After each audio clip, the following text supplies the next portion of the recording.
T-minus 90 seconds and counting. All systems are go. We're about 90 seconds from the launch of Space Shuttle Discovery.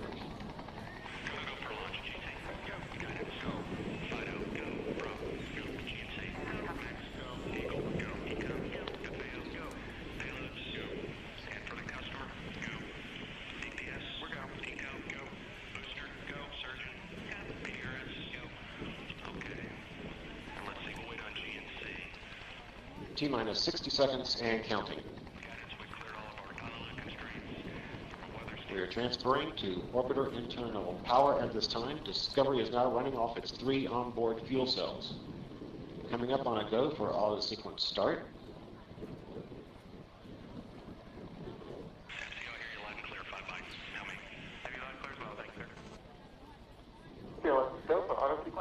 And we have a go for auto sequence start. Discovery's onboard computers have primary control of all the vehicle's critical functions. T-minus 17 seconds and counting. 15,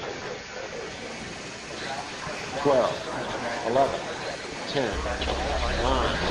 8, 7, 6, 5, start, 2, 1, booster ignition, and liftoff of the Space Shuttle Discovery, returning to the space station, paving the way for future missions beyond.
Discovery's onboard computers commanding the main engine nozzles to swivel, aiming the shuttle for its precise target in space for main engine cutoff. Okay, you sound good.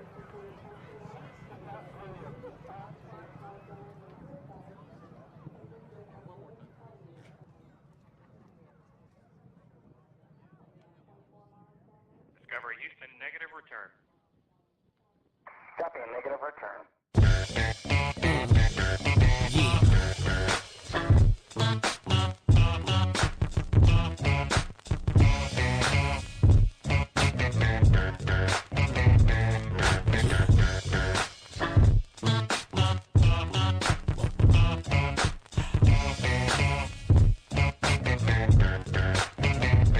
I'm the definition of half man, half drugs, ass the clubs, bad boy, that's what's up, after bucks, crush crews after us, no games, we ain't laughing much, nothing but big things, check the hit list, how we twist shit, what changed but the name, we still here, you're rocking with the best, don't worry if I write rhymes, I write checks. Who's the boss? Dudes is lost. Don't think cause I'm iced out, I'ma cool off. Who else but me? And if you don't feel me, that means you can't touch me. It's ugly, trust me. Get it right, dog, we ain't never left. We just move in silence and rep to the death. It's official, I survived what I've been through. Y'all got drama, the saga continues. We ain't going nowhere. We ain't going nowhere. We can't be stopped now, cause it's bad boy for life. We ain't going nowhere. We ain't going nowhere. We can't be stopped now, cause it's bad boy for life. They go straight from the Harlem Street way I push it down with the Harlem heat. All of a sudden, niggas got a problem with me. Black, what happened? They running around acting like the black don't can't eat. And you know what? What? For some strange reason, I'm on for this medication, feeling deranged, needing for y'all to put the word out. Come on. We ain't leaving. We tryna be rich before we all stop breathing. Therefore, what? We kinda hustle lanes. Stay laying down our muscle games. Still turn niggas' dreams to flames. You got the wire? If not, I ain't saying no names. You soon expire. No pain. I feel remorseless. Of course, it's me and Diddy up first, racing Porsches with the big twin valve exhausters. On the cover of your vibe, double XLs and sauces, bitch. Going nowhere. We ain't going nowhere. Ain't going nowhere. We can't be stopped now. Cause it's bad boy for life. We ain't going nowhere. We ain't going nowhere. We ain't going nowhere. We can't be stopped now. Cause it's bad boy for life. It ain't shit changed since the notorious. See everything still glorious. We still got warriors, still be the victorious. See it's a lot of them, but it's more of us. Still got cash to blow, raps to flow. Still them cats to know, pack the flow. That's for sure. Bottles to pop, joints to rock. Play the background, handle my jock, holding my Glock. Money to get, cars to flip, bars to sit at and sip cognac with juice to drip. Hoes to see, make sure they knowin' it's me. Drop that D, can't believe that AMC. Bad boy to the casket drop. Gotta love it, place nothing above it. It's on like that. Don't believe we ain't going like that. For always gonna be here. We there, every motherfucker's here. We ain't that going nowhere. We ain't going nowhere. We ain't going nowhere. We can't be stopped now. Cause it's bad boy for life. We ain't going nowhere. We ain't going nowhere. We can't be stopped now. Cause it's bad boy for life. We ain't going nowhere. Going nowhere. We gon' stay right here. Forever and ever. We can't be stopped now. Cause it's bad boy for life.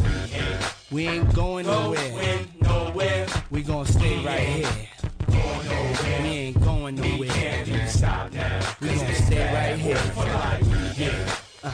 Going nowhere. We ain't going nowhere. We can't be stopped now. Cause it's bad boy for life.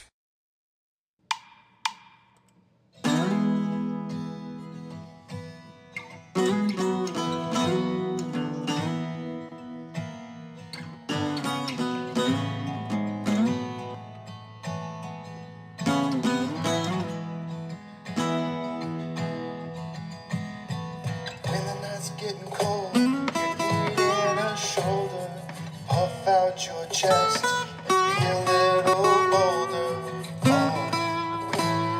to survive. There will be shadows who wanna steal your thrills.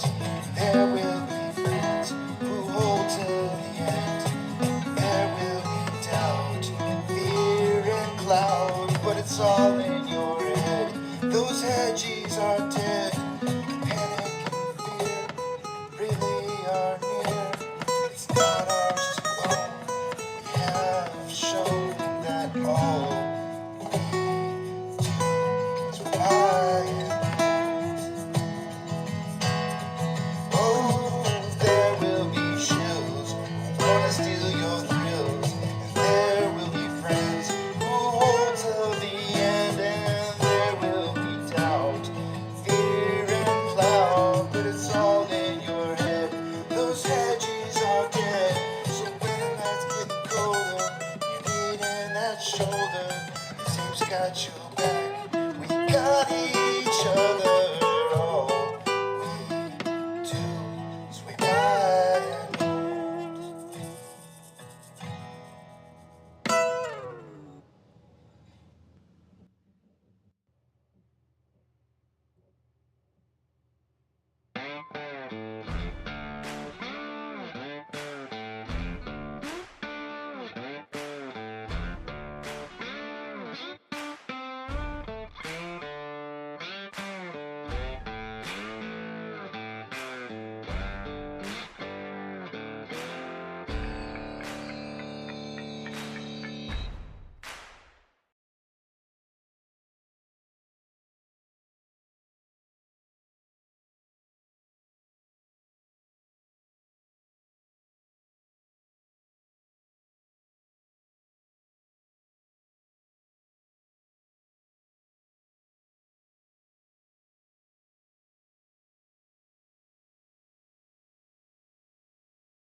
Oh man, are you kidding me? Was it no sound that whole time? I swear I hit it. Ah. Wait, I think we got to do that again, right? Let's do that again. Hold on a second. It just doesn't feel right if it's not a right intro. Hold on a second. I can't believe I didn't have the sound on. All right, let's try it again. Here we go. Good morning, you filthy apes. Welcome to AMC with KC, where we buy, we hold, and we screw those hedgies. Screw them! That's right. This is where we like to fling poo and eat crowns for breakfast. Rock strong. All right, there we go. Mic's on now. The title for the day today is "Understanding Price Movement." That's an article that I put out on Reddit this weekend, and I hopefully some of you guys. I would imagine that probably most of y'all who are here right now probably already read that. But I'm gonna read it to you again, anyways. And then at the end of there, I put hell of a week this week. We have a lot of different things that are kind of unfolding this week that are. And I think I've already kind of talked to you about it. This is a quad witching week, but it's also the start of a lot of positions that are owed. But a lot of banks may not necessarily have the money that they need. So we might see a little bit of a credit crunch here going into the end of this week. So we'll see what happens. It's going to be interesting. I have a feeling that we're going to see a little bit of a pump on some crypto in the very near future, but I don't know that it'll go very far. But I do think there'll be at least some kind of little tiny pump on that before it drops. But let me finish cleaning off my glasses so I can get into this reading here. Thanks for letting me know that the mic was off. Yeah, liquidity pull from crypto usually. Yeah, that's why they'll pump it first. Get a bunch of people that jump onto the bandwagon and go like, oh my gosh, it's running. And then they jump all in and dump. I'm almost done cleaning these. I think we're good. Let's see. Maybe? Yeah. Oh yeah, we're clean. We're good to go. All right. Let's take a look at what we got going on here. I guess what I'll do first is I will put the link to this in case you want to read this or get to it later. I did obviously tweet it out earlier this weekend, but I'm going to put it up in the main top portion, pin it up to the top up there in case anybody wants to read it and see what's going on here at any given point throughout the day. So understanding recent price movement, and this is just kind of like a breakdown. I think there's certain portions of this where there's like some stuff and some visuals in here that you're going to need to see. One of the things that I think that's probably most important is that this entire document, I keep the market cap combined from basically August 18th going forward. And just kind of as a reference point of what fair market value is of AMC. So every single one of these breakdowns that you see here, the market cap always stays the same. The fair valuation of the company never changes. The market changes other values by which they put in to give a price value that's fair off of that market cap being combined. And $7.99. I'll show you how we get there. Because a lot of you guys were probably wondering, like, how in the world did we go from 409 for AMC, 227 on the close of August 18th to where we're at currently? If you're a broker selling shares, how would you make money prior to known dilution? All these brokers know there's going to be dilution. Every single one of them. Broker dealers, they know it, and they're going to want to make money on this on the front side, right? They're not going to just allow AMC to come in and willy-nilly make money off this without them having their fair share of the cut, right? So I'm going to take you step by step through the process, but you can, if you guys go through this and read this, there's a TLDR at the very end. It's short and sweet. Below is a fair market value, otherwise known as market cap, of AMC and Ape as of the close on 8/18. That was a week prior to the conversion and reverse split. Now, I said August. It was actually not August 8/18. It was actually, no, that is right. That is right. There's a date in here. I forget which one it is exactly, but there is a date in here. Somebody's going to have to correct me on where it was. I think Real Rugged said, hey, you got that date wrong. And I was like, oh, crap. That is the correct date, though. As you can see, fair market value post CRS should have been around $28.94. So if you take, it's real simple, right? You take your total amount of shares times price gives you market cap. Shares times price gives you market cap. You combine the two market caps together, divide that by our new outstanding amount of shares that are going to be in existence, and that gives you what your fair price is going to be is $28.94. It was difficult. As you can see, the fair market value of CRS should have been $28.94, except the market started to drop the price of both AMC and Ape leading up to the conversion reverse split. It was difficult to watch the price move the way that it did, but I'd like to help you to possibly understand why this happened, so you know that what price is going to do right now and what it's likely going to do in the future. First, we need to talk about the settlement shares not included above. So nowhere in this section up here did I include settlement shares. It's just simply what AMC had, Ape had, and then what it was supposed to have after those conversions and reverse split, but nothing to do with the settlement shares. Those shares will act like dilution to price. Why is that? It makes a difference on how fair market value is created. Market cap is price times shares. So if the amount of shares increases without value being added, then you must now divide the fair market value by the new amount of additional shares, which reduces the price per share. So I added in the settlement shares in here. And then I simply take the now new outstanding amount of shares, which is not 151 million anymore, it's 158 million, and divide it by the market cap to get the fair price of the stock after reverse split conversion and settlement shares being added in, which is more than $1 down from the 28.94.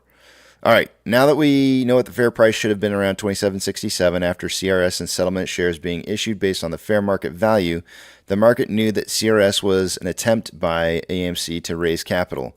Brokers are not incentivized to allow that to happen. They make nothing if AMC raises money. And so they're not incentivized to allow that to happen by any means. If the price were to suddenly start jettisoning upwards on AMC and people start selling their shares, they now have to sell. They now have to actually give the value that somebody's selling for their position to that person. So they're not incentivized to see this move up unless they're long on this as well. However, if you're a broker and you wanted to capitalize on this, how could you front run the price of a stock to meet fair market value from the past, while selling shares at a more expensive price to current retail buyers and then purchasing the diluted shares at a lower cost? So essentially what the idea here is the simple answer is that they tell their trading algos what the final potential outstanding shares is going to be. What this does is lower the price and the fair market value in advance of shares being sold at the market or otherwise by AMC. Once Judge Zern had signed off on the lawsuit, swift action was taken in dropping the price daily to hit the new targeted price.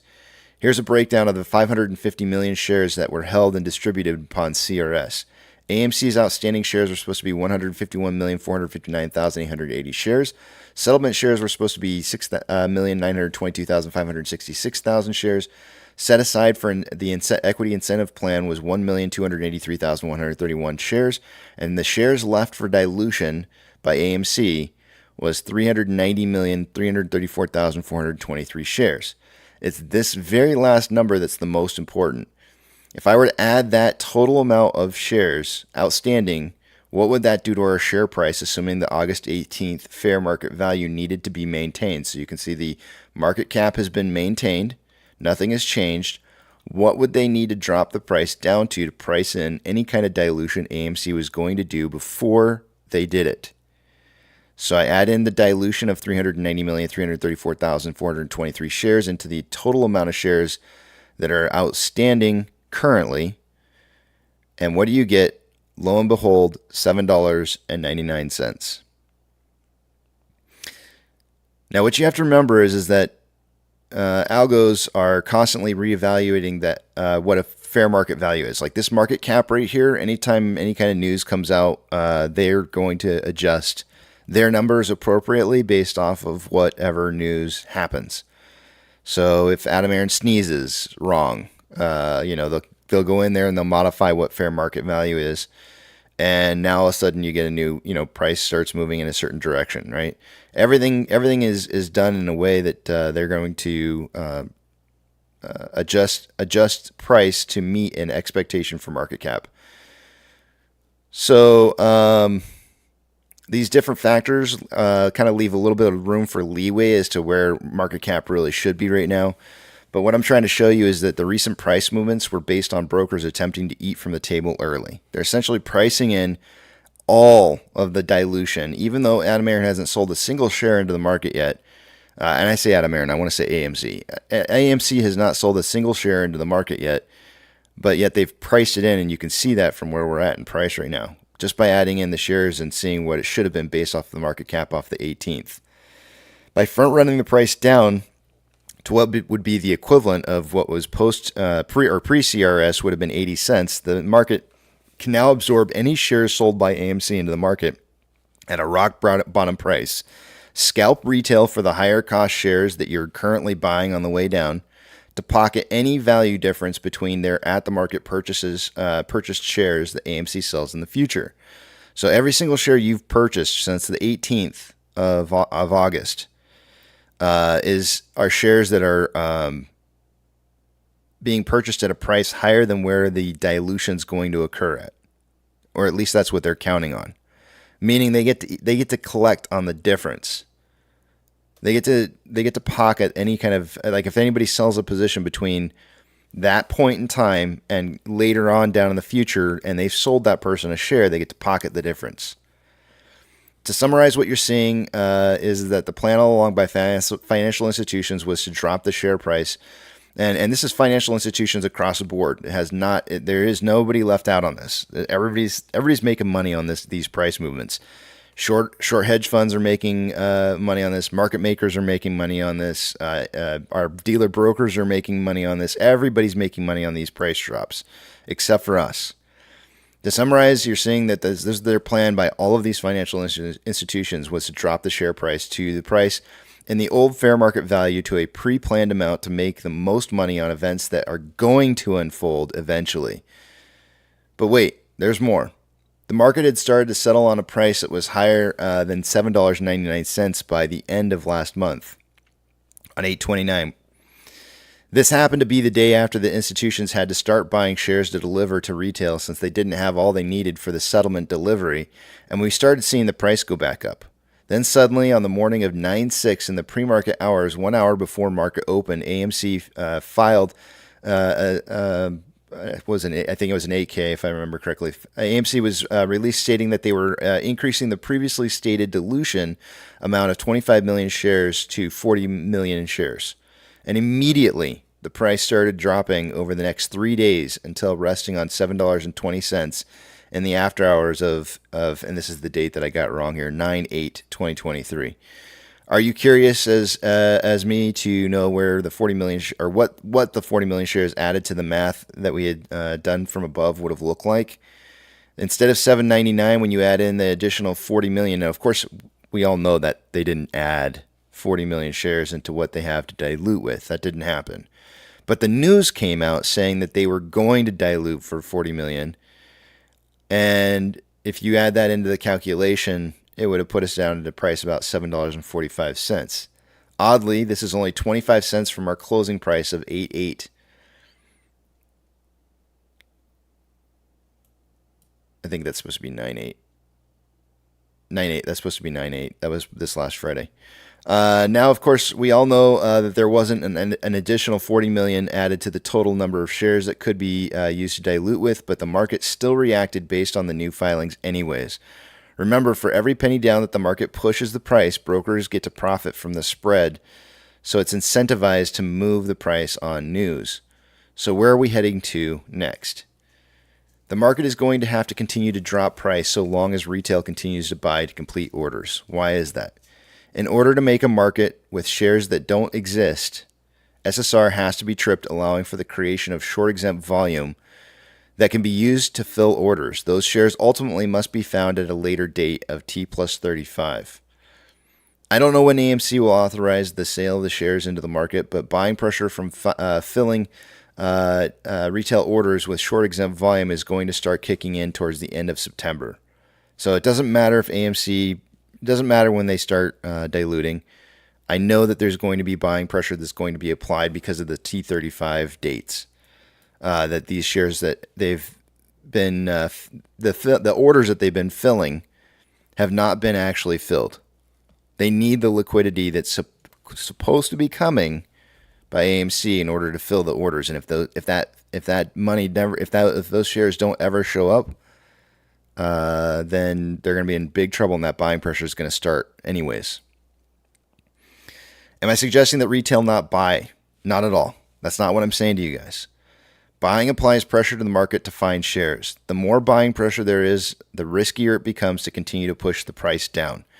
I believe we're already seeing the risk taking its toll on institutions who are starting to take away the buy button. I also believe that institutions are signaling the prices at which those risk factors will ultimately cause a failure in the system. We see institutions throwing out numbers all the time, and there's a reason for that. They're signaling to everybody else what they're expecting. Now, whether that be a positive or a negative expectation, who knows? But they're signaling something every single time that they go out there and they put out an estimate. And they're all signaling different things. If AMC authorizes the sale of shares, we will likely see an initial price move down to close as many short positions as possible before a run. But it should be short-lived. I don't expect it to be a very long push down. It should be only a very short one, and then price should rise pretty quickly thereafter. This is hopefully an explanation as to why we're seeing price move the way that we are. Every single one of our brokers are trying to screw us on the front side of this. They want to make their money. They want to ensure that they're going to have more money in the future in case price does start to run.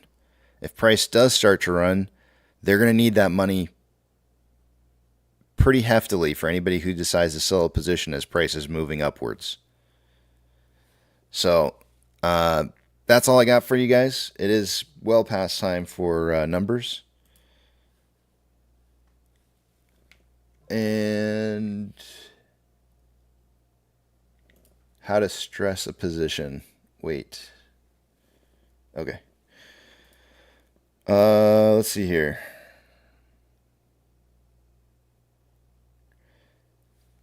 DM says, my friends in Germany are still short settlement shares, just FYI. Since you're bringing it up, let's go ahead and put up the poll real quick here. Since I said I was going to continue to put this up until we have less than, I think I'm going to continue to put it up until we have less than, or until we hit 5%.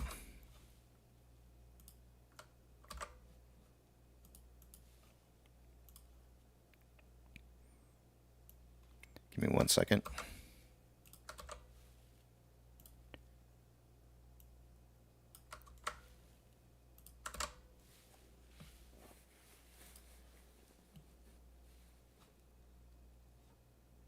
There you go. All right. The poll is up for you guys to vote on whether or not you've received your settlement shares. That is kind of important. Hopefully you guys have checked into that. And I just noticed I'm missing a screen here. Give me 1 second.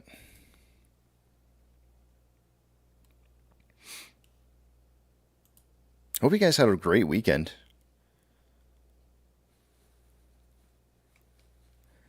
I don't know. One of my kids has a birthday today, but I don't know if they want me to say it though. So I don't know if I I don't know. I don't know if I should say anything. I'm not going to say anything. I don't know.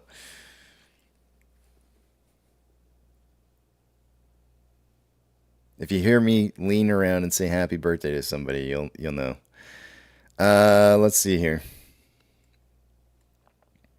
I'm going to take you guys over to the other page. I'm not going to be able to see what it is you guys are writing, so hold those personal thoughts, comments, questions, or concerns until you see the big tramp back up on the screen again.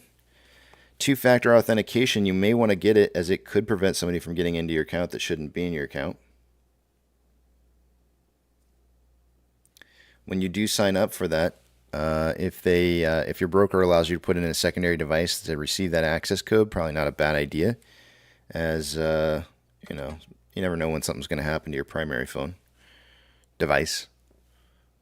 I always assume it's a phone. I don't know why. It's because I'm on a phone. That's why. Let's see here. And last but not least, hopefully you guys have checked out your portfolios. I know as of our last poll, only 1% of you had changed your answer from I haven't checked yet to you had checked. And so, you know, now's a great time to start taking a look at those accounts and doing a little bit of contrast and comparison to some of the portfolio reports that you pulled prior to the conversion, reverse split, and settlement. So now would be a great time to do that. Go in there and get another statement for your settlement or for your portfolio and find out what your brokers are telling you. And then that way you can come back and report what if you got the right amount or not. All right, starting in the top left-hand side, price prediction tally points. Ooh, I got to get this on the right page. We're going to split a win. Apex and I had the same price prediction tally for the day. We had 651 to 951 as the price prediction. So we're both going to split that win, as we did end at $7.18. So and we both picked the same price prediction. So it's going to be a splitter, which is okay.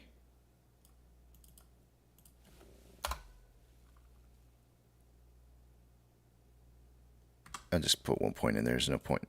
There's no reason to put in 2.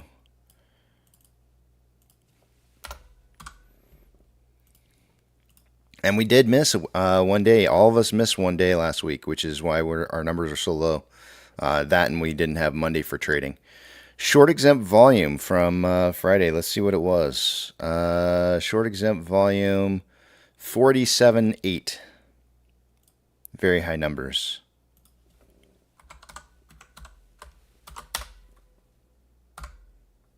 Day-over-day price decrease. We went down by 11.58%. And let's check that utilization. Looks like it might have dropped just a tad.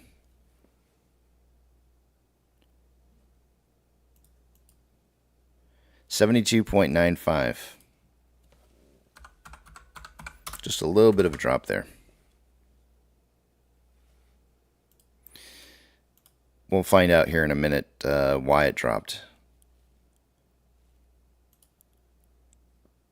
Max pain for this week. I have not updated since last week. Let's check it out and see what we got. If I had to guess, we're probably going to have max pain right around like $9.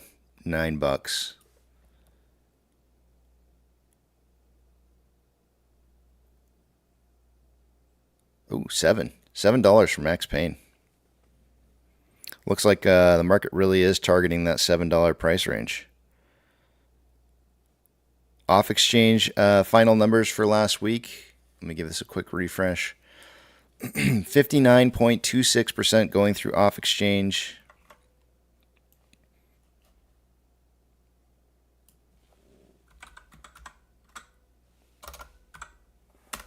EDGX was 6.86%. The combined total in that was 66.12%.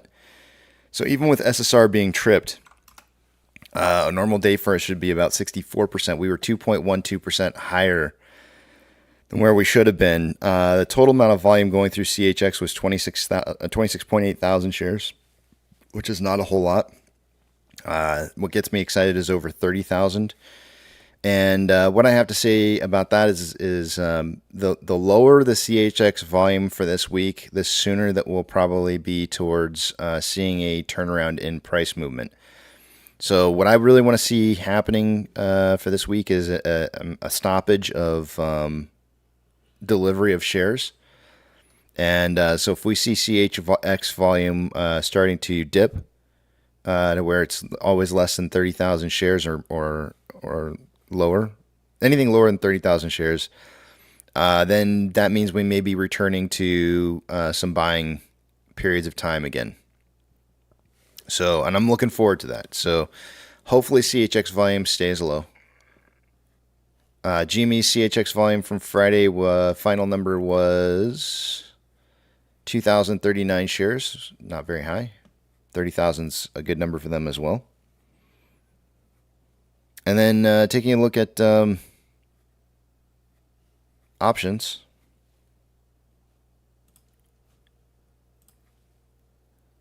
Oh, institutional ownership. I apologize. Hold on a second here. Institutional ownership, their page has changed a little bit, so it's showing up different on your screen now. Let me see if I can fix it.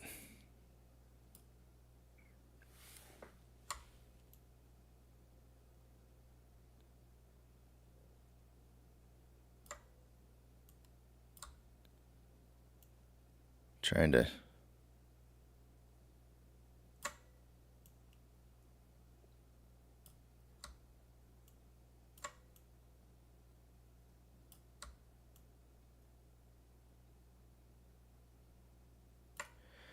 There we go. That's a little bit too far to the...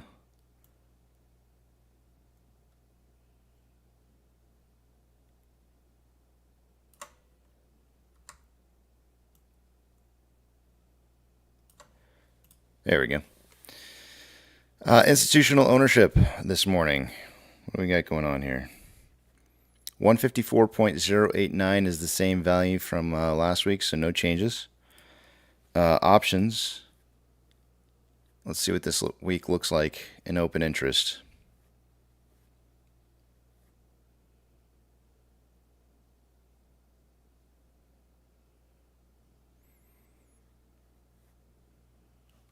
All right.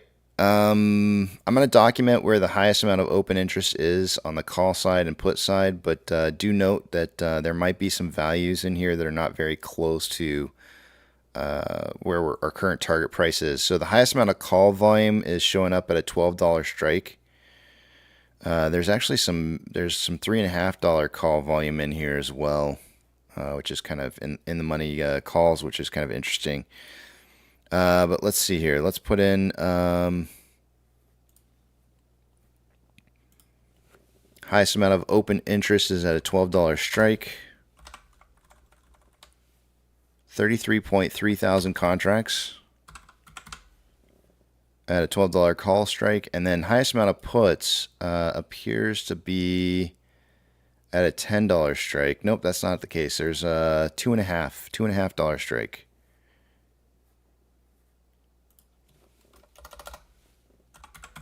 There's 46.7 thousand contracts at 2.5.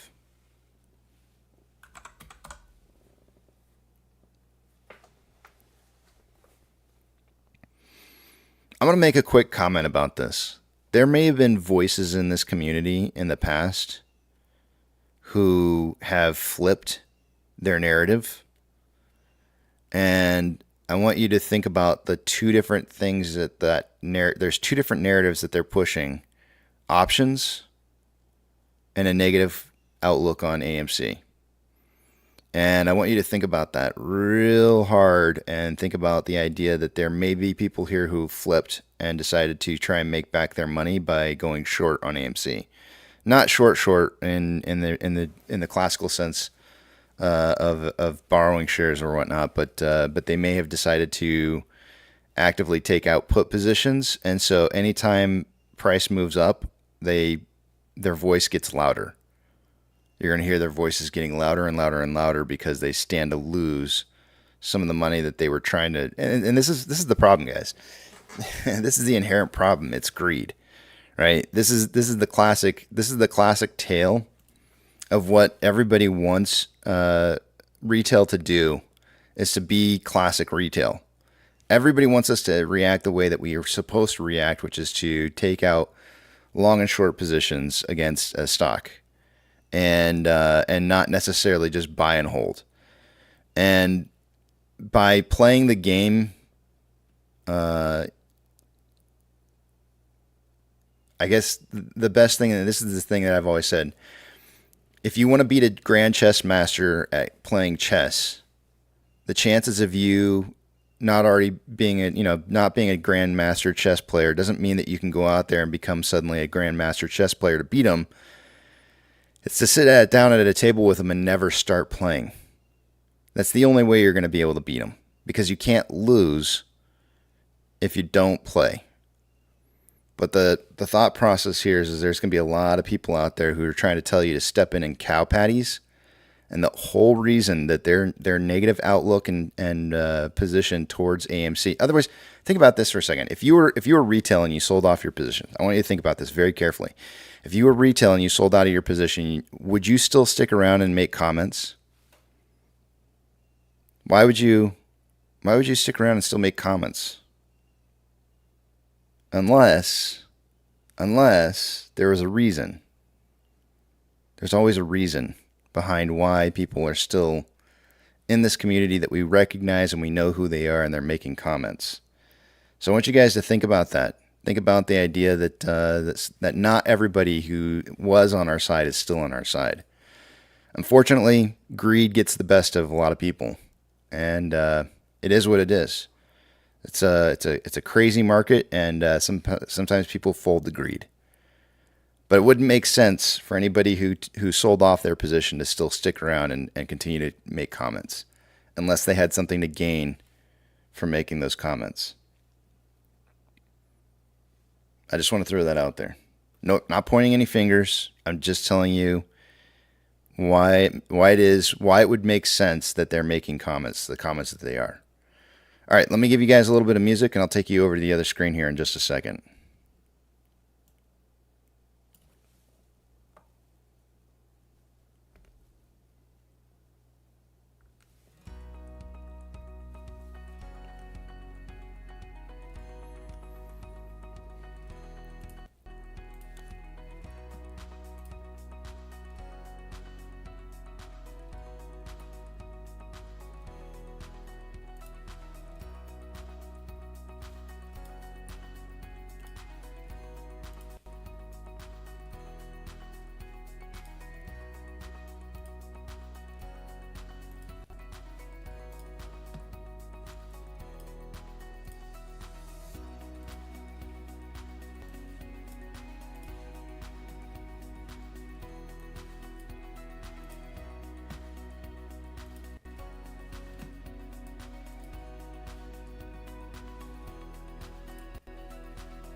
Alrighty.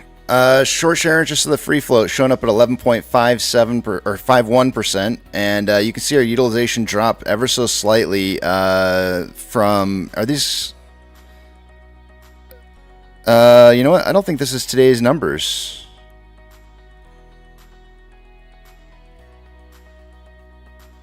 I don't think this is reporting today's numbers yet.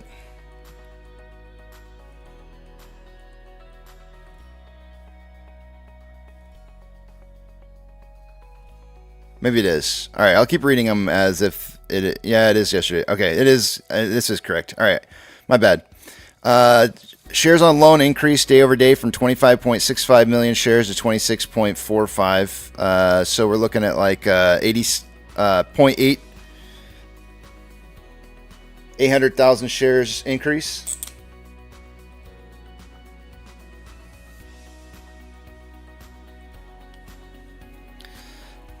In new short interest, Ortex is estimating that that drove up from 12.67% to, or sorry, 11.33% to 11.51. So we're looking at about a 0.18% increase. So let's see what that is as an estimate of short share interest of the free float.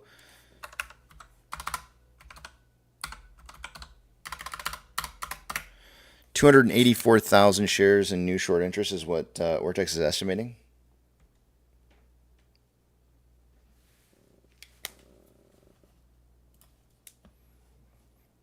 On loan average age per day is, what did it flatline? Looks like it went from 6.44 to 6.58. So that's an increase. One more day of increase, and we can give ourselves a 15-day counter on an expectation of seeing a big price increase incoming. Security lending volume day over day dipping a little bit from 10.79 to 8.93.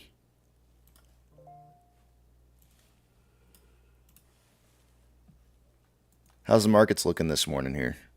VIX down 1.74%, which means we should see about, I don't know, around 17%, 0.17% down, or up, I mean, rather, on the stocks, but we're seeing actually some markets up way higher than that. We have the Dow Jones up 0.17, but we have the some of the markets here are kind of up as much as 0.76 right now, so there are some exceptionally well-performing markets right now.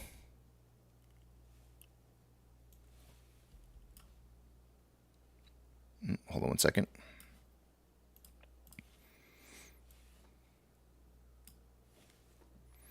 Orders by Fidelity customers is a full orders for Friday. AMC was number 4 with 82.53% buys to 17.47% sell ratio. And let's see if GME's on here. GME also made the list, and they had an 81.38% buy to 18.62% sell ratio. Looking very, very strong.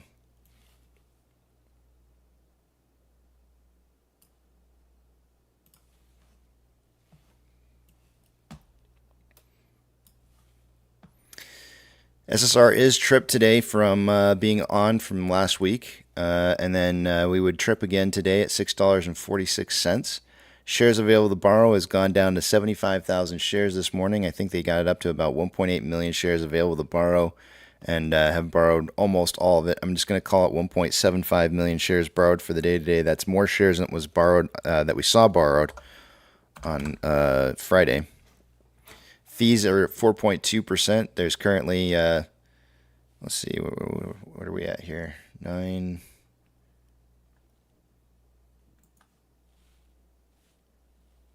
Looks like there's about 132.2 thousand contracts out of the money on the calls versus 44.7 thousand contracts that are in the money. 448.7 or 448.6 thousand contracts are out of the money on the puts versus 141,000 contracts that are in the money.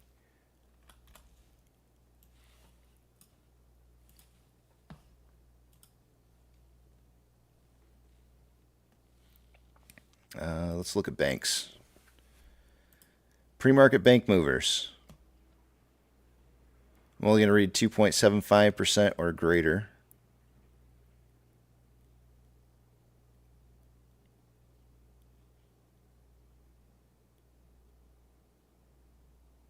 I don't see any.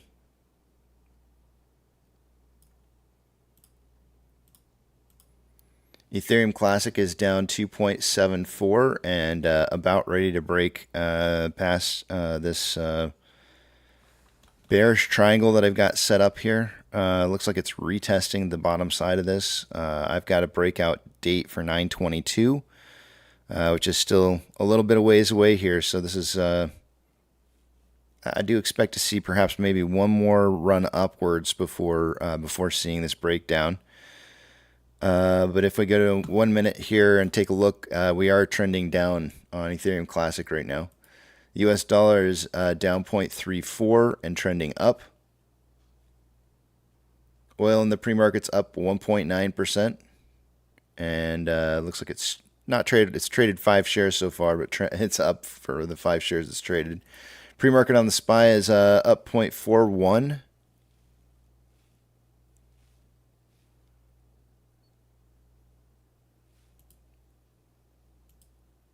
And slight trend up. Tesla in the pre-market's up 6%, trending up. Amazon is up 0.34, trending up. Cinemark is down 1.59, and it's traded. Whoa, 1.69 million shares traded this morning on pre-market. That's because it has not traded yet today. Yep, that's right. That's what it is. It has not traded yet this morning, so never mind. Trend from ending the day, I guess, for the week. They were kind of consolidating a little bit of down drop right at the end of the day, but then finally ended up around where I might expect to see some consolidation. Doge is down 2.03, trending down. Bitcoin is down 0.95, trending down. GME is up 0.96 and trending up. HYMC is down 7.14 and consolidating. NCM, or actually it hasn't traded yet this morning, never mind. NCMI has not traded yet this morning either. Hood is up in the pre-market 0.56, and unless it breaks the trend of where it's at right now, I'd say it's consolidating. And AMC is up 1.53. We had a very large run this morning.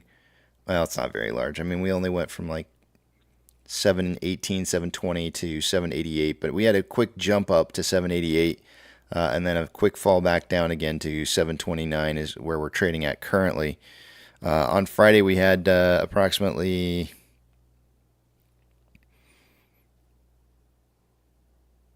$4.3 roughly $1 million more inflow than outflow. 78,000 shares traded so far this morning. When we get our pokey stick of volume here in about 3 more minutes, we should see at least a doubling of that number, which would put us at about 140,000 shares, which would probably lead me to believe that we would see somewhere around very close to 20 to 30 million shares traded for the day today. On a 4-hour time interval, there's currently more buying pressure than selling pressure than RSI of 22.16, which is signaling oversold. On a 1-hour chart, equal amounts of buying and selling pressure with an RSI of 33.68, which is below average. On a 30-minute interval, more selling pressure than buying pressure than RSI of 42.92, which is below average. On a 5-minute interval, more buying pressure than selling pressure with an RSI of 37.27, which is below average. Ichimoto on a 1-hour. Lagging line is below price line, conversion is below base. In order to change that, we would have to see price moving above older time periods in the past. We would have to see at least a $8.20 price point. That would get the conversion across the base, I believe, at $8.20. But it puts us really, really darn close to the cloud for the day-to-day. And so any kind of price movement upwards like that would probably be short-lived, as the bottom of the cloud starts at around 858 today, and the top of the cloud's around 1075. So, again, I don't think we're going to be driving through the cloud today. Chances are is we're going to be seeing maybe slight movement upwards, but my guess is more than likely downwards movement, creating a thinner cloud for us to break it through on the backside. Excuse me. On a 4-hour chart, lagging line is below price line, conversion is below base. This is what I mean about breaking through the backside of a thicker cloud. Towards the end of this week, it looks like more of a possibility at seeing a break through this. And so I do think there's going to be a little bit more downwards pressure here to try and close out maybe some positions in the $7 range. It may even be lower, but I do expect to see a turn towards the positive side. The top of the red cloud in the futures here around $11. So I don't think this downwards momentum is going to continue to last. I think it's going to be temporary. But to see a lot of buying pressure today on the 4-hour chart, we would have to see a price somewhere in the range of like 26.40, which is quite a big difference.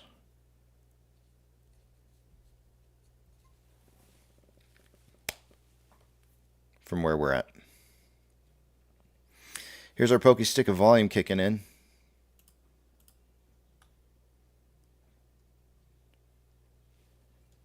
It almost doubled exactly our pre-market volume. Not quite. It was a little shy.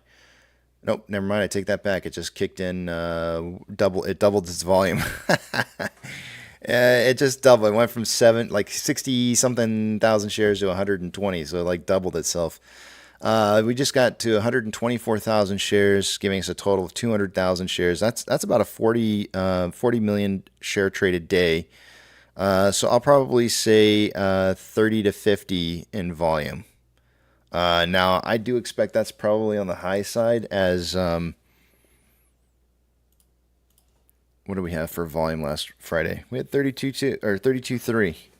Last week I said anywhere between, I think the numbers was 15 to 35. Let me verify.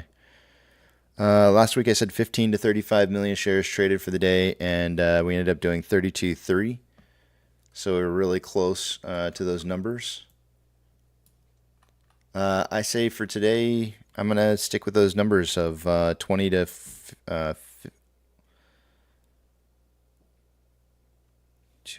20, 40, yeah, 30, 50 on volume for the day today.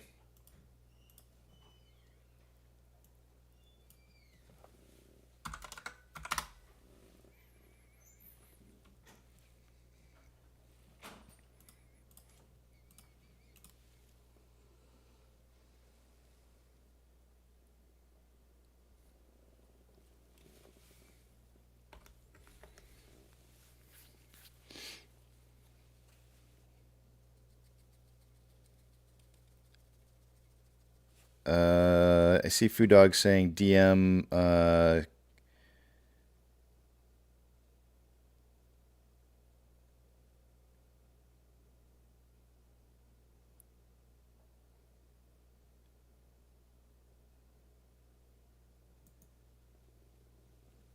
No, good old boys barbershop. You came in there, and I'll tell you.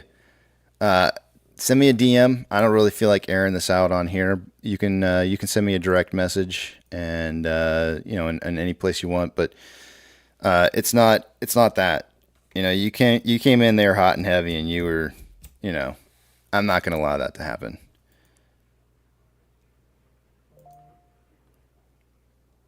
But it was definitely not inadvertent.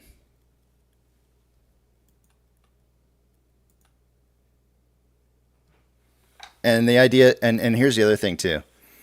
The idea of freedom of speech goes both ways. I have the freedom to silence you, and you have the freedom to speak as loudly as you want. So because I own the platform that it is that you're talking on. So if I choose to remove you, that is my choice. I have the freedom to do that. It is, and you have to understand, you're literally sitting in a room full of people here that want to watch history being made, and you're here shitting on it, and I'm not going to allow that to happen. So take your freedom of speech where there's plenty of other people who would love to hear it.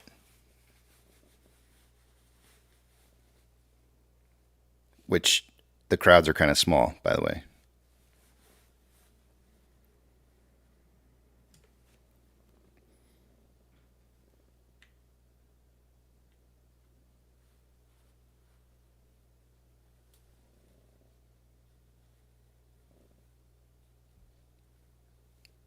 My wife's like, she probably just got in the truck to drive home. She's like, what the hell happened? She's like, you're not being nice this morning.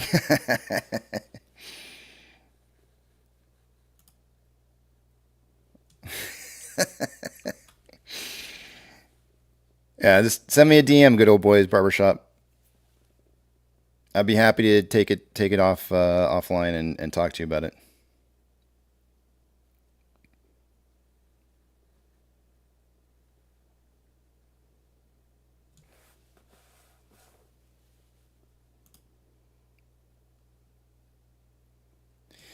Yeah, Just Real says he has the freedom of speech, but we have the freedom to not listen. It's absolutely true. And if I don't choose to hear what it is that you're saying, then I just remove you. It's the end of the story. I'm not gonna let you sit there and piss in the lemonade.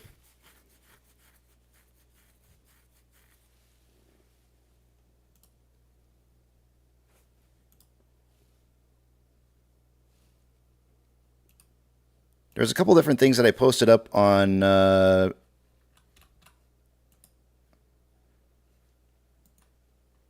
here, I will say this. I did get this. I got this complaint from an individual who already blocked me. By the way, I think it's kind of funny because a lot of the whole freedom of speech people are blocking people who are actually saying good things, and so it's like the whole freedom of speech thing goes both directions. But nobody wants to acknowledge that. They just want to acknowledge that their voice is being unheard. But I actually had somebody who commented and they said that that I don't allow for freedom of speech on here. And the thing is that people just come in and piss on our investment, and it's not a freedom of speech thing. I actually encourage anybody to have a differing idea to come in and post a differing idea. I don't have problems with differing ideas. There's nothing wrong with that. But for you to just simply just piss on my investment and everybody else's investment in here, that's not a differing of opinion. That's just you pissing on somebody's investment. And it's like, that doesn't make any sense to me. So like, don't come in thinking that, like, oh, I'm going to, have a differing of opinion and my freedom of speech should be heard because I can just be angry if I want to be angry. And it's like, no, that's not what this is. And I'm telling you that you can't do that. You're not going to piss on my investment, and all the other people here who are listening to this and want to hear about their investment and what's happening. If you have a differing opinion, state your opinion and let's talk about it. But don't just piss away, because that's not cool. Nobody wants to hear it. I don't want to hear it. Nobody else wants to hear it. But having a differing of opinions is completely okay. I understand that.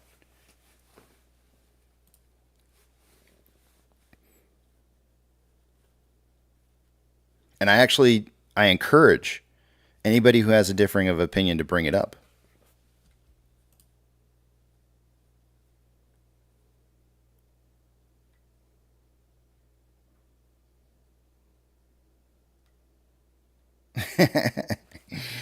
Pirateborn says, don't walk into a biker bar and yell, motorcycles suck, and act surprised if you get tossed out. Exactly. It makes a little bit of sense.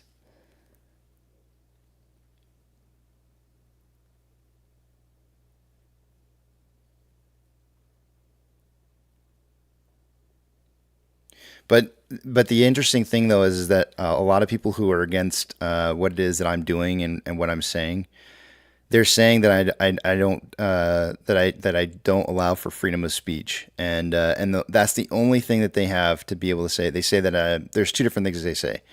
They say that I'm a cult leader, which, by the way, them going around and trying to push that I'm a cult leader is literally them trying to start a cult. And so there's no difference. It's a very thin line there that you draw. And then the other part to that is that they say that I'm not for freedom of speech, and this is probably one of the I have allowed people who I don't know to be moderators, people that I don't tell them how to moderate. I let the community moderate itself. I'm not the one who's censoring anybody. I certainly encourage people to come in with differing opinions, and I would be more than happy to debate anybody with a differing of opinion. Now, to just simply come in and say Adam Aaron sucks and he's screwing us, that's not a differing of opinions. That's just you pissing on somebody, right? You're not coming in and saying this, and this. You need to try and rebuttal these things. These are the things why I think maybe Adam Aaron's not a good CEO for the company. And I would come back and I would say, okay, well, if that's the case, then how do you explain this, and this? And if you can't, and all you say is you just don't want to listen to what it is that I have to say, and I say, no, you can't rebuttal what it is that I'm saying to you, and you've therefore lost on the debate. And now all you want to do is just turn it into a crying matter, where you're going to sit there and cry that your voice isn't being heard because you've been proven wrong.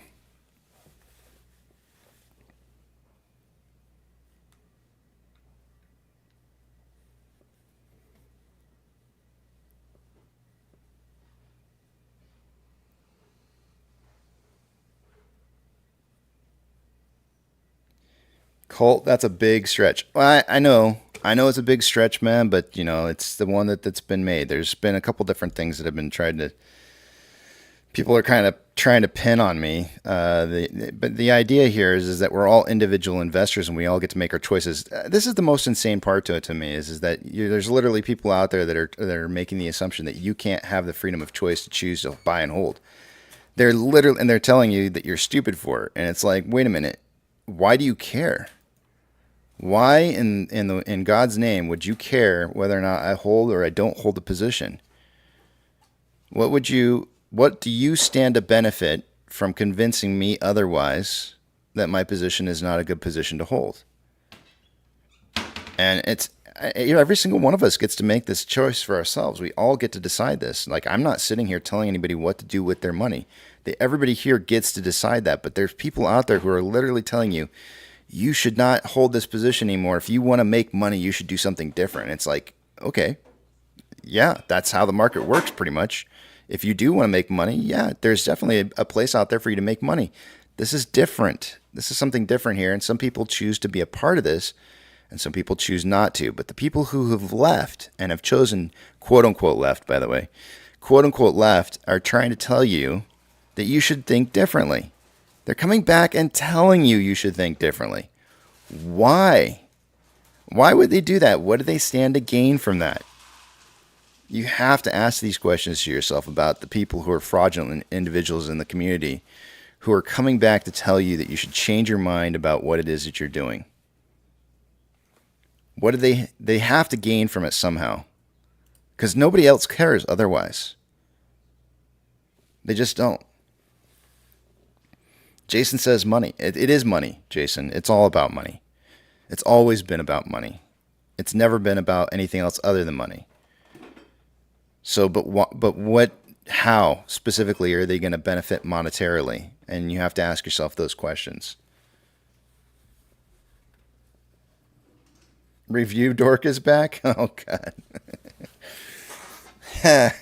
that's priceless.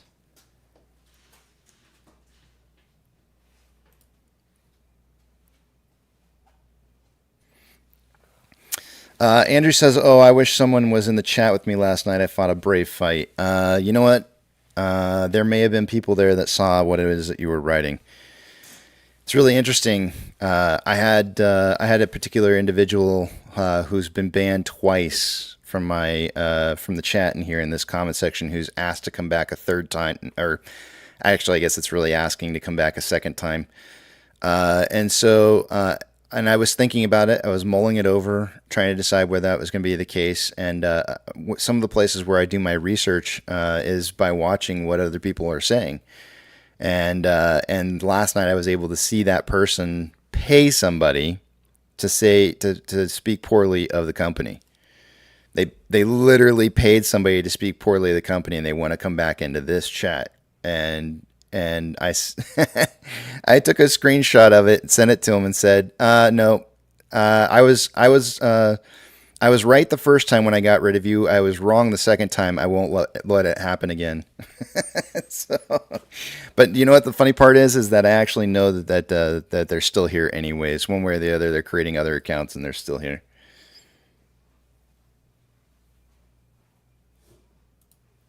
Hey, good old boys barbershop. Send me a DM, man. I'm a very reasonable person. Very, very, very reasonable, and I'm willing to talk to people. In fact, I want to say I spent about at least a half hour this weekend. Maybe a little bit longer. It could have been a little bit longer than a half hour with somebody this weekend who had been kicked out of the Discord. And we had a good talk. We had a really good talk. We sat down, we talked things out, and I'll probably be letting him back on the Discord, provided there's not going to be people who feel off put by me letting him back in. So send me a DM, man. Like I said, I'm not an unreasonable person.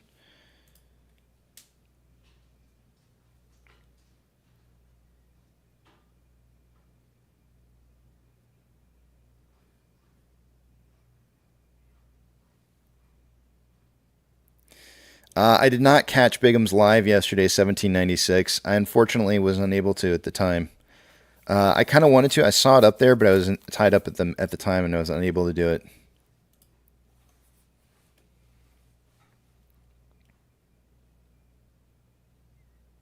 But I see what it is that you guys are writing in oftentimes in other YouTube videos that are live videos that are occurring. I don't know. Last night, by the way, and I'm not going to say where, I'm not naming names or anything, but the orchestration of the events that occurred through the night. Like if you literally wrote down the times and when people were saying certain things and when people started showing up and stuff like that, it was so orchestrated. It was ridiculous. Like the orchestration was just, I mean, it was downright like laughable. It really didn't take that much awareness to be able to detect what was going on there and seeing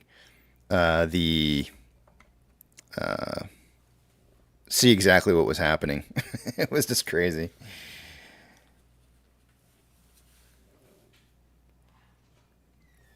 Mike, usually they put out a statement.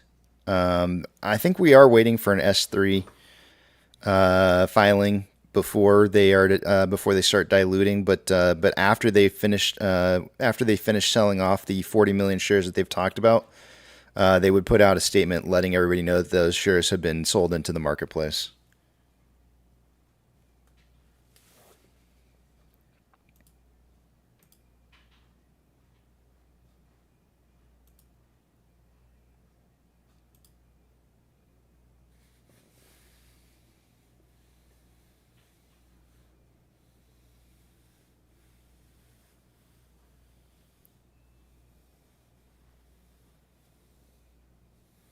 Cult leaders wouldn't wear glasses, people. Casey would have definitely gotten LASIK first. Think about it. Wait a minute, is that a thing? Hold on a second. I got to go back to the back of the Big Tramp and discuss this. Hold up a second. You got me intrigued now. Now I'm going to have to go look up David Koresh and all those guys. Oh, it does that now. Every time I enter the back of the Big Tramp, those guys want me to play this like sound foghorn. Let's see here. Is that a thing? Like, I feel like now you got me wondering. I'm starting to think now. Cult leaders. I feel like David Koresh had Morning Rex. Morning Rugged. What? Didn't David Koresh have glasses? I feel like he did. Yeah. Yeah. We got, yeah. And I think we've all got our wives all showered up and lathered up and ready for you, too. Yeah. Because, because I don't monetize, but dang it, I'll take your wives. A fearless leader. See, that's the thing is I'm not even a leader, though. It's like, Right. I always tell everybody, it's like, look, if you want a leader, I'm not it. This is not, you've got the wrong person because I didn't come here for that. We are supposed to cry when we see you in person, I believe. KC, Yes. I just wanted to say good morning real quick, and I got to get some coffee going, but Equalizer 3 was the bomb. It was the best. If anybody go see it, you're going to love it. It's loaded with non-stop action. Doug, I had to go to the Discord to see if that was you because I couldn't even tell. Are you sick? No, it's just little allergies. Oh, you're one of those allergies guys, huh? Yes, sir. I'm not sick. It's just allergies. Yeah, I'm sorry. But I'll get back with y'all later. All right, get that coffee in you and start sounding better. My goodness. I think maybe you need water. Yes, sir. Go get some water. Go take. That's my boarded voice. Your boarded voice? I don't know what that is. Morning voice. Oh, morning. Or he can't even talk. I know. He needs to do that nasal irrigation. It's really quite an experience. Like a netting pot? Oh, giddy up. I've always Like an enema.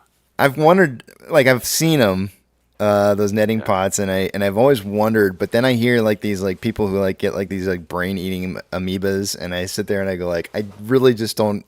It seems like it might be fun to try just one time just to see, I tried that. I tried I forget what they call it. It's the wax for your nostril hair. I tried that stuff just because I wanted to see what it was like, and it's actually refreshing. It's actually really, it's not as painful as you would think, and it's refreshing. But so I thought, like, I'd like to try that netting pot one time, and then I heard about all those people who are getting like the brain-eating amoebas, and I was like, you I gotta was like, screw that. That's you have to use very sterile stuff. You gotta do the boiling. You have to be diligent about your cleaning of it if you're gonna reuse it. Yeah. I'm just gonna pass. I like the chances. I mean, I'm kind of a lucky guy. The chances of me getting some, yeah. If you don't deal with that, then that's a good thing. But some people with real severe cases that are getting massive sinus issues. But, can you have a doctor do it for you? I don't know about that. It's better to just kind of, I think, just watch somebody who's comfortable doing it who can show you how it's done. Yeah. I wouldn't do it at night. I wouldn't do it at night because at nighttime it has a chance of residual kind of trickle back down. So it's not. You mean not to, like, lay down after an hour? I feel like what you're trying to tell me is that the brain-eating amoebas come out at night. Well, yeah. It's basically salt water. It's like sanitized salt water. Saline, yeah. And yeah. It's just if you're like suffering, it is like it's a good feeling, but not medical advice. So, yeah. Interesting. Well, one of these days maybe I'll give it a try. I don't know. We'll see.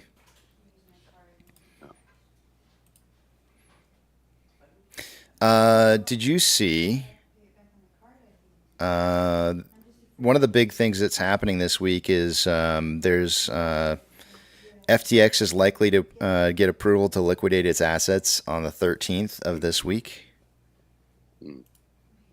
That have to do with Robinhood buying stuff from the seized FTX? I don't know, but I thought that was one interesting thing that I saw this weekend that I had retweeted. And then we've got this one. I think this one's actually really fun. I should have played this earlier, but I got tied up in talking about other stuff. But let me play this real quickly here on the stream because I think this one's kind of an interesting listen.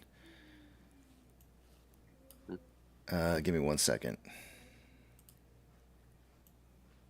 If you guys didn't see this, it's 4 minutes and 50 seconds long, so it's a little bit longer, but bear with it here because it's actually good listening. And for the overall U.S. banks, you have about $620 billion of unrealized losses on the securities out of a capital of $2.2 trillion. And for some of the regional banks, the number are much higher. But it's not just the securities have lower value. Many of the banks had issued loans like mortgages at fixed rates at 30%, 30 years, when interest rates were 1%. While right now there are 3.5 for 10-year treasuries. So the market value of those assets is also down. People have estimated, therefore, the overall losses for the U.S. banking system for the rise in interest rates, both on securities and loans, are equivalent to 1.8 trillion out of a capital of 2.2 trillion. Hundreds of the smaller banks are literally insolvent. So that's the fundamental problem. When interest rates go higher, the value of securities and loans is lower, and then we have mass liquidity and solvency problems. Your recent book was called Mega Threats, 10 Dangerous Trends That Imperil Our Future, and I wonder if this is among them. Interest rates at 5% or even 6% don't seem like a mega threat. We've had rates as high as 20% in recent history in the early 80s, but we have so much more debt now than we did back then, which means carrying costs are much more painful. Is this higher rate regime a mega threat, Nouriel?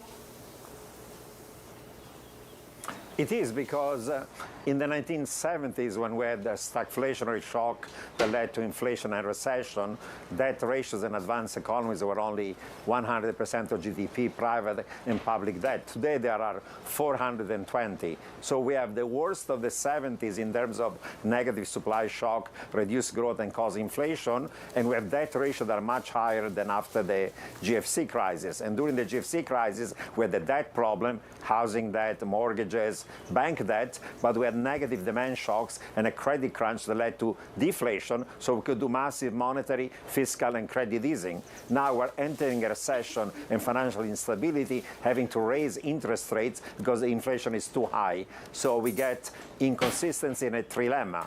We cannot achieve price stability, maintain economic growth, have financial stability at the same time. So eventually we'll have an economic and financial crash.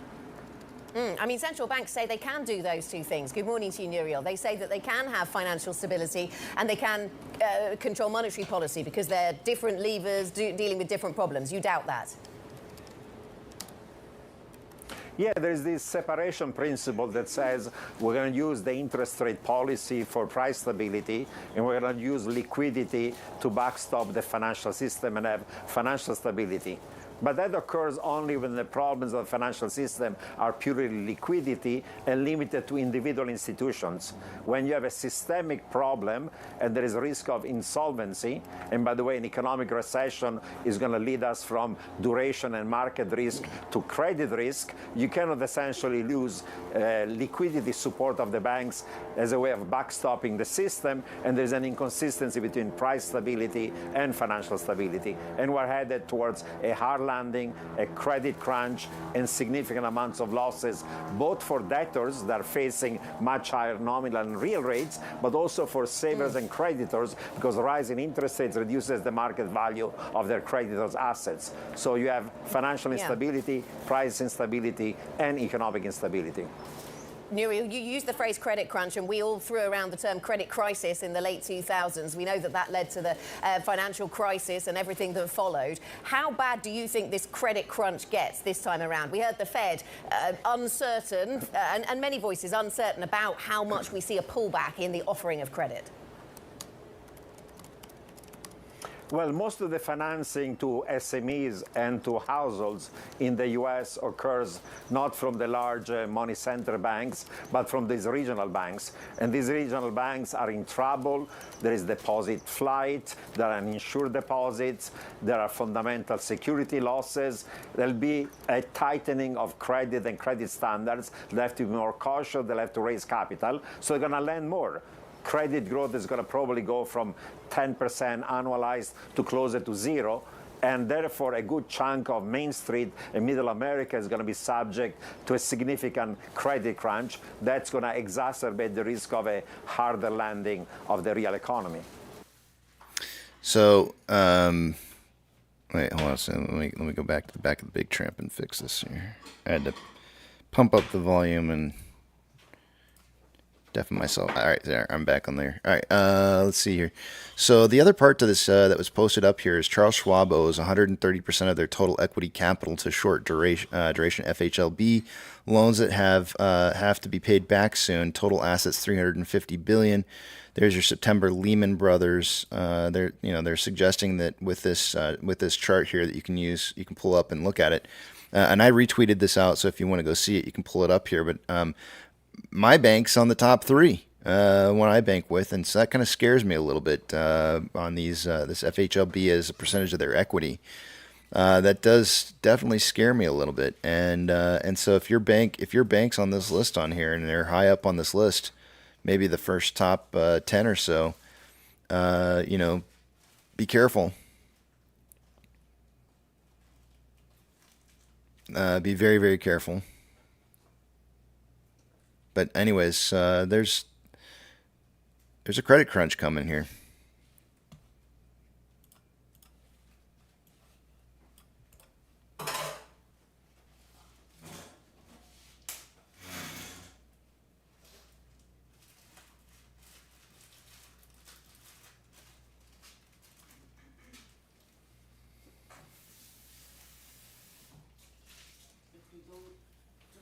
Oh, we got flat Earth back. Holy moly, that's crazy.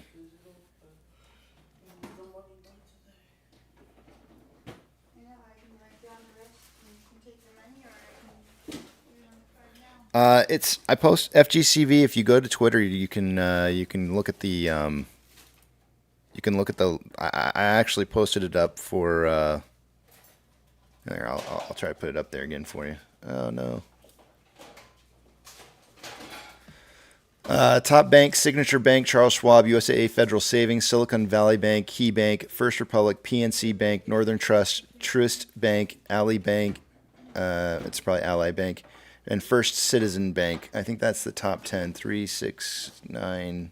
That's actually the top 12. U.S. banks right after that. But you know, a lot of these banks have over. I mean, there's the top 3 have over 100% of their of these FHLB loans over the amount of equity that they hold, which is outrageous.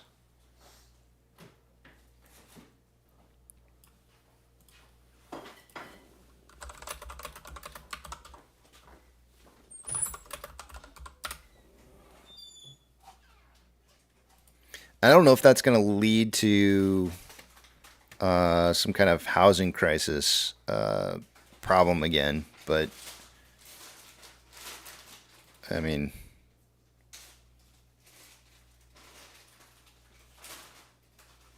I guess we'll see.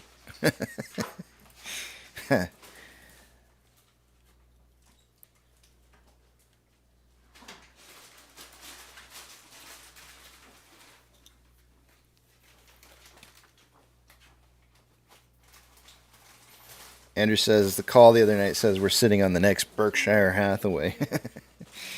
I don't know if I'd go that far, but you know, somebody was asking me some questions in regards to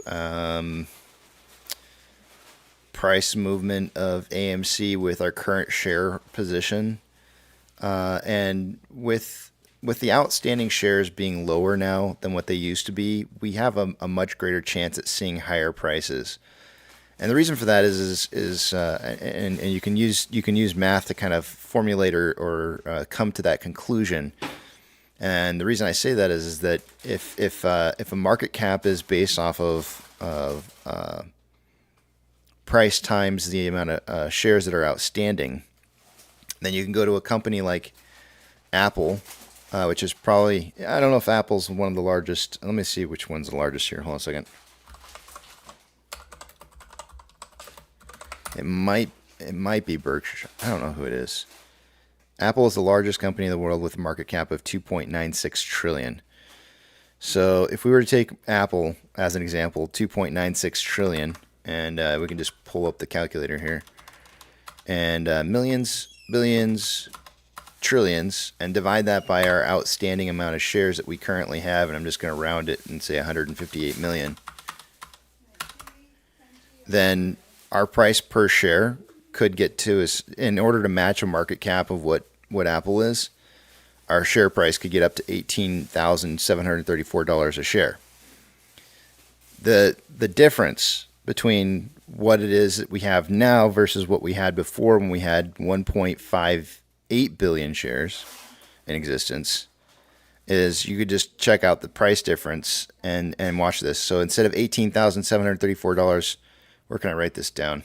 Let me write this down somewhere. Can I open up another one? Yeah, all right. We'll just write this down here so you can see the difference. 296.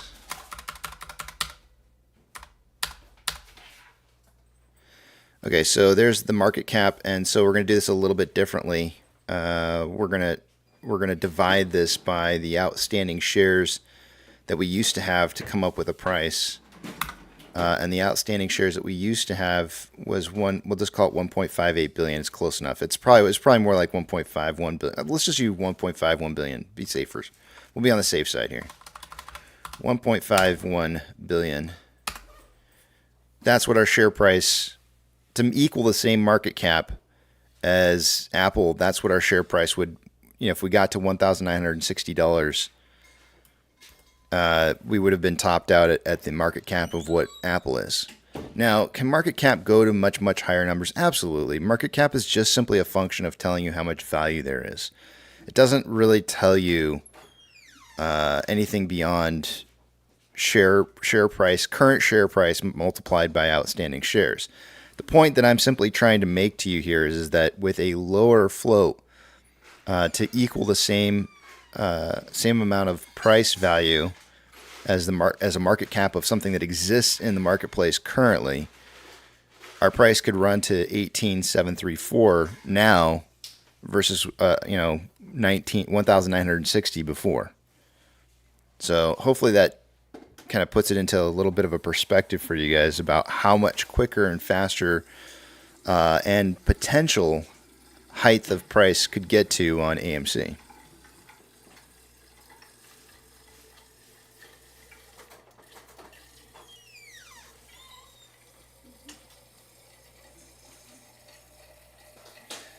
Mike says, why the F is institutional ownership not updated yet still showing 154 million everywhere, pre-split numbers, they lying.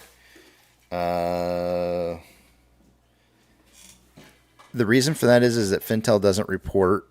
It's not a live reporting, and it's usually lagging by about 9. I usually kind of expect about 90 days, so it's off by about a couple months. I would imagine that probably by the end of the quarter, I would expect about, I think it's 45 days, about 45 to 60 days after the end of the quarter, we should see a reporting. So in other words, the end of the quarter just happened. So mid-month next month, we should see Fintel starting to report different values, but it's just because they're always behind.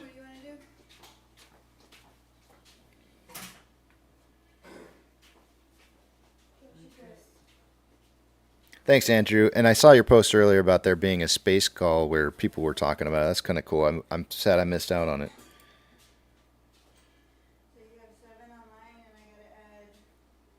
Yes, absolutely, Andrew. And that's the point that I was trying to make is that I'm not trying to show you what price we could run up to. What I'm trying to show you is what the difference in market cap would look like if we were to equal Apple's market cap, what it would look like pre-reverse split and conversion and post. Meaning now we can run up, in order to equal the same market cap as what Apple has, which is a company that exists in the stock market, which means you can have a market cap that high and trade there normally, means that the price of AMC could get up to $18,000 a share. But I think it could get higher. It can absolutely get higher because, like you said, market cap gets thrown out the door when somebody has to forcibly buy shares and people are asking for more value. It really depends on us as shareholders. What are we willing to hold out for?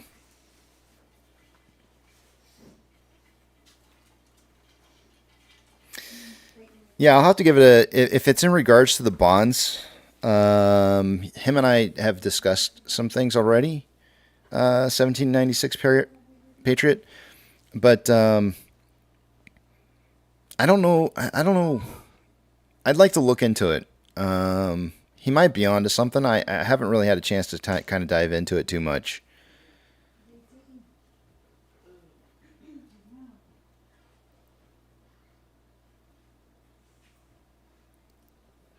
Well, Mike, that's okay, man. It's okay to, it's all right for you to watch whoever you want.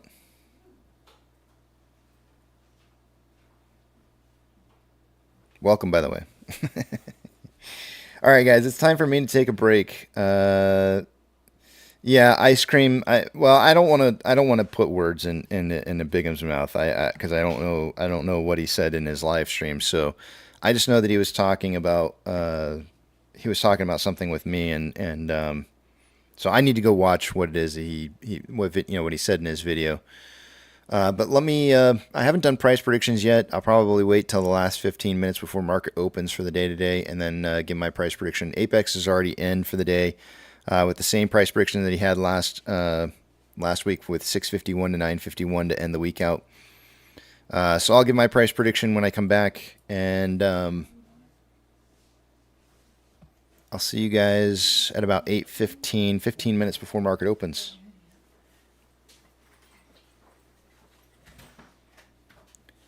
I'll see you guys in a bit.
All right, guys, I'm back, and I'm just trying to figure out where I think AMC's price is going to close for the day today.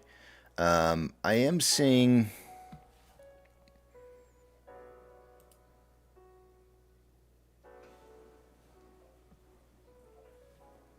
It looks to me like VIX is opening up higher today, which is kind of odd because in the pre-market futures it was showing down. Let me check something else out here real quick.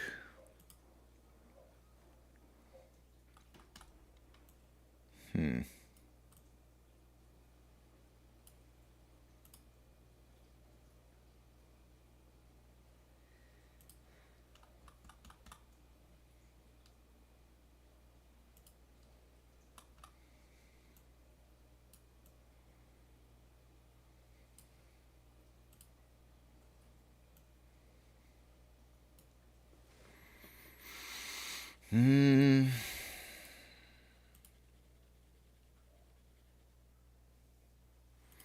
All right, I'm going to go with a 797 close.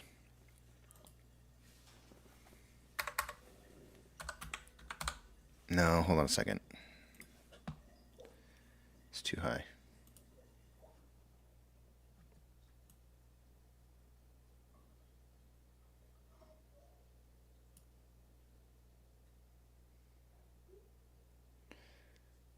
$770.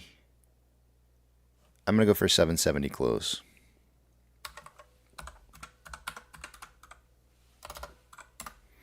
So 620 to 920 is going to be my price prediction.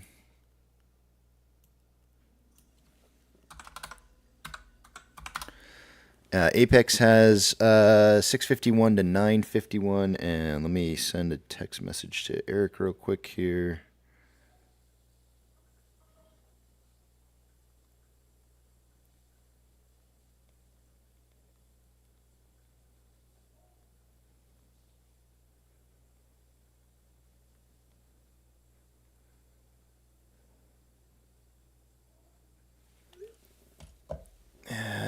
let's see here. Let's put back on a minute. Get our Bollinger Bands back up.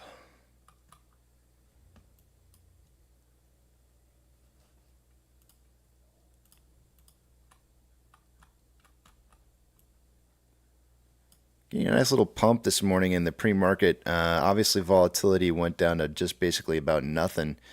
And as price did start rising, it was touching the top of the Bollinger Band, which means it's going to come back down and retest that simple moving average. Very likely, when market opens, we'll probably see, the downwards pressure that we typically get at the beginning portion of the day.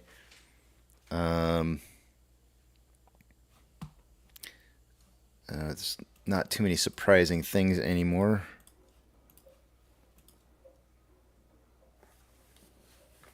Porter's going with a 732 close.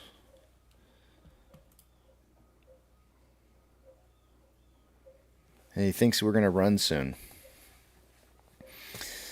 I think we got at least another week of pain. I kind of have to watch the CHX volume. If CHX volume falls off to nothing, then I would agree with what it is that you're saying. If we see large amounts of volume in CHX, then I think we still have more pain ahead. So I think we've, last week was the first week. I had said a week and a half to 2 weeks worth of pain.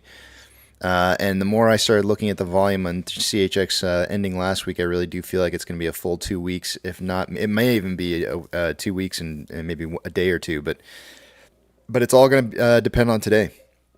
I want to see low volume going through CHX today, which means not a whole lot of failure to deliver volume coming back in.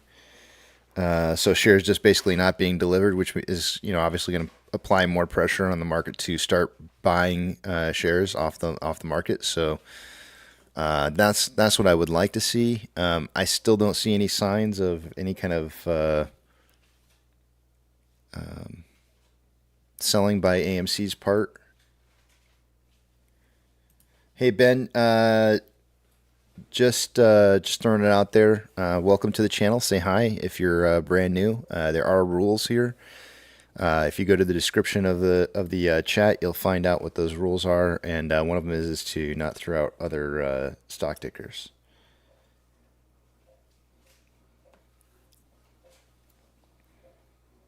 Unless it specifically has something to do with AMC directly.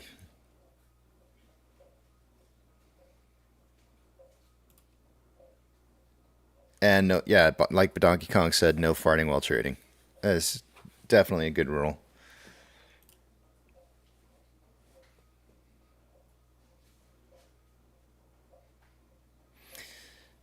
Earlier this morning, I put up the poll for have you received all your settlement shares?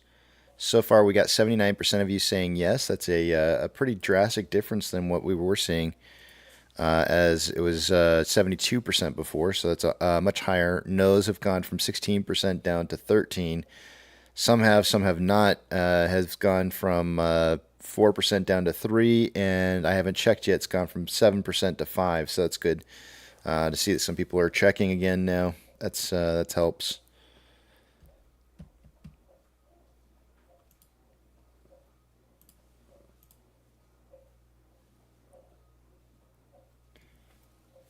John says, so Ixnay on the CHX callouts. Got it.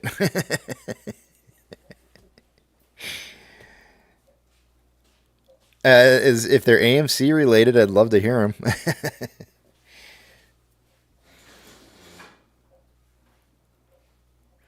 Oh, Albert says Kenny is pissed about dumb money because they hired Ron Swanson to play him and he's fat in it. But I heard that he doesn't like his how he's been depicted, which I think is kind of interesting.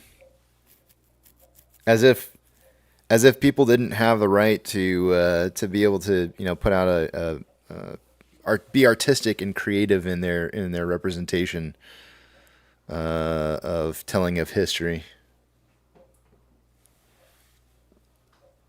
I'll sue you. Okay. Jay, I looked at them earlier this morning, and I'll look at them again at 9. So in about 35 minutes or so.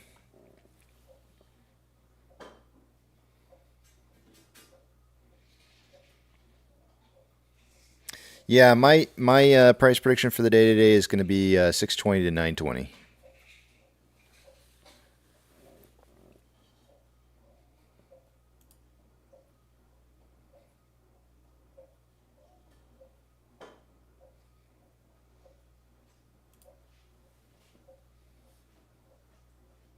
Grant, you're welcome. I'm not sure what for, but you're quite welcome.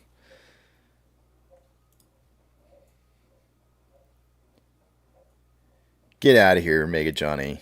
Shut up. That didn't happen. There's no way. Come on. Don't make me go watch it. You know, it's starting a rumor like that. Did he throw did he throw bedposts in the movie? Just curious minds want to know.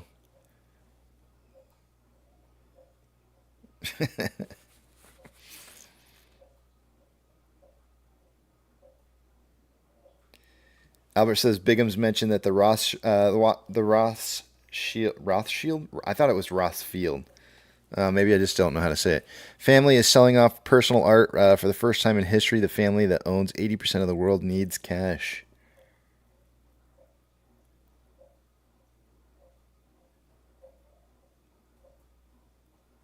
Thanks, Tish. Well, it's time to get this market open. I will see you guys on the other side of market open.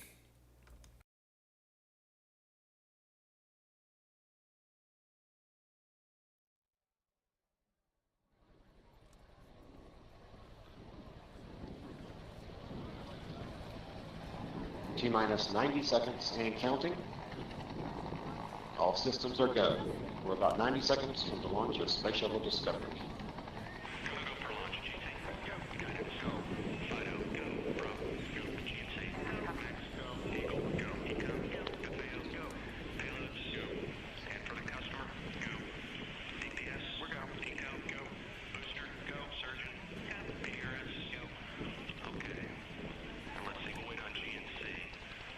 T-minus 60 seconds and counting.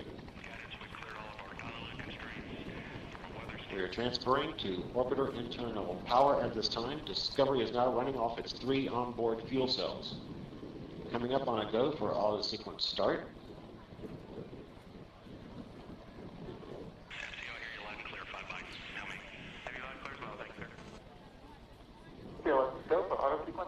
And we have a go for auto sequence start. Discovery's onboard computers have primary control of all the vehicle's critical functions. T-minus 17 seconds and counting. 15, 12, 11, 10, 9, 8, 7, 6,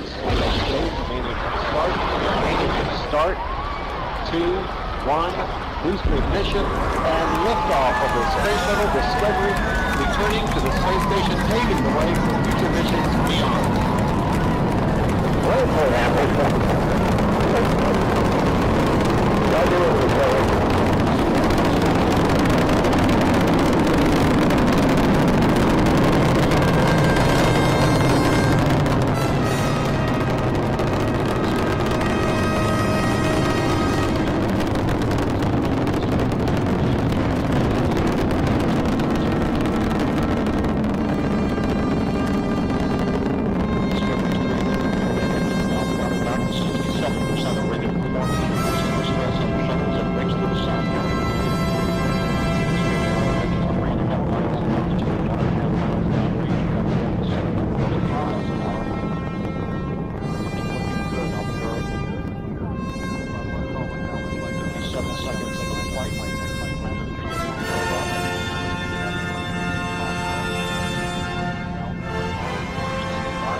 commanding the main engine nozzles to swivel, aiming the shuttle for its precise target in space for main engine cutoff. Should have a good forward leg now and then. Okay, you sound good.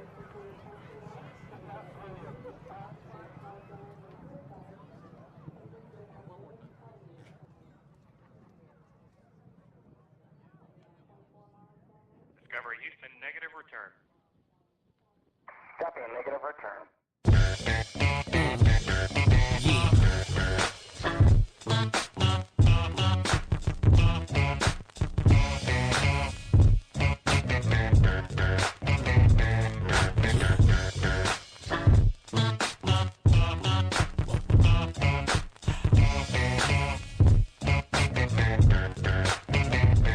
I'm the definition of half man, half drugs, ass the clubs, bad boy, that's what's up, after bucks, crush crews after us, no games, we ain't laughing much, nothing but big things, check the hit list, how we twist shit, what changed but the name, we still here, you're rocking with the best, don't worry if I write rhymes, I write checks.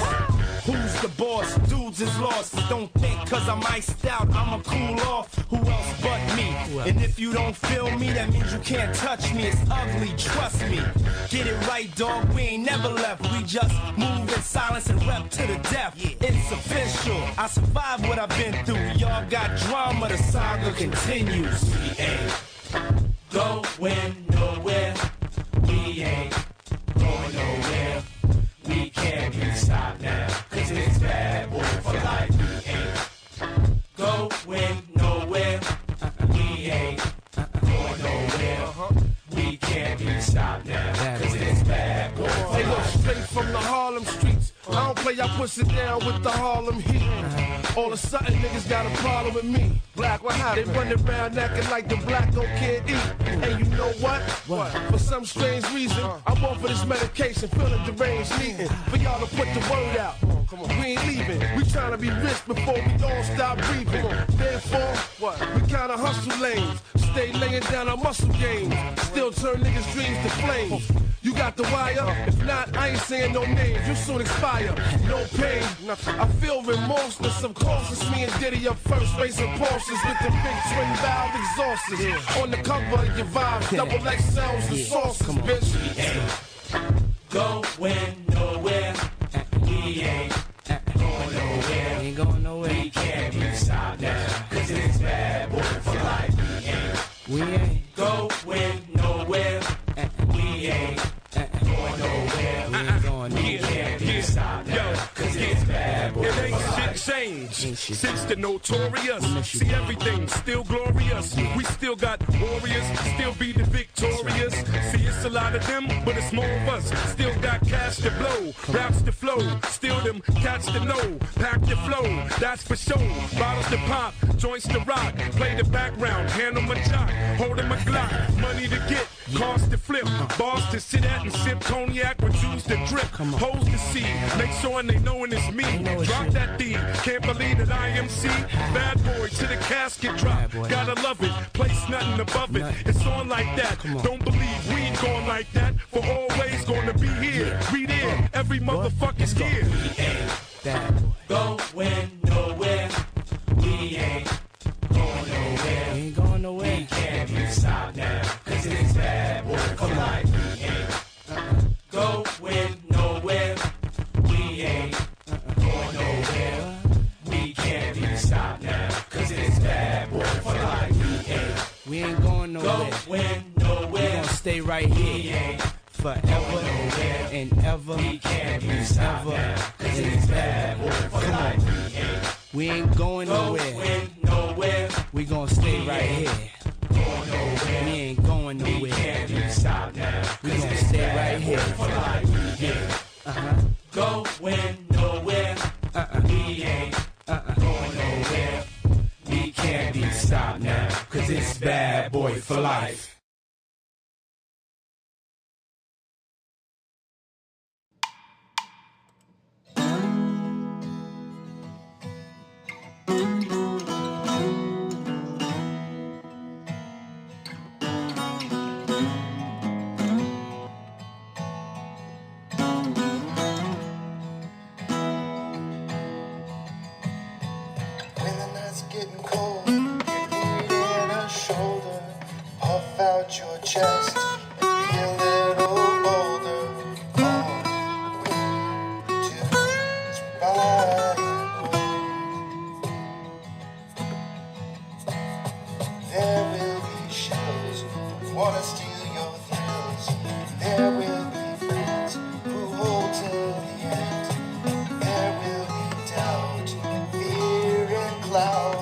it's all in your head. Those hedgies are dead. Panic and fear really are near. It's not ours to own. We have shown that all we do is buy and oh, there will be shills who wanna steal your thrills, and there will be friends who hold till the end, and there will be doubt, fear and cloud, but it's all in your head. Those hedges are dead, so when the night's getting colder, you need in that shoulder. This Ape's got your back, we got each other. All we do is we buy and hold.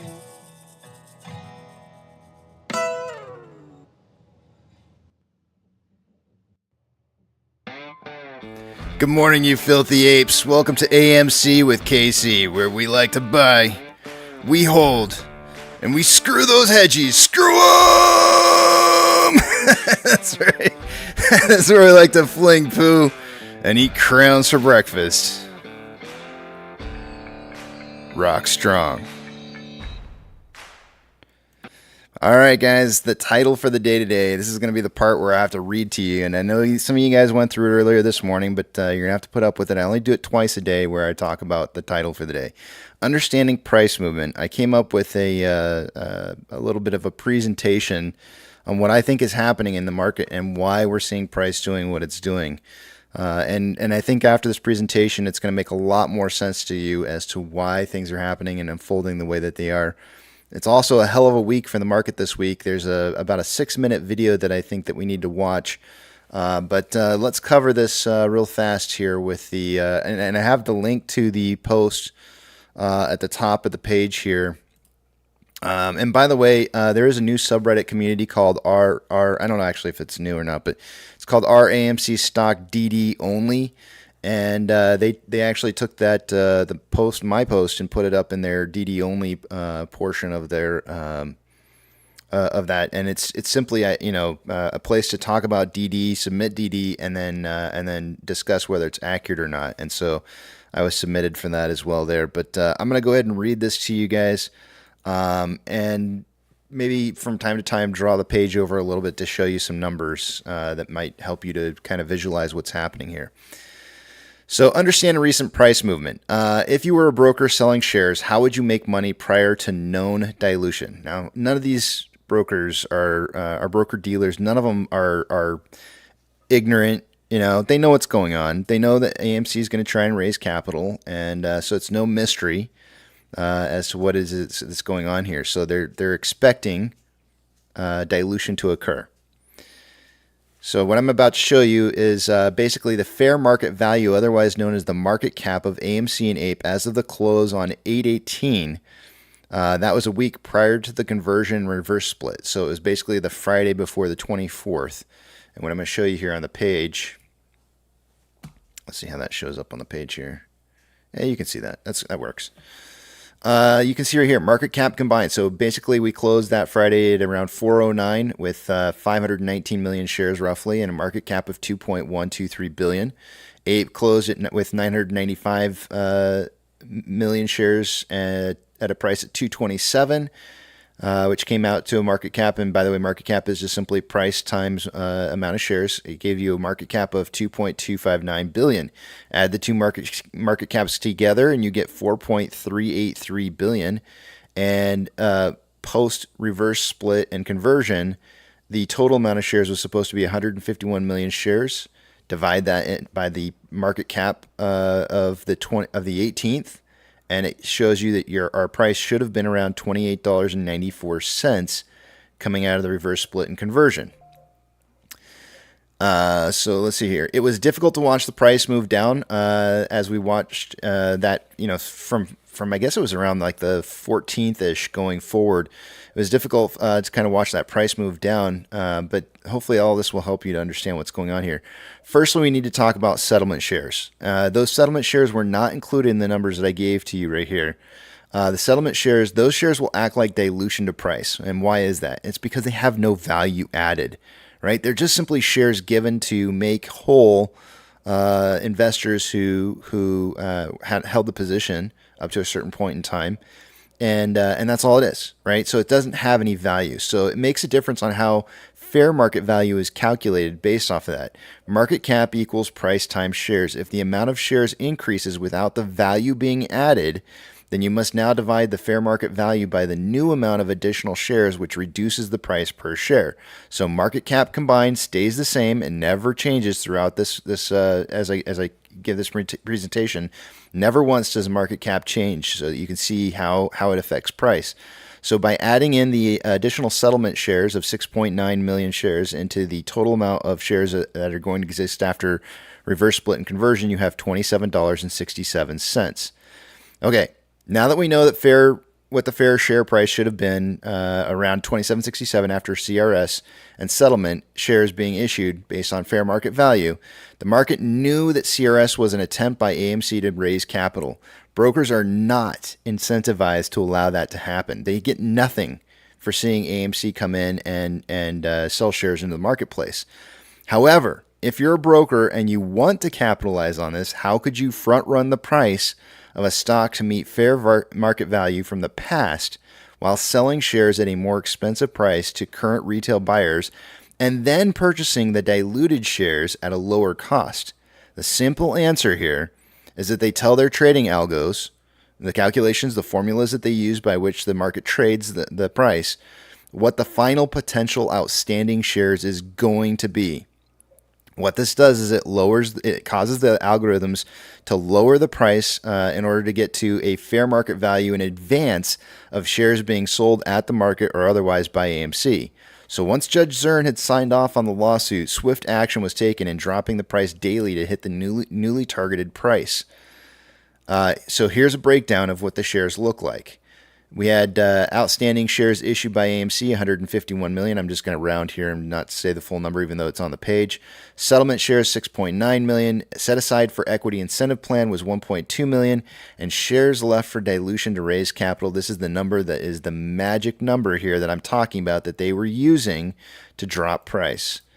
It's the last number that's the most important. If I were to add this value to the total number of shares outstanding, what would it do to our share price, assuming the August 18th fair market value needed to be maintained? Remember, market cap combined doesn't change. It stays the same. The market is still valuing AMC the same way as it did as of the 18th. Or it was the 18th? The 18th of last month. You add in 390 million shares that AMC is going to be using to dilute with into the total amount of outstanding shares that there's going to be, minus the incentive plan. That's what's missing from the 550 here. And all you have to do is divide the total amount of shares by the market cap combined, the fair market value from the 18th, and you get $799. Why did the market drop the price to these points where we are right now? They were pricing it in advance. They're accounting for all of those shares to be in existence and being able to be sold. Remember, these algos are constantly reevaluating what fair market value is on many different factors. So there's always room for this market cap here to kind of move based off of news, based off of trading metrics, based off of a lot of different things. So this number's on a daily basis always kind of moving a little plus or minus this number. So there is a room for margin of error here for what I'm showing you, because some kind of news article could come out, cause the market to move a certain way that would cause price to move in a direction that would cause market cap to change, fair market value to change. So I'm just trying to show you what this is all based off of the recent price movements. Were all based off of our brokers attempting to eat from the table early. By front-running the price down to what would be the equivalent of 80 cents pre-CRS value per share, the market can now absorb any shares sold by AMC into the market at rock-bottom price, scalp retail for the higher-cost shares that we're buying on the way down, to pocket any value difference between their at-the-market purchase shares that AMC sells in the future. To summarize, you're seeing that the plan all along by financial institutions was to drop the share price, to price in the old fair market value to a pre-planned amount to make the most money on events that are going to unfold, things that have not yet occurred. They're front running the sale of shares into the market. But wait, there's more. The market had started to settle on a price that was higher than $7.99 by 8/29. This happened to be the day after institutions had to start buying shares to deliver to retail since they didn't have all they needed for the settlement delivery, and we started seeing price go back up. Then suddenly on the morning of 9/6, in the pre-market hours, 1 hour before the market opened, a filing by AMC was released stating that they were increasing the previously stated dilution amount of 25 million shares to 40 million shares, and immediately the share price started to drop over the next 3 days until resting on 7:20 in the after hours of, this date's wrong, 9/8/2023. Are you curious as me as to know what 40 million shares in news would have done to the math from above? I added in 40 million shares. Now, we know they didn't get an additional 40 million to dilute with. It's just that the news caused the price to move, and it dropped. And if I add in that 40 million shares into this, into the amount of shares that are expected to be sold into the marketplace, it drops our using the same market cap combined. It drops our price down to 745, which is oddly the only 25 cents off from our closing price as of 9/8. Now, of course, we all know... Oh, I already said all that. So what's next? What is next? Me not clicking on the right buttons. The market is going to have to continue to drop price so long as retail continues to buy to complete orders. Why is that? In order to make the market with shares that don't exist, SSR has to be tripped, allowing for the creation of short-exempt volume that can be used to fill orders. Those shares ultimately must be found at a later date, T+35. I don't know when AMC will authorize sales of shares into the market, but buying pressure from filling orders, retail orders with short exempt volume is going to start kicking in towards the end of September, the end of this month. So I can't tell you what AMC is going to do, but I can tell you that buying pressure is going to start kicking in here pretty soon. Am I suggesting that retail not buy? Not at all. I'm not saying that. That is not what I'm saying. Buying applies pressure on the market to find shares. The more buying pressure there is, the riskier it becomes to continue to push the price down. I believe we are seeing the risk taking its toll on institutions already who are starting to take away the buy button. We've been hearing news of that from multiple brokers, by the way. I also believe that institutions are signaling the price at which those risk factors will ultimately cause a failure in the system. I've seen some share prices listed by many different brokers, some around $4.50. They may be signaling to the rest of the market that if you hit $4.50, there could be enough buying pressure here that we're effed. So they might be signaling for where the bottom threshold may be. If AMC authorizes the sale of shares, we are likely to see an initial price movement down, and that's just simply because dilution, the news of dilution, is going to cause price to move where? Down. We've seen it. We've already seen it one other time. AMC said, "Hey, we're selling 15 more million shares than we were going to," and suddenly price starts dropping. Right. So the news immediately will cause the price to initially go down, but that should be pretty short-lived as the shares actually make it into the marketplace. The buying pressure should kick in. So that's my how long is that? 20-minute presentation to you guys on where I think we're moving to, why we're moving the way that we're moving, and what to expect in the future.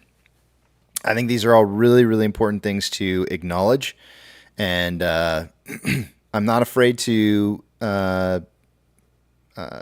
talk about this at all. If anybody has questions or wants to try and dissect what it is that I've said and challenge it, be my guest. I would love to debate it. It's not, I don't think it's a difficult topic to debate.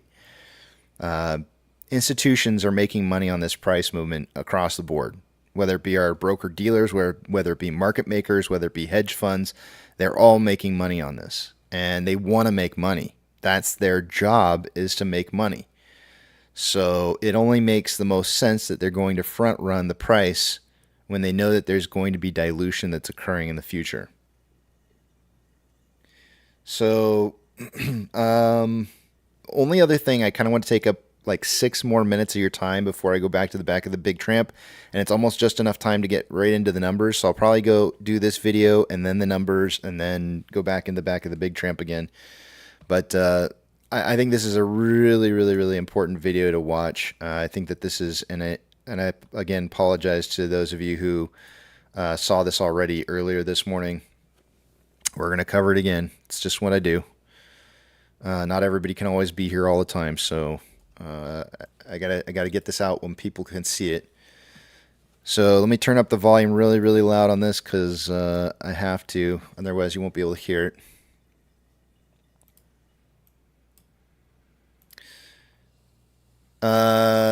So this is posted by Finance a Lot. I'm not who I think I'm following now, but I wasn't before.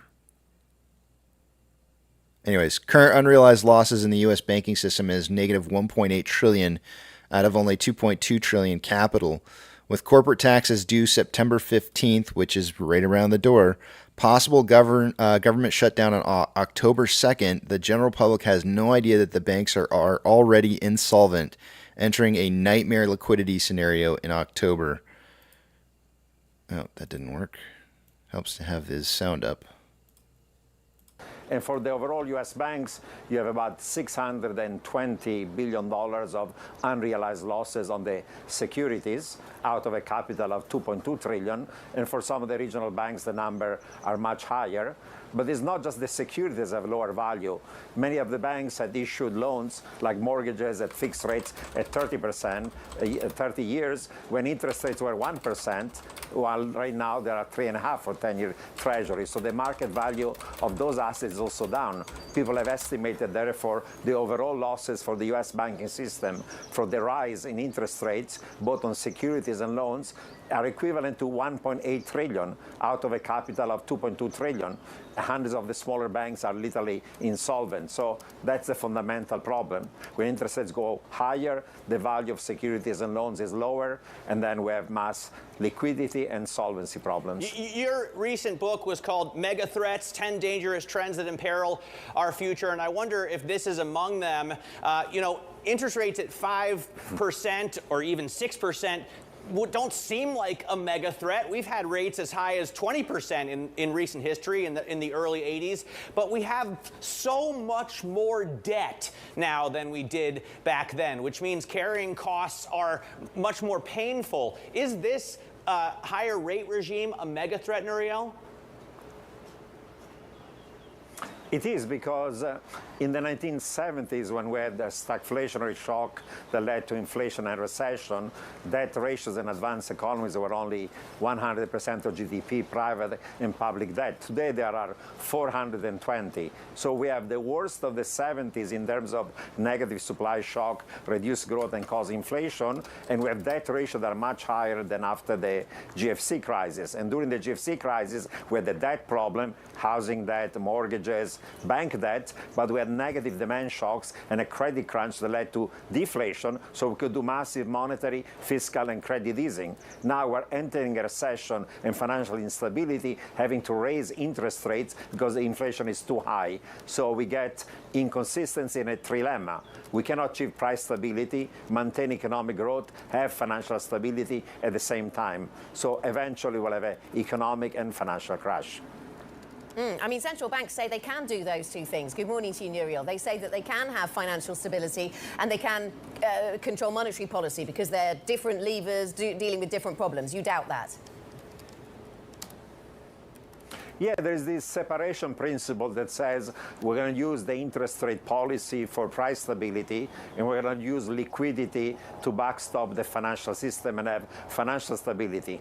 But that occurs only when the problems of the financial system are purely liquidity and limited to individual institutions. When you have a systemic problem and there is a risk of insolvency, and by the way, an economic recession is going to lead us from duration and market risk to credit risk, you cannot essentially lose liquidity support of the banks as a way of backstopping the system, and there's an inconsistency between price stability and financial stability. And we're headed towards a hardline landing, a credit crunch, and significant amounts of losses, both for debtors that are facing much higher nominal and real rates, but also for savers and creditors, because rising interest rates reduces the market value of their creditors' assets. So you have financial instability, price instability, and economic instability.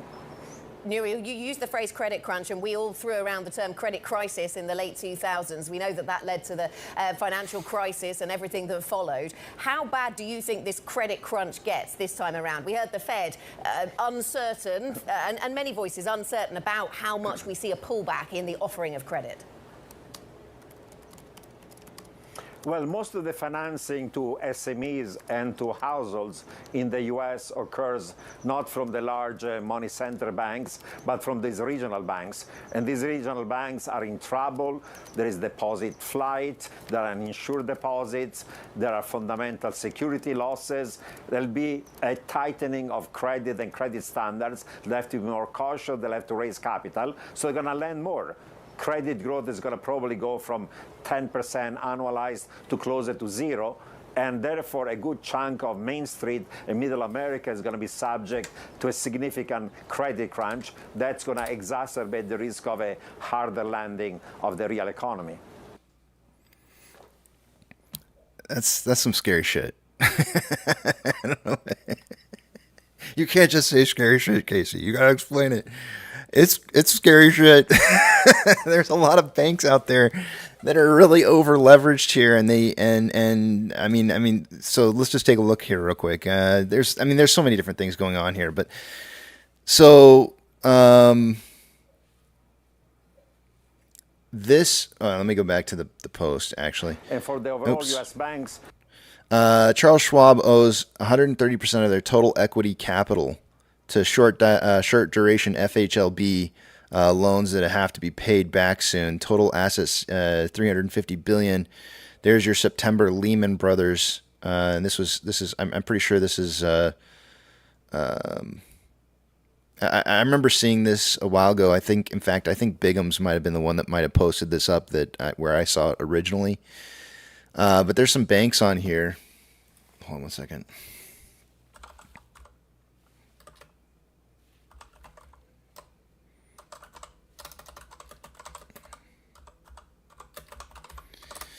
All right.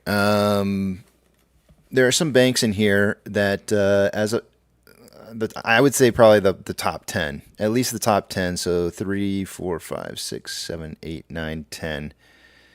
Yeah, probably the top 10 are probably the worst off here, where they have Federal Home Loan Bank loans that are as a percentage of equity compared to what they have, or some of these are over, the first top 3 are over 100% of what they have in equity. So I mean, if something goes belly up, those banks are going to be, excuse my French, cover your kids' ears, but shitting bricks. Signature Bank, Charles Schwab, and USAA Federal Savings are the top 3, and they're all over 100%. And I have my main financial institution that I bank with, personally for myself, is in that top 3. So not good. Silicon Valley Bank is next. Key Bank, First Republic, PNC Bank, Northern Trust, Truist Bank, and Ally Bank. Probably, I think it's Ally. Ally Bank are on the top 10 list there, with very, very high percentages. And I think there's some really massive financial problems heading our way, and a lot of them are really kind of start rearing their ugly faces by the end of this week. And a lot of that plays into some of the different things that I've been showing you guys along the way about why there's signals by a lot of different things about the impending big market moves that are coming in the very, very near future. It's very, very important, guys, when you're looking at a market-wide, when you're looking at individual stocks, it's one thing to just kind of like track where price is moving to. But to understand the bigger global picture and how the markets are impacted by everything that's happening around them is really important to look at the bigger picture. Albert says, yes, the Cubano is saying, Casey, you got some splaining to do.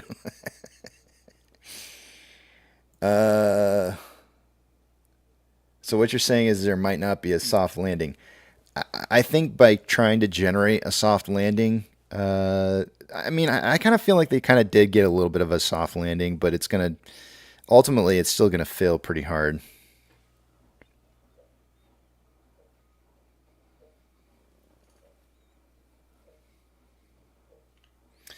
But let me go back. Let me do the numbers and then take you guys to the back of the big tramp. And yeah, John says Biggums was suggesting us buying a bond from AMC so that AMC could get out of debt and also give us better returns than bank savings. I mean, it's certainly an option. It's a risky option. I need to look into it some more before I'm willing to just jump on it. And I need to see what kind of risk there is involved. But the other thing is I don't know how AMC would be able to sell or structure a bond sale to only retail shareholders. I'm not sure what that would look like exactly. I'm not sure if it's ever been done before. I have to look into it, but it's something that I need to do some research on before I'm willing to just jump in and to say like, yeah, let's go there. Yeah. I know we've certainly talked about just trying to pay off the debt for AMC before as an idea. But anyways, I'll look into some stuff and then get back to you on those kind of ideas. That's really funny. Albert says, "Oh, it'll be a soft landing, like the Hindenburg landing was softer than a plane nosediving into a cliff." Exactly. Yeah. I mean, I really can't think of a better way to explain it. You know, it wasn't that far off the ground.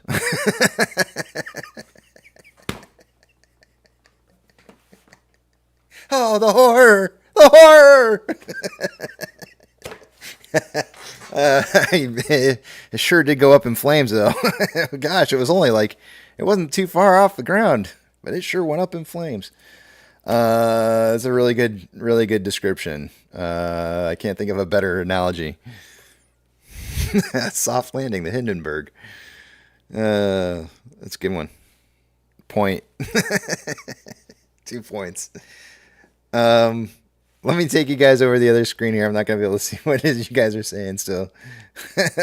Hold those personal thoughts, comments, questions, and concerns until you see the big tramp back up on the screen again.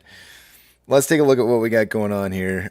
Two-factor authentication. If you don't have it, you may want to consider getting it, as it could prevent somebody from getting into your account that shouldn't be there when you do sign up for that with your broker, if you should so choose to. Make sure you, if they allow you to put in a secondary device, put one in there in case something happens to your primary. And then, as of right now, you guys are polling. There's about 5% of you who have not checked your accounts yet, and that's okay. I mean, if it's your money, it's your choice. If you don't want to check, that's fine. I understand.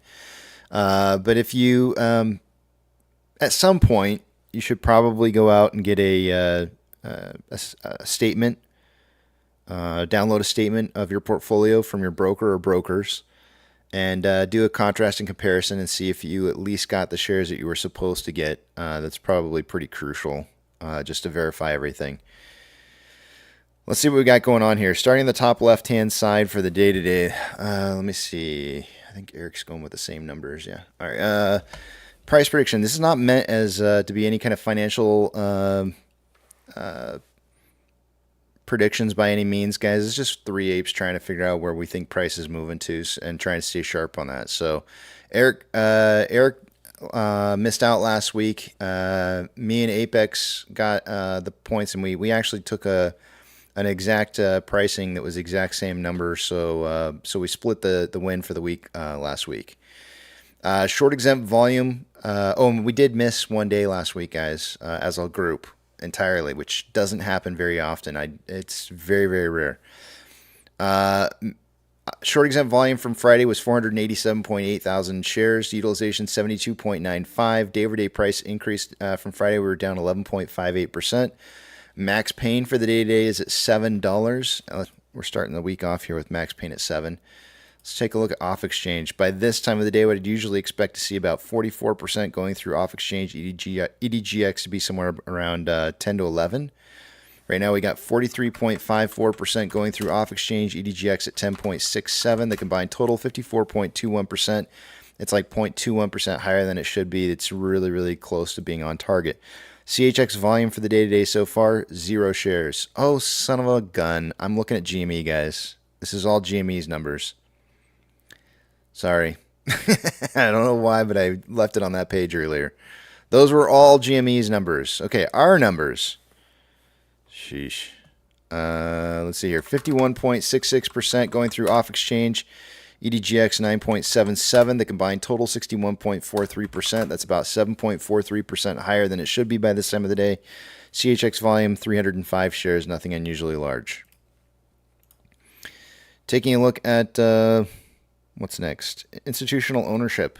Somebody was asking a question about short interest, and it's on the page usually for you to be able to see. Usually, not always. But Fintel is kind of reporting bad information right now, so what's the word I want to use here? Be very cautious about using Fintel for data right now. But they're reporting 154.089 million shares owned by institutions. Obviously, they've not updated yet, and it's still the same value as last Friday, so no changes there. Taking a look at options. Highest amount of call volume so far for the day today is sitting at $7.50.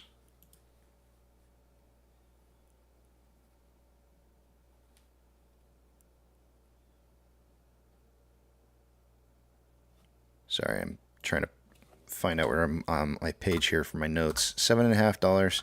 It was $8 last week when we closed out the week. We currently have 3.6 thousand contracts at $7.50. And on puts, highest amount of volume is at $6.50 strike. And there's approximately 14.5 thousand contracts. The volume for the calls this morning is very, very normal. A little elevated on the puts this morning, and so we may see some downwards momentum in price in the beginning portion of the day today. But the market is suggesting a closing price between $6.50 and $7.50 by the end of the day. Taking a look at, actually, let me take you over to the other page here, and I'll move a couple screens around. We'll take a look at the rest of the data.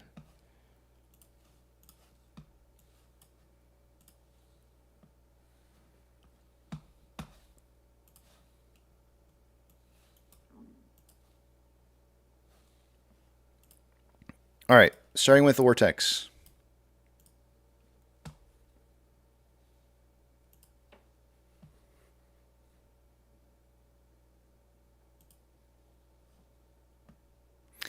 So far for the day today, we have about 402,000 shares having been borrowed for the day.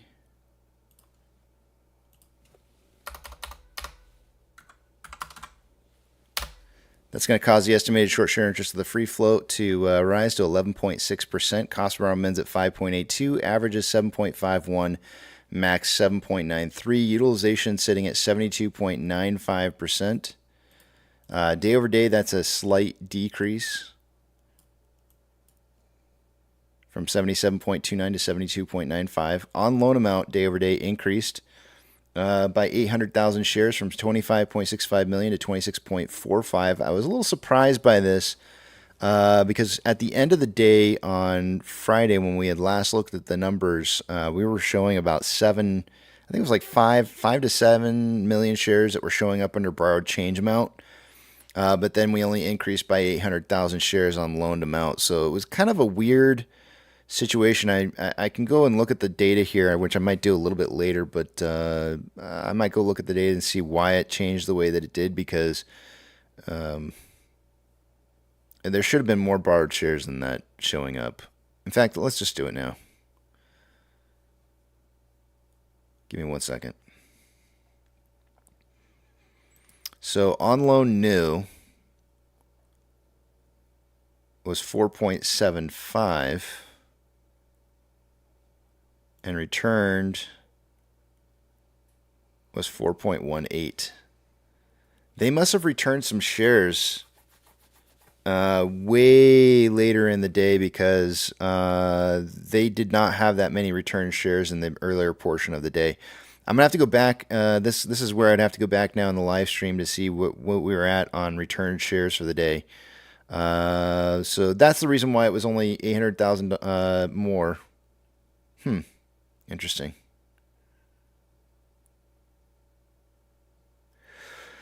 All right, whatever.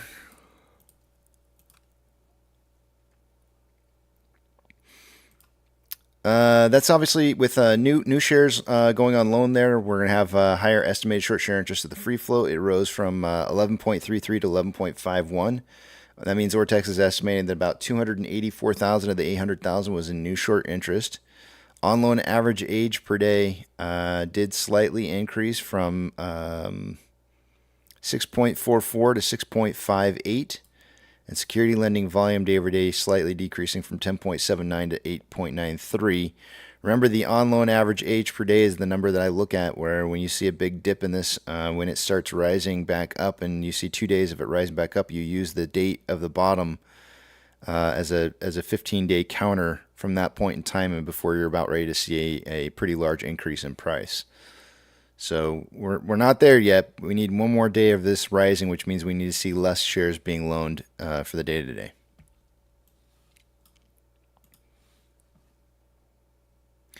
Orders by Fidelity customers. AMC is in the top 10 here. We have 76.14% buys to 23.86% sales. And let's see here. GME is not on the list.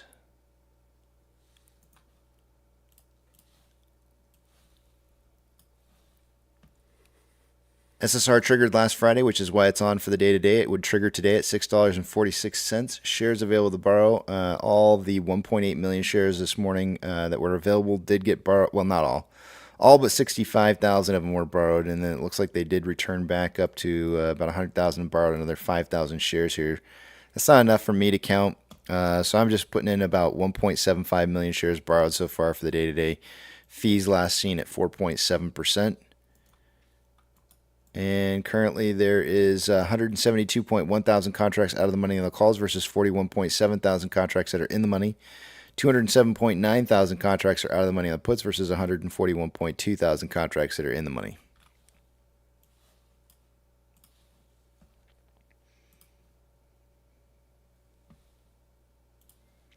NASDAQ is up 0.39, Dow Jones is up 0.23, S&P 500 is up 0.33. We have 3,513 advancers to 2,504 decliners. The market is more advancing than declining.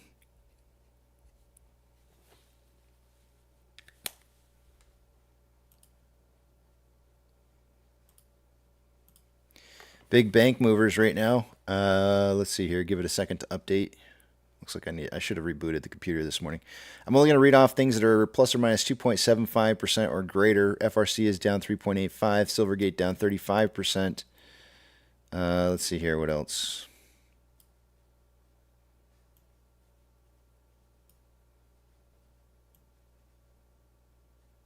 Coinbase down 4.86.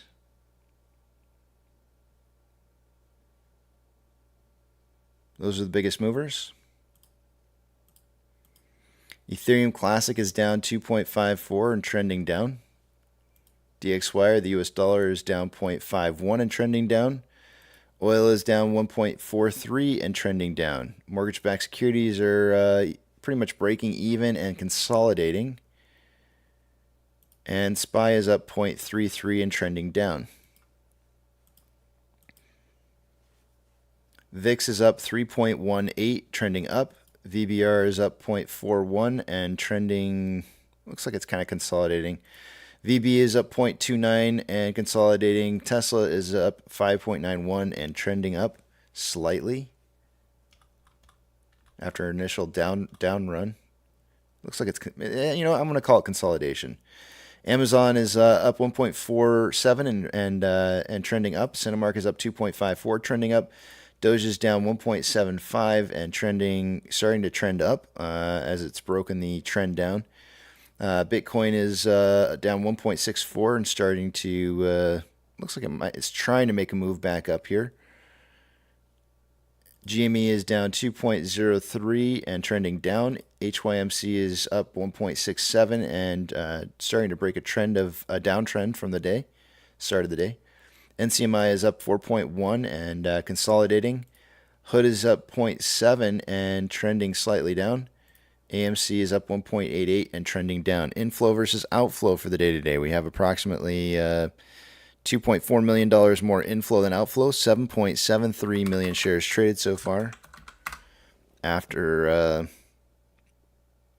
47 minutes worth of trading, putting us on a pace for 64.14 million shares traded by the end of the day today.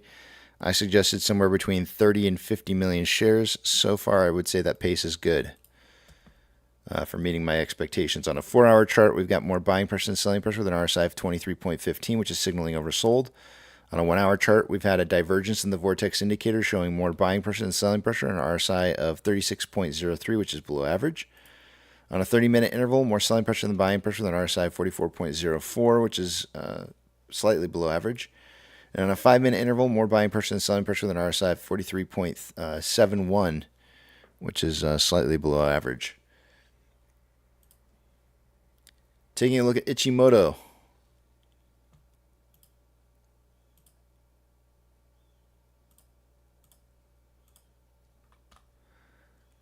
On a 1-hour chart, Ichimoto, let me get rid of all this other noise. Lagging line is below price line, conversions below base, and price doesn't usually like to move upwards through thick portions of clouds, which is why I'm kind of feeling like if we are going to see an up close for the day today, it probably would not exceed something higher than perhaps maybe like $7 and I don't know, 40 cents or there 7.30 maybe, somewhere around there, which is ironically right where we're at right now. On a 4-hour chart, I mean, to get through this cloud for the day-to-day, we would have to see a price in the range of around $10.73, which I wouldn't expect to see have happen. There is a point in here where price could move up to $8.20, and you would see some temporary buying pressure that would kick in at that point, but it would only last from $8.20 to about $8.60. So it would be very, very short-lived, and you'd probably see a fizzle out of pressure, and then we would trade sideways more than likely if that were to happen into the cloud going into tomorrow's trading. Which, if that were the case, if we got a lot of additional buying pressure, we may see price breaking up through the cloud here. But typically speaking, it likes to wait for thinner portions to break through, which means we were probably looking for the backside of this cloud, which it might not be for a couple more days. Taking a look at a 4-hour cloud or time interval, lagging lines below price line, conversions below base, and again, we need to wait for that thinning portion of the cloud here. The top of that thinning portion of that cloud's around $11.14 currently, and this would be Tuesday, Wednesday, Thursday, Friday would be a thinning portion, and Monday the following week, which is why I was, this is again leading towards that like 2-week time frame that I was telling you guys about. It might be 2 weeks and a couple days. It just depends on what CHX volume does for today.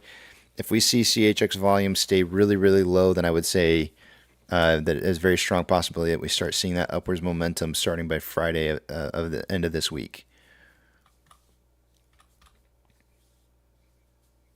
If we see more CHX volume in large quantities, then I would have to extend out the time frame that we're looking at.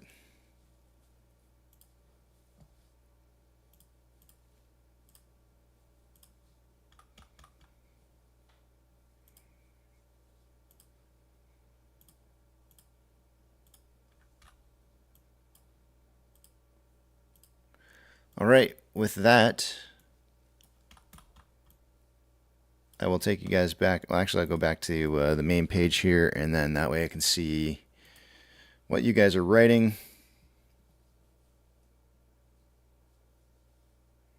Amit, in regards to brokers and who you're going to use, I mean, everybody else here is entitled to say whatever they want. For me, I don't try to say anything in regards to that, because I feel like that's kind of I can't tell you who's going to be a good broker and who's going to be a bad broker. Excuse me. Man, excuse me. They're all going to have problems, in my opinion. So how do you know who's going to be good and who's going to be bad? I think it's going to be a very difficult thing to do. That link that I just posted up there right now is in the description of this channel in case you can't find it again later. All you have to do is just come to the channel and find it, and it's under rule number 3, and it has a list of brokers there on what they did back in 2021. Now, I'm not telling you what happened in 2021 is going to repeat itself. It may entirely not repeat itself. It may do the exact opposite, and bad brokers back then end up being good brokers now, and vice versa. But I typically like to, personally for myself, I like to use the past history to dictate how I view the future. Only Santa knows, Casey. I'm starting to feel like Santa, let me tell you. I saw some kids I went to Home Depot to pick up some parts this weekend, and I saw 2 kids sitting in a cart, and they were looking at me. And you don't know how bad I was resisting going, hoo, hoo, hoo, as I walked past them, like real quietly, just so that only the kids could hear it and not the parents, like going, hoo, hoo, hoo, like that real soft, like, Merry Christmas, and then just walk away. Never look back. those are the fun kind of games you get to play with a beard. I didn't do it though. I thought it was creepy when I thought it in my head. In my head at first, I was like, that'd be really funny, and then I was like, no, that's creepy. Don't do it. If the parents hear you, they'll shoot you. So I was like, don't do it. So I didn't do it.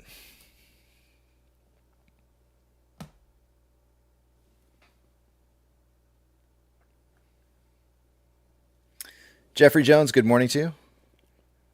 Fun games with beards. Yeah, that's right. I'm always curious how people who ride motorcycles that have beards do it. Because I know sometimes they wear like bandanas and stuff.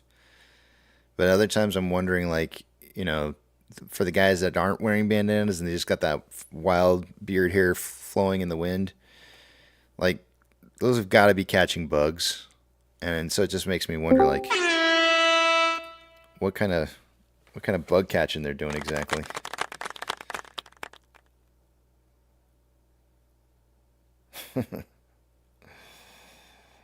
Roseanne says, oh my God, they would have freaked out. You can't do that today. And that's why I'm saying, I'm like, yeah, I don't, that's why I didn't do it, Roseanne. But it would have been funny though. It would have been really, really, really funny. And that's why people have lost their sense of humor these days. And it's kind of sad. I wish that wasn't the case. I wish people could smile more often. And I think in general, people have just kind of lost faith in humanity. So everybody's like walking on pins and needles everywhere they go.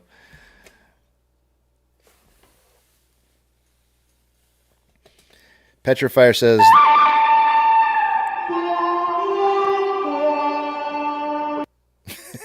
what is that? Good morning. Is that censored content? Morning, everybody. Oh, son of a gun. You probably just killed everybody's ears. I had the sound all the way up. Oh, crap. Sorry, guys. My bad. That was my fault. This is what happens when you put a guy who's trying to do everything all at once.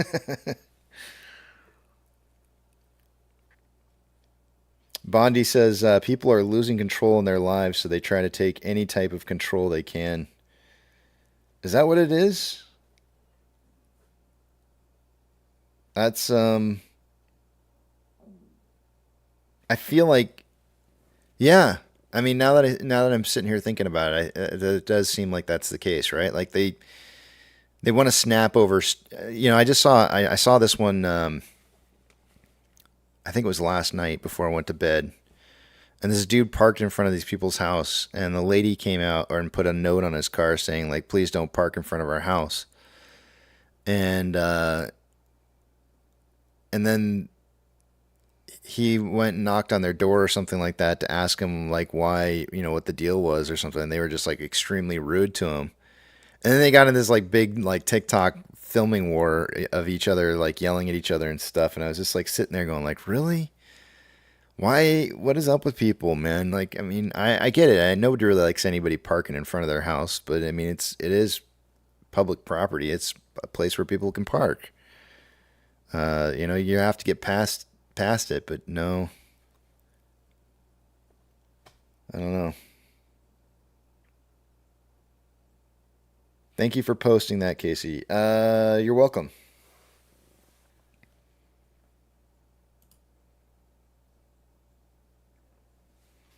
Sebastian says, Casey, when do you think that the butchering of the stock will end? I can't. I know that there's going to be buying pressure that's going to start kicking in probably by the end of this week to starting into next week. Most of it really kind of, the big chunk of it's really hitting the 2nd of next month, which is the first Monday of trading that we have starting next month. But there are other things that are going to cause buying pressure before then. So, but we've got about another week worth of pain here to endure before we see that turnaround, that buying pressure that's going to be forced upon the market. So, and I can't even tell you.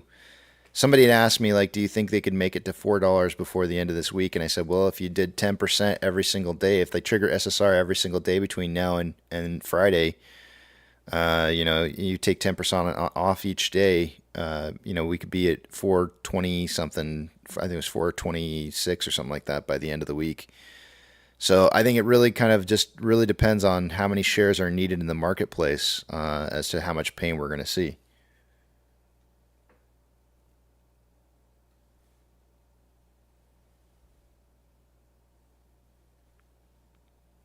The governments have used division to gain power. It filters down to the public interaction between people.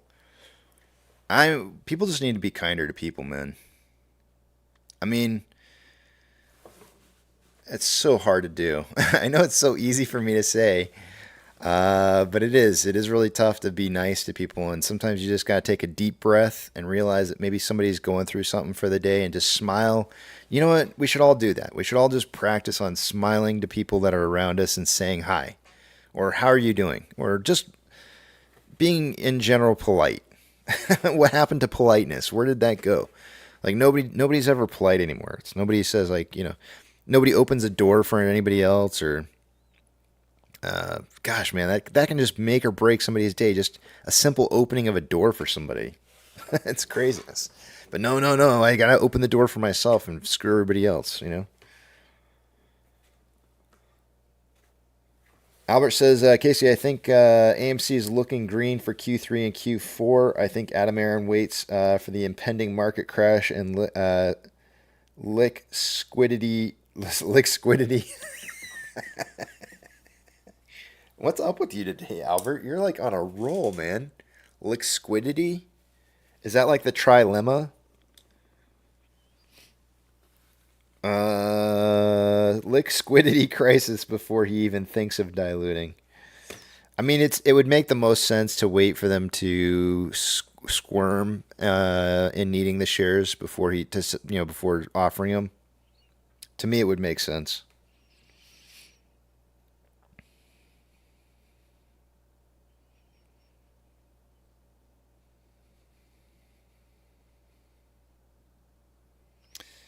Weekend Warrior says, hi, Casey. Why does some data services list AMC debt at $9.5 billion instead of $4.8 billion? I think there was a video that was floating around where there was like some Adam Aaron, I think from 2019 or something like that, was talking about how there was like a new rule where they have to state like their leasing as a debt, and it's just not true. But that's what it comes down to is they're trying to include the lease. So if you broke a lease, you wouldn't owe the money still, right? So AMC's not really in debt. It's just cost of operations.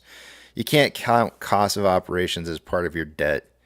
And so there's like complete idiots out there who don't even understand that, who are literally trying to suggest that AMC is in debt by 9.5, whatever number that is. And it's like, you can't count operating expenses as part of your debt. That's not how it works. Like they can break the leases, they could buy the play, they could buy a. There's so many things that could happen. They could renegotiate their leasing fees for the sites that they're at, or who knows. But it's not 9.5.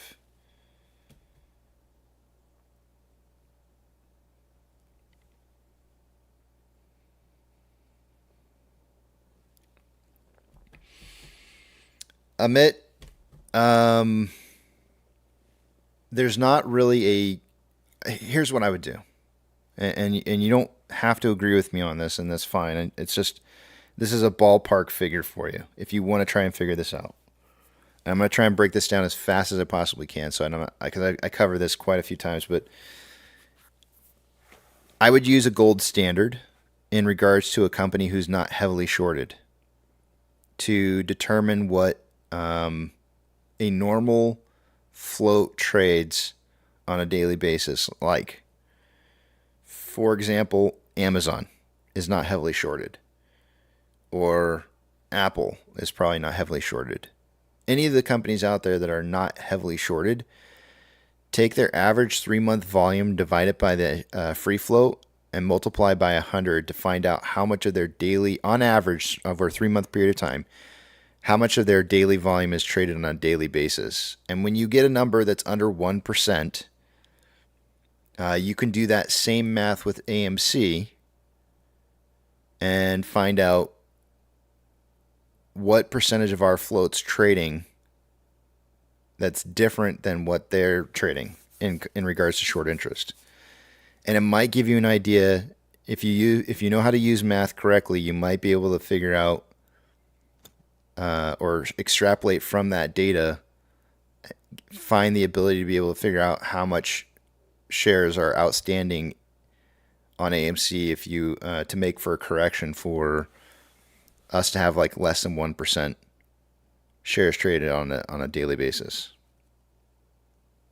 Dario says AMC is currently 6.5. Anything over 5% is massive.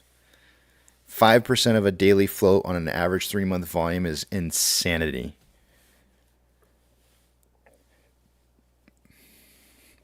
So once you find your gold standard, use that to try and extrapolate what the amount of shares AMC would have to have in order to have 1% of their total volume traded on a single day.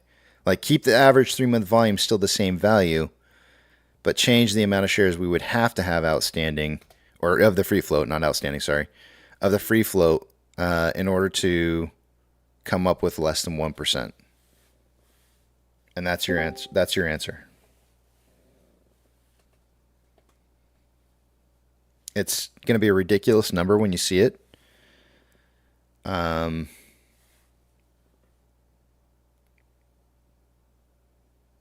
But it's not. I hate to break it to you, but it's not wrong. It's not wrong. There's a reason why companies that aren't heavily shorted are trading very low amounts of volume of their total float, and it has nothing to do with price. It has all to do with the fact that nobody's manipulating the market in ways that needs to create more liquidity. So it's literally just being traded for its complete value, and like it should be. Complete value is probably the wrong word to use. It's expected value? No. It's real value.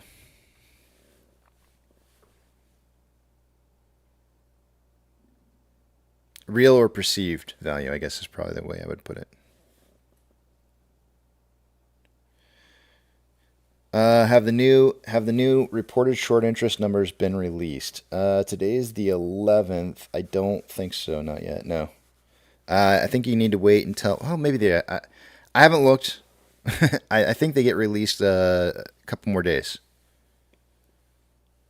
There you go. True value. That's probably the best way to put it. True value.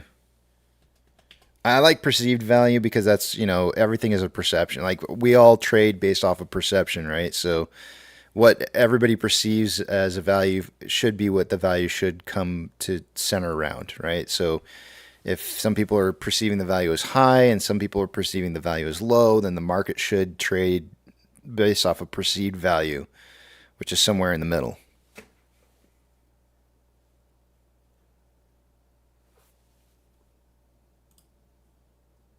But true value would be probably more based off of other metrics.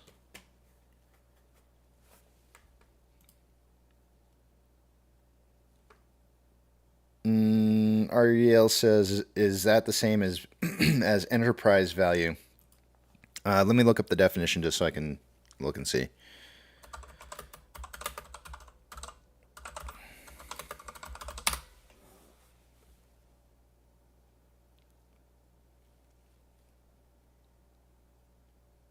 Yeah.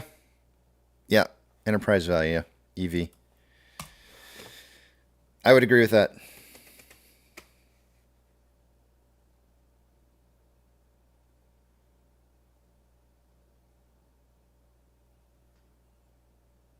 Weekend Warrior says, Casey, can you explain the AMC AK filing using the term of aloftment mean? I don't know. I haven't seen it, but I would imagine this is a question that has to do with like shares that are over the amount of what is needed to be sold, I would assume. Hold on a second. Thank you, Ariel. I appreciate it. Hold on one second here. You know, I had an interesting thing happen to me this weekend. Hold on a second here.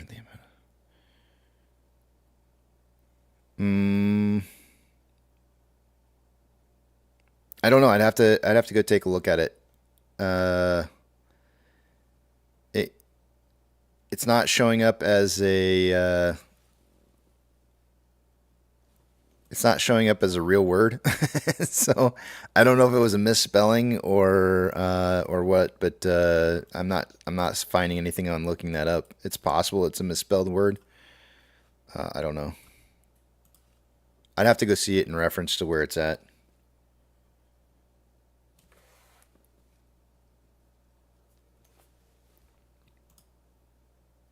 Any2 will do says it says over allotment in the filing. That's what I thought it said, but I didn't know what the allotment was. I was like, I've never heard that word, so I had to look it up. It doesn't look like it's a word. Could you also explain why CHX volume would indicate a possible turnaround on price? So CHX volume, I've linked it to being a good way or a way to be able to detect shares that are being returned for failure to delivers, and I think it's an exchange that's used to document those positions being returned, and I've done a lot of digging into why I believe that's to be true, and you don't have to agree with me, which is fine, but what I believe is that when shares are loaned to fill failure to delivers, if the amount of shares that are being loaned is starting to rise, but failure to delivers are not being returned, then you have what's the word I'm looking for here? You have a situation that's occurring where somebody's needing to borrow shares, but they're not able to use those shares to return. So you basically have like failure to delivers starting to stack. So any failure to delivers that are going to be coming due are now stacking, and because nothing's being returned, it's just they're letting it go without doing anything. So if you stop cutting the hair on your face, it's going to grow. And at some point, you're going to have to cut the hair. And when you do cut the hair, it means that you're going to be buying a lot of shares off the marketplace all at once. Or you're going to be borrowing them. One of the two. Because they can borrow as well. So, but either way, there will more than likely be there will be buying pressure in the market when that happens. So that's the. I'm probably doing a really poor job of explaining this, but that's the best way I can explain it. Is It's just a lack of returning of shares. And if they're not returning shares, then that means that they're stacking. And if they're stacking, then that means they're going to have a large quantity. They're going to all be due at once, which means that there's going to be a huge pressure to find shares or loan them. That's it.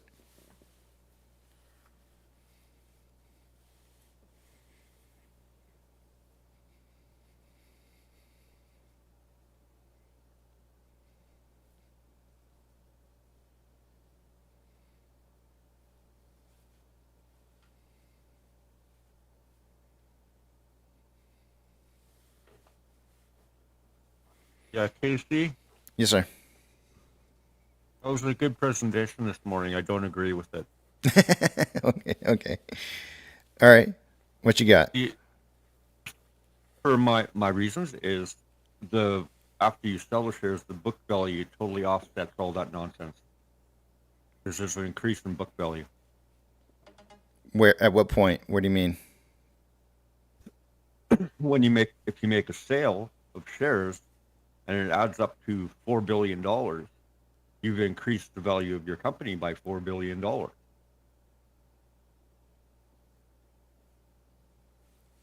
Am I not wrong? Am I right? If you no. Okay. So if you have $4 billion on hand because you sell $4 billion worth of shares, right? Your value is $4 billion. Unequivocally. So raising capital raises. So what you're saying is by raising capital, you're raising the value of the company because you now have equity at your within your possession to be able to use for whatever reason or what. You're making your books look better is what you're essentially saying, right? Yeah. So okay. So my answer to that is a simple no, because your out expenditures do not change anything, and just because you have more money on the books doesn't change your outflow versus inflow. So just because you have more money in the coffers doesn't mean that your company's still profitable. So it changes nothing for the books. It just makes it look like you've got more to spend. Yeah, but they're only selling 40 million. They're not. It doesn't matter. It doesn't matter how much they sell. It makes zero difference how much they sell because. So you're saying back in 2020 when they only had 150 million shares issued and they would have the ability to issue up to 517 million, that we should have been at what, 10 cents? No, because they're treating this completely different now.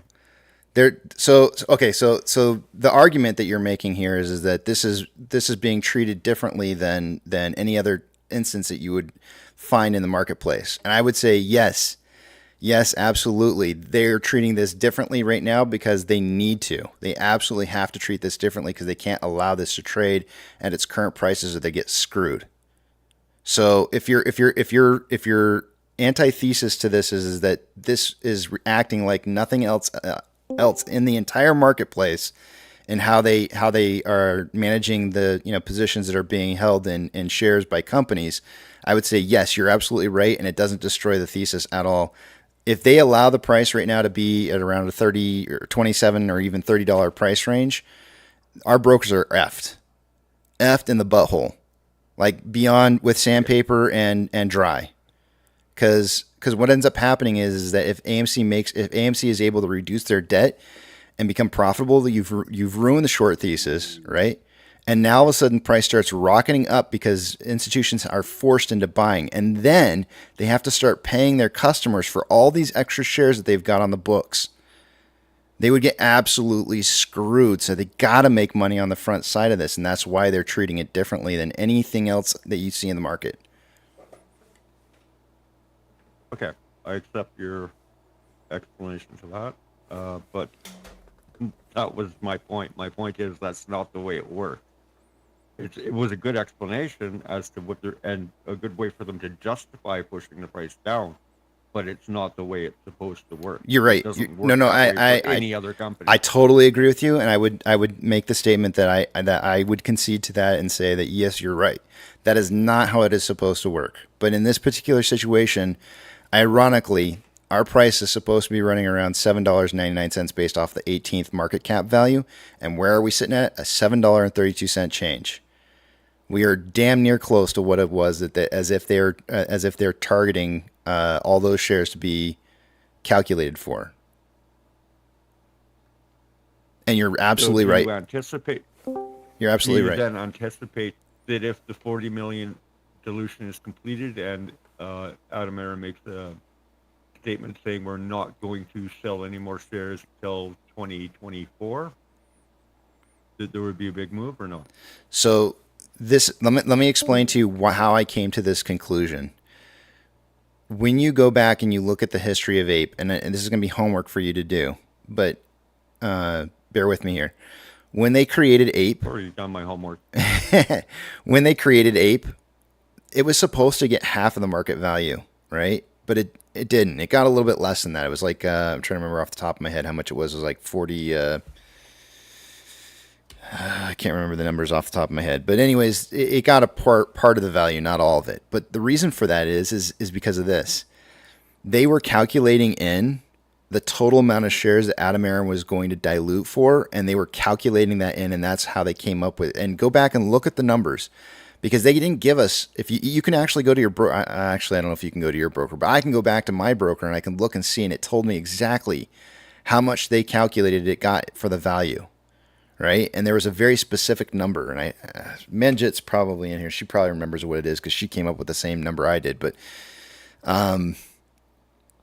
that value wasn't half, and Ape should have gotten half because half the amount of shares were created to equal an equal portion, right? But they didn't give it half the value. They gave it the value of the full amount of shares that they had of Ape to be able to sell into the marketplace.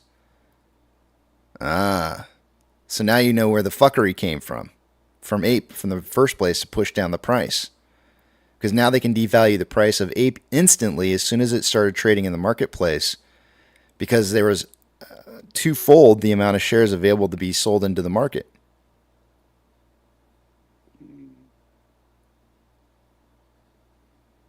So what you're saying is the crime continues. Yes. They are continuing to push this down even further. And I know exactly the number you were looking for. I did all the math back then too. Was it 36.5? No, it was something different. I can't remember. It was more like it was closer to 60 because we had 517. They had the ability to raise it to 900 and whatever. So No. I meant the value of the market cap valuation that was given to Ape was, the value was offset. It wasn't half and half. It was about 60% of originally. Ape didn't get 60%. Ape was less. It got less than. AMC had more than half. If that's what are you talking about, AMC having 60%? Because that sounds about right. It might have been 60. It depends on how you do the math. Right. Compared to AMC, it was about 60%. AMC's market value was greater than Ape's market value. Yeah, it was like $10 to $6. But if you was the original number they pushed it to. But if you add in the total amount of shares of Ape that were in existence that were going to be sold into the marketplace eventually, it got half because the market cap came out to about the same thing if you start looking at it from a market value perspective and you start comparing market caps between them. It was really ironic how if you added in the Ape shares that were going to be sold into the marketplace, that's exactly what they were doing. So they were doing the same thing with Ape when it was first created. So, and it's a bunch of BS, man. You're absolutely right though. This is not how it's supposed to work at all.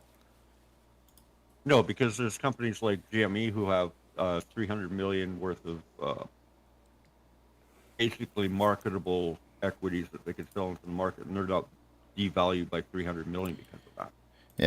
Yeah. Ape. Yeah, and for example, CNK has Class B stock which they've never sold. They don't devalue them by 50% because they have the potential to sell that in the future. I'm looking to see here.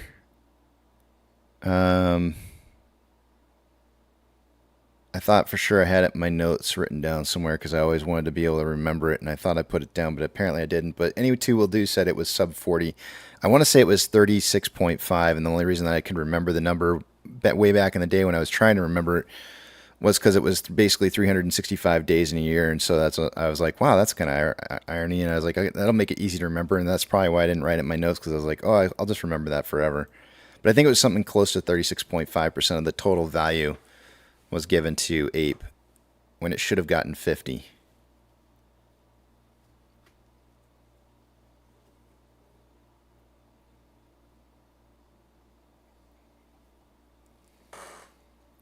But yeah, I agree with you, man. And that's actually a point that was made as well too. I think somebody had suggested that this weekend when I had posted it, somebody had suggested the same thing. Like, that's not how it works in the rest of the market. And I was like, yeah, I know. I think it's not supposed to work like why, this. I think that might be why in the it's either the 424B or the 8K that AMC released, they actually showed the actual way that shareholder value is increased by issuing the shares, because they specifically went into that on about halfway through page F15, 16, 17, or whatever. Right. That, when you issue shares, that it's supposed to increase value. Actually increases. Yeah, it's supposed to. Like, that's how it's supposed to work. If your share price continues to remain the same and your share amount increases, then your market cap increases, which means your total valuation increases. Sorry, go ahead. Theoretically, our price should have went up by about $2. It's not doing what it's supposed to do by any means. But you know what though? I hope Adam Aaron. I'm praying, and I almost want to just send him like a private message and be like, dude, looky here, Mr. Adam Aaron, because I respect his position and what he does for a job, and I want to say to him, like, if you hold out for a long enough period of time, those guys are going to start sweating bullets because they need those shares. They can't just devalue the price without having that liquidity showing up at some point where it becomes a strain on the market to have to find shares that don't exist.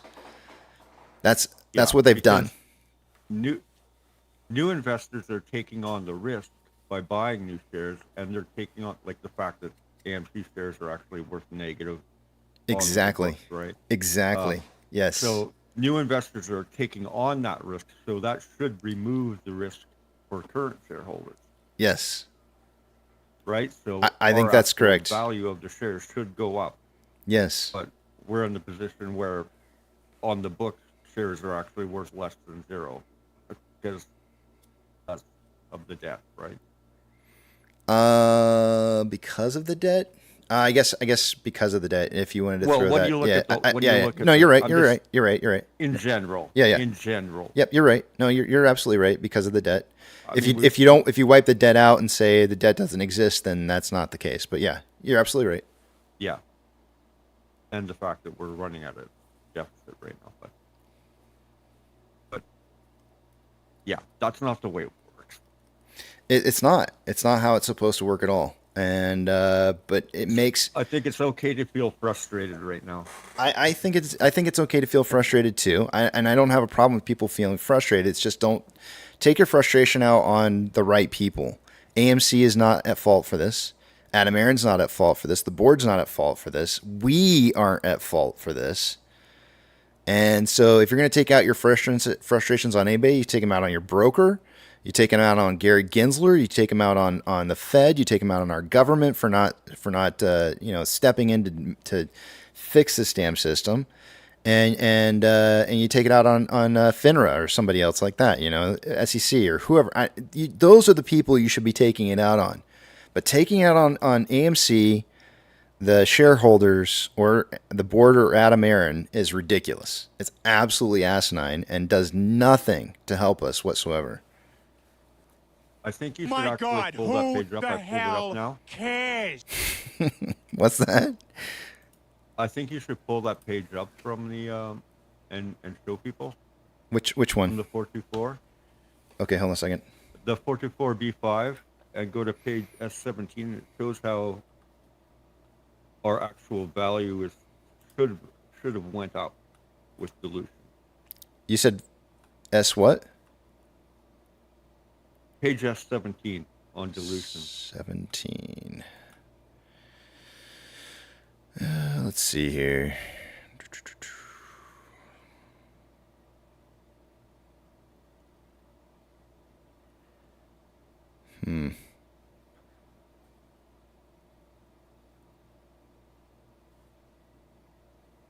It's really odd to me how, like, sometimes when I'm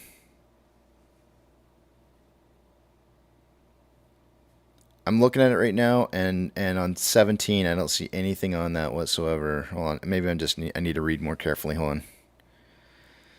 I've got advanced notice. I got advanced. Well, I guess I should start higher than this. Okay, here we go. The anti-takeover effects of certain provisions of the Certificate of Incorporation by the bylaws in Delaware law, which shouldn't have it in there. Special meeting of stockholders is not in there. No actions by written consent, not in there. Advance notice requirements for stockholders' proposals and director nominations. Authorized but uninsured shares. Amendment to Certificate of Incorporation Board bylaws. Registration rights. Limitation on liability and indemnification of directors and officers. Am I not in the right one? Hold on a second here. Let me make sure I'm in the 424B. You're maybe not on the 424B5. Yep. 424B5 filed August 4th. That's what I'm on. Click on dilution. Hold on a second here. In the table of contents? Yeah, just click on dilution in the table of contents. It'll take you right to it. It's page 20 of 57. I see plan of distribution. I don't see dilution in here anywhere.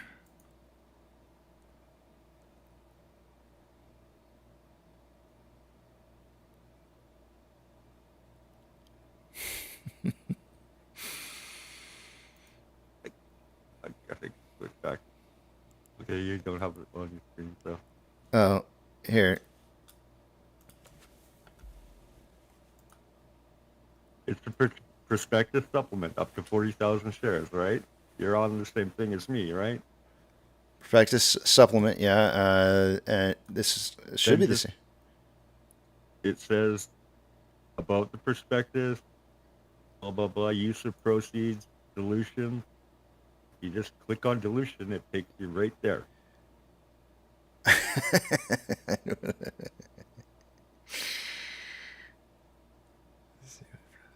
My internet can't be that much better.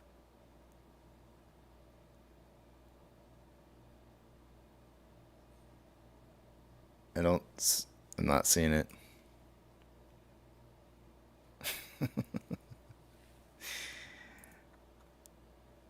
I don't see anything in there in reference to that whatsoever.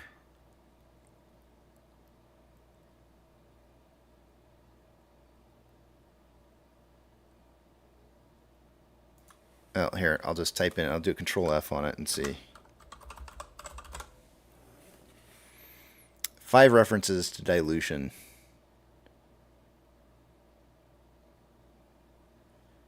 Risks and related to the issuance, is that it?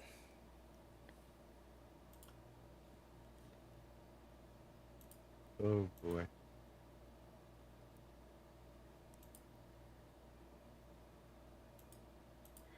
It's the only place in here where they talk about dilution. It says there's been a significant recent dilution and there may continue to be additional future dilution of our Class A common stock, which could adversely affect the market price of shares of our Class A common stock. I don't see anything else in here in regards to what it is that you're talking about. It's page S17. I know, I'm telling you, I've gone to S17. Okay. Where are you going for this information? Like the SEC? Intel? The SEC website? Okay, go to the AMC investor relations. Oh, you don't go through the oh, classic mistake, sir. You need to go to go to Edgar and look all your filing up from SEC. You should not be referring to documents that are submitted by AMC. Refer to SEC documents only. I'm just saying, It is for an SEC document, for reference, I would only search on. I would not search the company webpage for documents. I would go straight to Edgar to find that information. It'll save you a lot of headaches in the future. SEC, let's see, AMC, SEC filings. It was 36.45%. 32.45? 36.45. Oh, yeah, that's probably why I rounded up to 365 so I could remember the number. That sounds right. Yeah. 36.45. Thank you. You're welcome.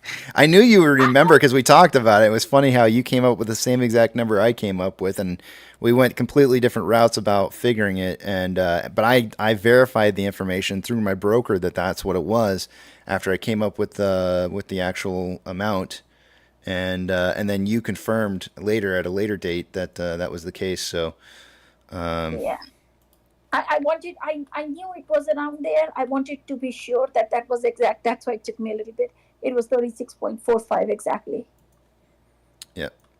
All right. So now that I go to AMC's section in here, what I'm looking at right here is not in the SEC filing. Just so you know, for reference, it was not in there.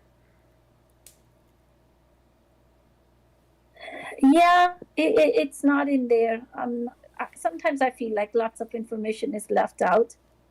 You need to. This is extremely important to go with what's filed with the SEC and not what's on AMC's website. I highly implore you to not rely on the filings by a company ever, and to go with what's filed with the SEC. That's what counts. Yes, because whatever they will file with the SEC, they will double check, triple check, 4 times check, 20 times check before they do it. Anything on AMC could be not, it might not be exactly the same because they can do a mistake. But when they file stuff with SEC, because they know it can come back to them, they will be sure. So always double check and verify your information with SEC 8Ks, 10Qs. Whatever. Regardless of all that, my reason for bringing this up was that it showed what I say it showed. Yeah, no, I get you. I'm saying be careful. It's as an example. It's not as a legal document. It's just yep. It says assume public offering price per share of Class A common stock at $13.64. Net tangible book value per share of Class A common stock as of June 30th, 2023 was $31.83. Increase in net tangible book value per share of Class A common stock attributing to this offering, $2.68. As adjusted net tangible book value per share of Class A common stock after this offering, $22.73.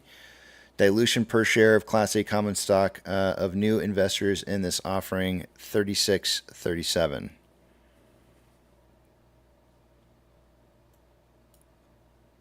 And those numbers are all very hard to understand because the ones in brackets are actually negative quantity. Right, that's correct. After giving the effect of the sale of our class of shares of Class A common stock in the amount of equivalent of $532 million at an assumed offering price, and this is one of the things that I was kind of pointing out to somebody, was he was saying that they already sold the shares at $13.64 a share, and I said, you don't understand. It says assumed. You can't. When you assume things, you make an ass out of you and me.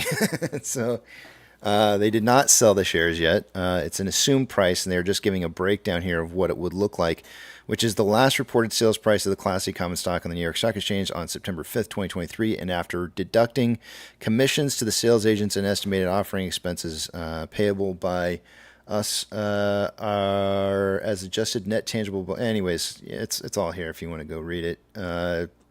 I can link this if anybody wants to go read this. I'll put it in the comment section. Yeah, they even go so far as to say if they actually sold it for $1 or less, how much it would change the net value increase. Right, and it's a positive number, right? Of $2.68. Yeah, and then if you go down to the below the table above, blah blah blah part, it'll tell you if they get less than 1368, how much it would affect the book value for each dollar. Mm-hmm. Less. But it basically shows that the value of the company should be going up by selling shares.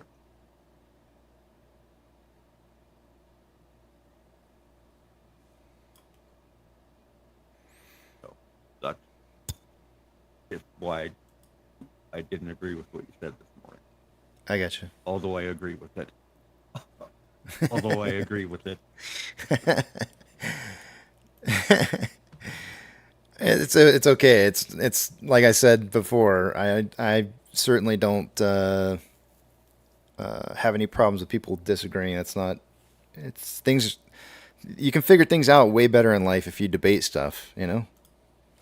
Oh, you always know I mostly agree. It doesn't matter if you agree or you don't agree. It's okay. It's completely fine. We're free individuals thinking people. Like, it's okay to have a disagreement on how we see something. It doesn't have to be. I'll tell you what we do agree on.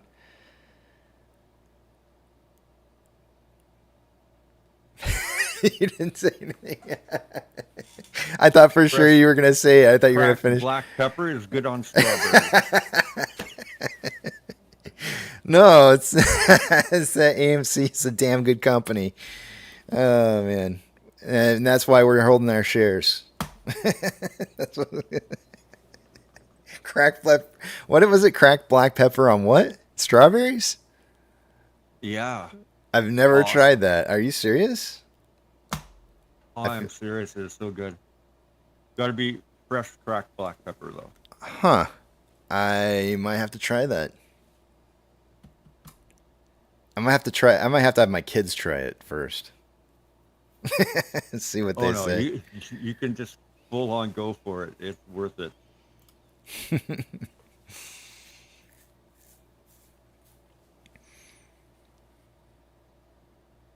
I'm trying to think the last time I ate strawberries. We have a kid in the house that's a sweet tooth. And let me tell you something. She does not know how to hold back on sweets. I've never seen anything quite like it. It's very, very interesting. If you've got a kid like this, you know exactly what I'm talking about. For those of you who don't have a kid that's like this, you probably have no clue. Ned says, come on, Casey.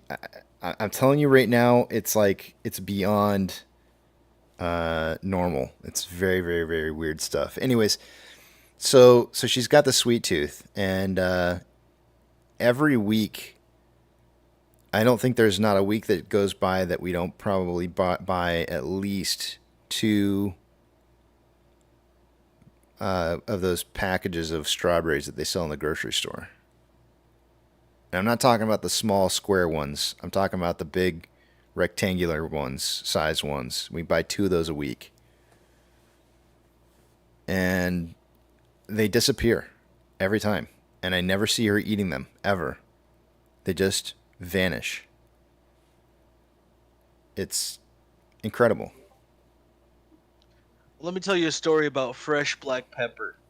I never knew that that's what it was. And so I went to a company meeting, and we went out for dinner, and the plate I ordered, I want to say it was Thai food, and I ordered it spicy, and I didn't know what fresh black pepper looked like. I thought it was just kind of like one of those little corn things, if you know what I'm talking about. Yeah, the little ball. And so I took a big bite of it. I realized it tasted terrible, and it was fresh black pepper. And then I proceeded to watch my life flash before my eyes trying to eat the spicy food after I ate all this black pepper. It was terrible, dude. I was sweating bricks for like 30 minutes, man. Now, I have a question though. Is when you say fresh pepper, are we talking about like, can I buy it in the store and it's, you know how it's like dehydrated? The I want to call them kernels.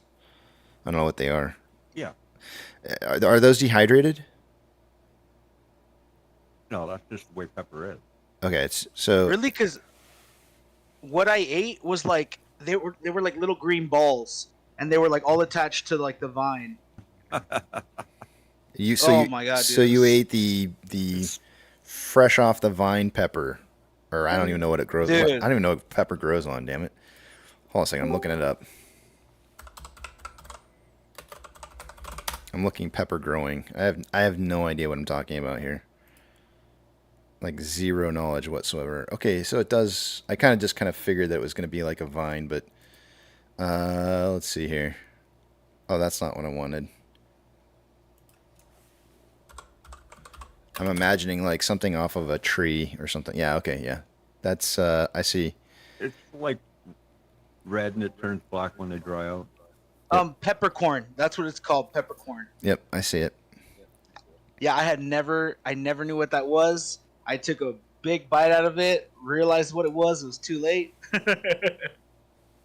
Yeah, and peppercorns come in different colors. You can get green. It depends on how ripe it is when they dry it out. Right. So that's what I was going to ask you. When you say putting fresh pepper, are you talking about when it's ripe still, or are you talking about after it's been dehydrated? No, I'm talking about freshly cracked.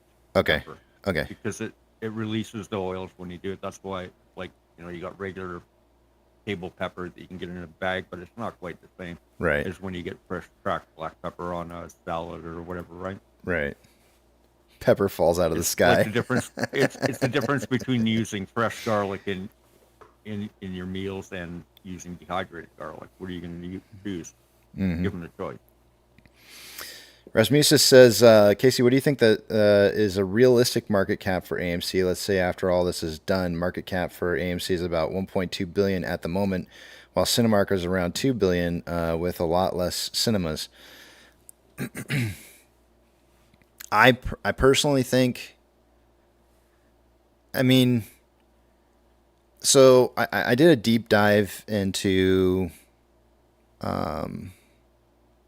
valuation of companies, and one of the number, if I'm trying to remember off the top of my head the number, but I want to say that there's some estimates, and it's really difficult, by the way, to come up with like an actual number. But when I was kind of doing some research, what I came across was there was a lot of suggestions that 4 times the amount of total revenue. So if the total revenue of a company is, say for example, just to make it real simple and easy, is $1 billion, then actually I don't even know if that's per year. It's got to be per year. Holy crap. Yeah, that can't be right. That seems way far off.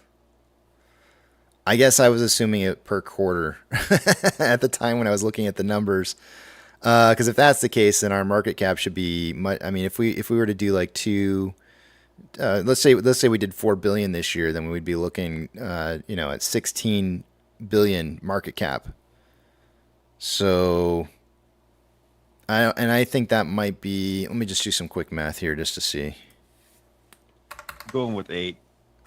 Yeah, I think. I'd have to kind of sit down and kind of play with the numbers a little bit, because I had a project I was working on where I wanted to try and figure out like fair valuation based off of other factors, and I actually posted up in Discord some of the results that I came up with a while back, but it's been too long for me to remember the exact numbers here. Divided by. Let's see here. I think I'm doing this right.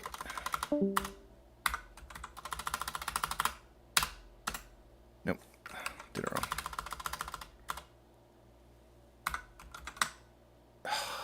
I hate it when I fat finger the numbers.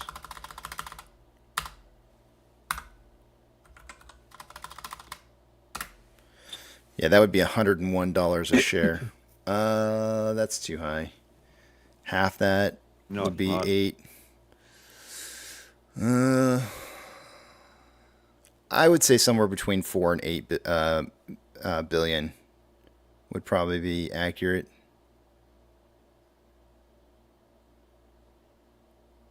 I would say somewhere between 4 and 8.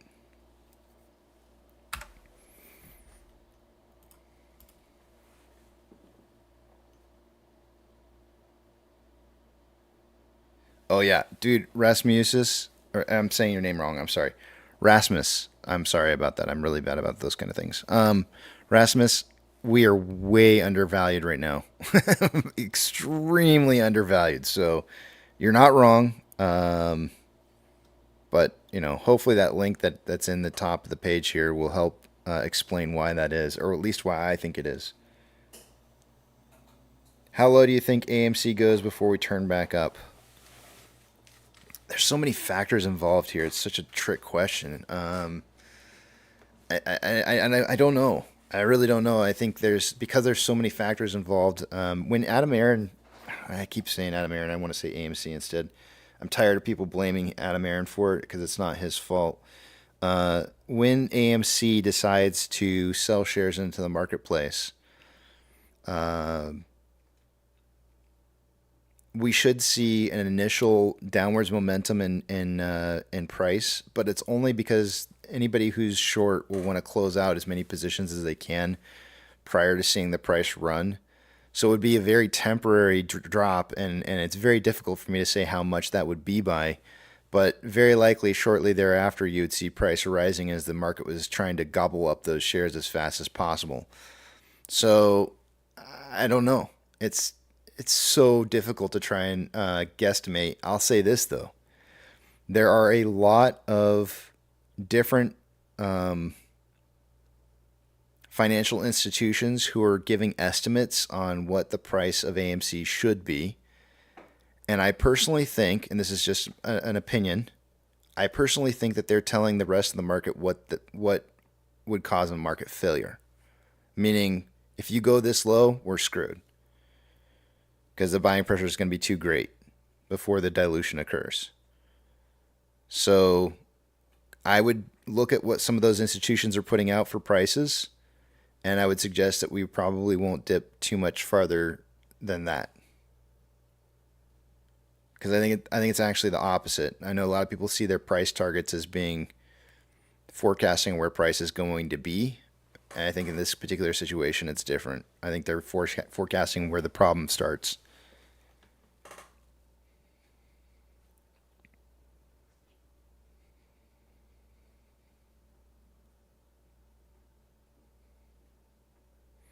Grant says Bitcoin rolled off the table and is falling big time. Someone needs liquidity. I mean, it's got room to move. Let me show you what I've got here. It's got room to move. If it drops, well, let's take a look at it.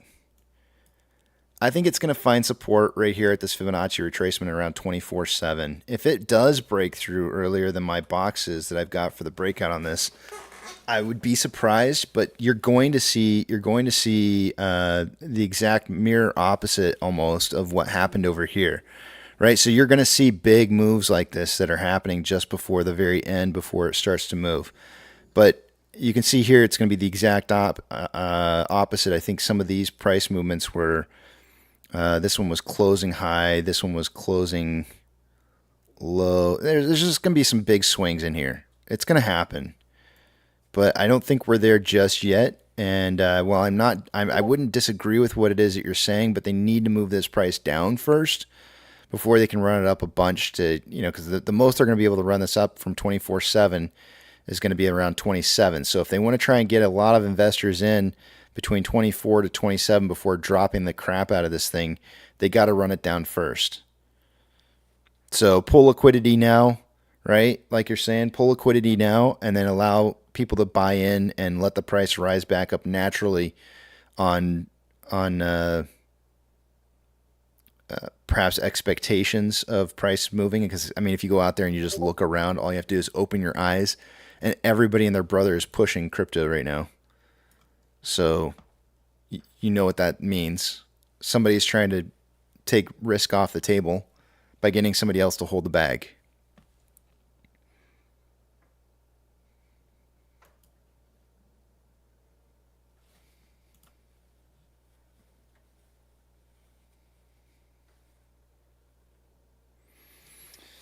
What stops short hedge funds from buying shares on the open market and buying the brokers?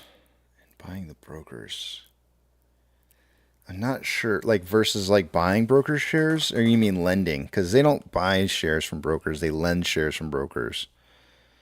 So nothing's stopping them from lending shares from brokers. Nothing at all. Unless there's just not enough shares there to be able to be loaned. And then they have to buy off the at the market.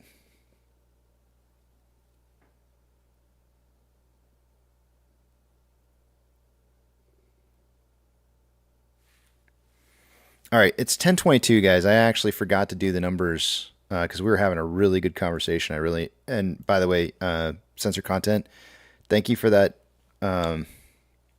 bringing that up, because that was I think that was an excellent talk. Shit disturber. I'm okay with it, man. It's not. I don't have a problem with shit disturbers. It's not the problem. And it's just people come in and piss on the company. You know, it's like. So, and it just doesn't make any sense. It's like you're literally invested in the company, and you're gonna piss on it. Like, why would you do that? And when you're bringing up the market cap of AMC and what potential is, I'm saying about 8 billion, and not if the company was running at a profit, just at a profit, not a big profit. Yeah, it's about 8 billion. Yeah, because when you look at somebody like Apple, they're like 15 to 30 times higher than they should be.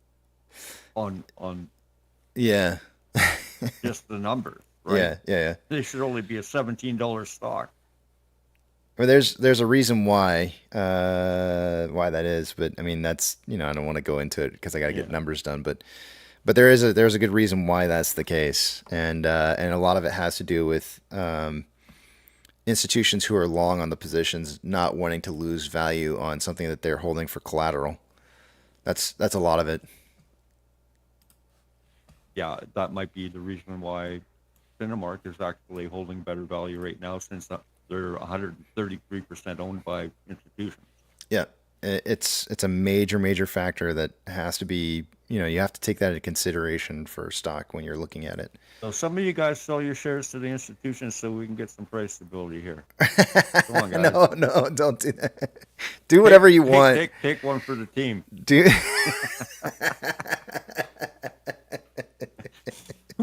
Well, I don't even have.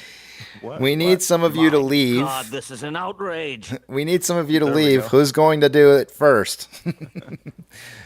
Please find the door. Hello, peasants.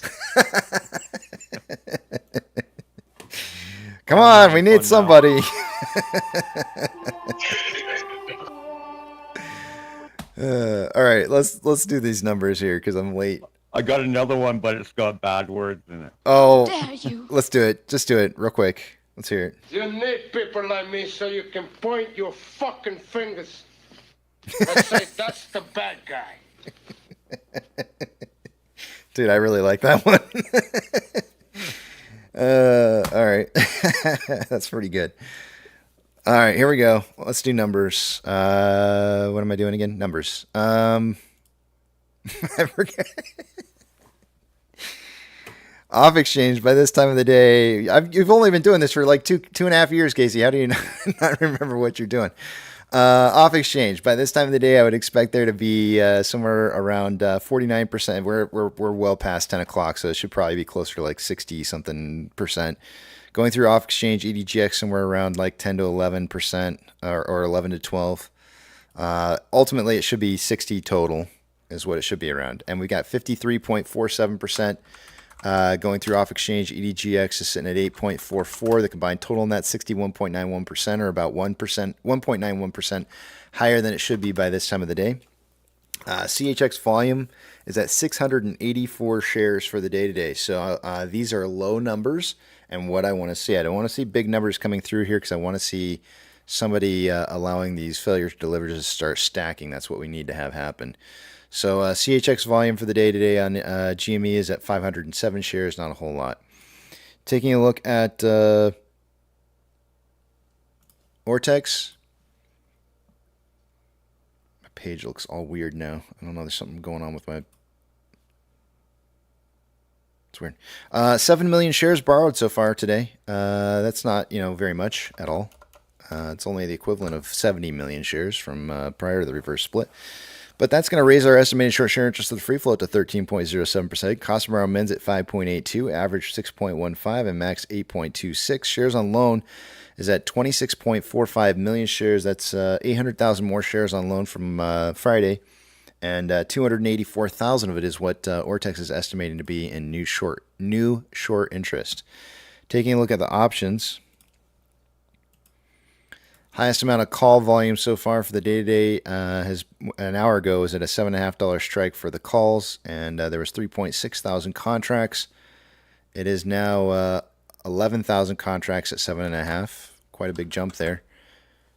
11.8 thousand contracts. On the puts, highest amount of puts volume for the day-to-day is at a $6.50 strike. It was 14.5 thousand contracts an hour ago. Now 28.3. Sorry. The market's suggesting a closing price by the end of the day somewhere between 6.5 and 7.5 by the end. Orders by Fidelity customers, AMC, GME are the only two I'm looking for. AMC is on the list. We did fall out of the top 10, but we're still in the top 30. Hiccups. Stop. AMC has a 75.03% buy and a 24.97% sell ratio. By the way, guys, I've figured out the secret to getting rid of hiccups. Take a deep breath and talk, and don't stop talking until finally you run out of breath. Just keep going, and then finally take short, little, tiny breaths in between, and eventually those hiccups just don't even come back. GME is on the list here with a 76.95% buy to 23.05% sell ratio.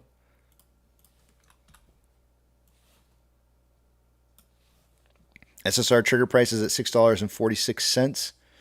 Shares available to borrow is sitting at about 55,000 shares after they returned about 100,000 earlier this morning. So I'm going to add an additional 50,000 shares borrowed for the day-to-day. So we're looking at about 1.8 million shares borrowed so far.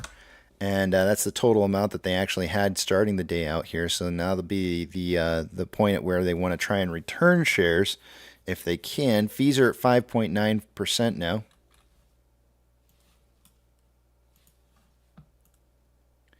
Seeing a hard push here on AMC to push down the price here.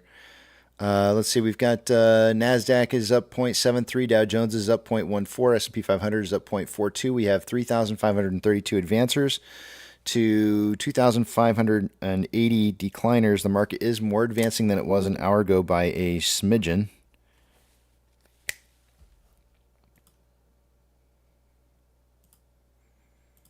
Big bank movers for the day-to-day. We've got, I'm only going to read off the ones that are plus or minus 2.75% more or more of a change. We've got FRC down 3.85, Silvergate down 32.5. PacWest is pretty close, so I'll read it off, 2.61. What happened to...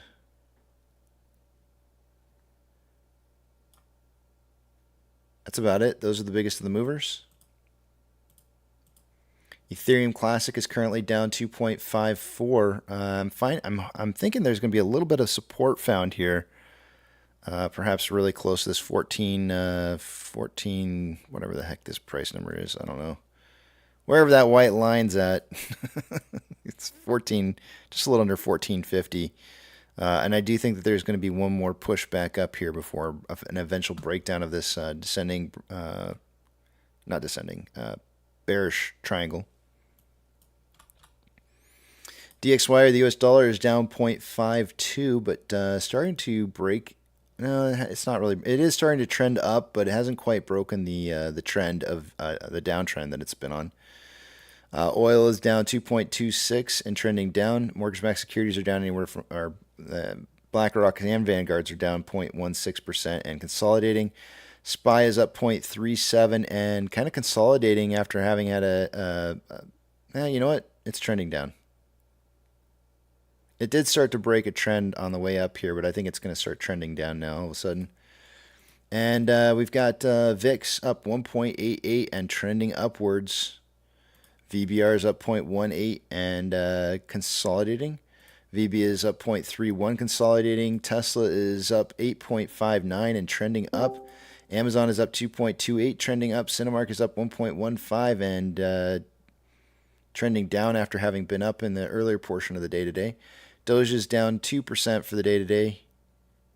Trending on the bottom side of this middle support line here that I've got. This is we're in a descending wedge right now on this. And the middle line, it's trading right below it right now.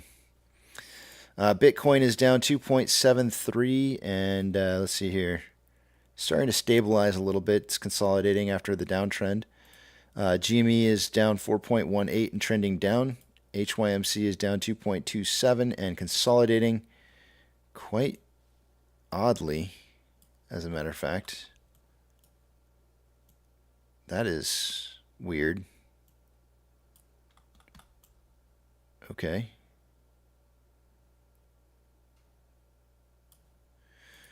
NCMI is up 3.46 and consolidating. Hood is up 1.07 and consolidating. And AMC is down 1.26 and trending down. Inflow versus outflow for the day-to-day, we have approximately $400,000 more inflow than outflow. 12.53 million shares traded so far for the day-to-day. After, let's see here, 132 minutes. Putting us on a pace for 37 million shares traded by the end of the day today. I suggested in the pre-market that we would see somewhere between, I feel like I got that number wrong or something, but somewhere between 30 and 50 million shares. So it's actually starting to make my volume prediction seem rather abysmal. But we are starting to see a pickup in volume all of a sudden.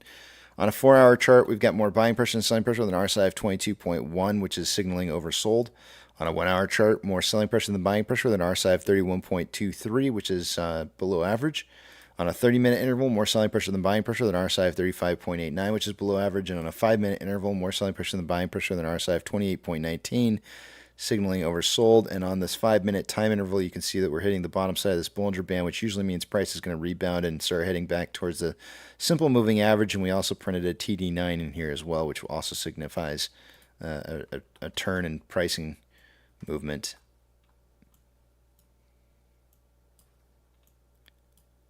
Pricing movement. I don't know where it came. And with that, I yield the rest of my time back to the big tramp. I don't know why I said pricing movement.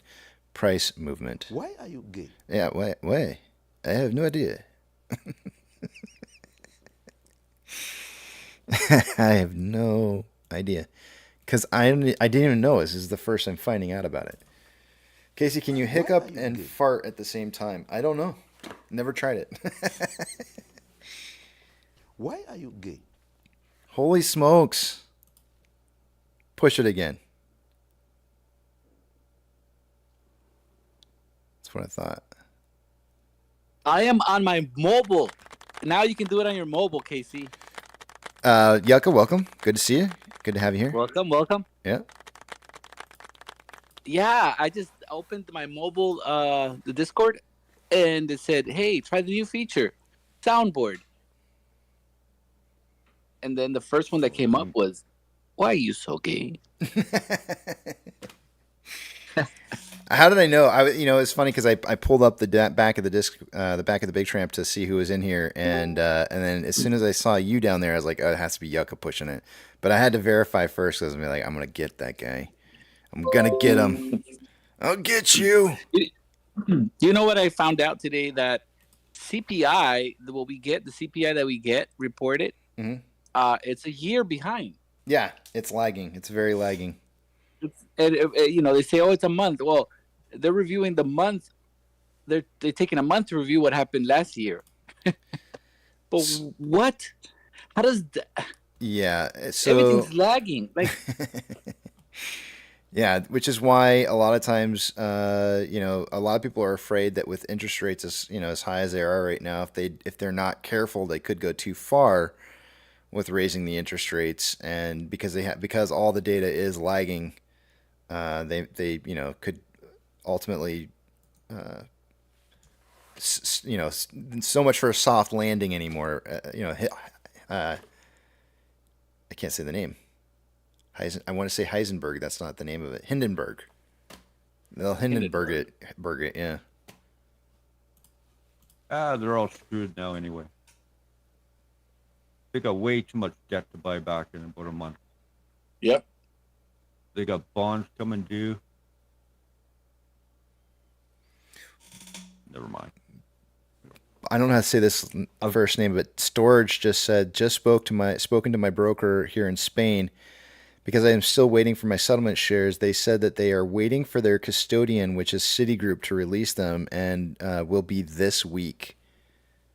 Dun, dun, dun. I bet Citigroup's waiting for those shares. They need them. I know they should have said, "Hey, I need them before my squeeze." Mm-hmm. I've now got a sound clip of Taylor Swift agreeing with you. Oh, let's hear it. So weird. So weird. It's so weird. Good old Taylor Swift agreeing with me. That's awesome. Joe says the gold mine is going down. I mean, generally, that's what gold mines do. That's how they get the gold. Got him! Not when Joe Pounces is digging for gold. It's all up.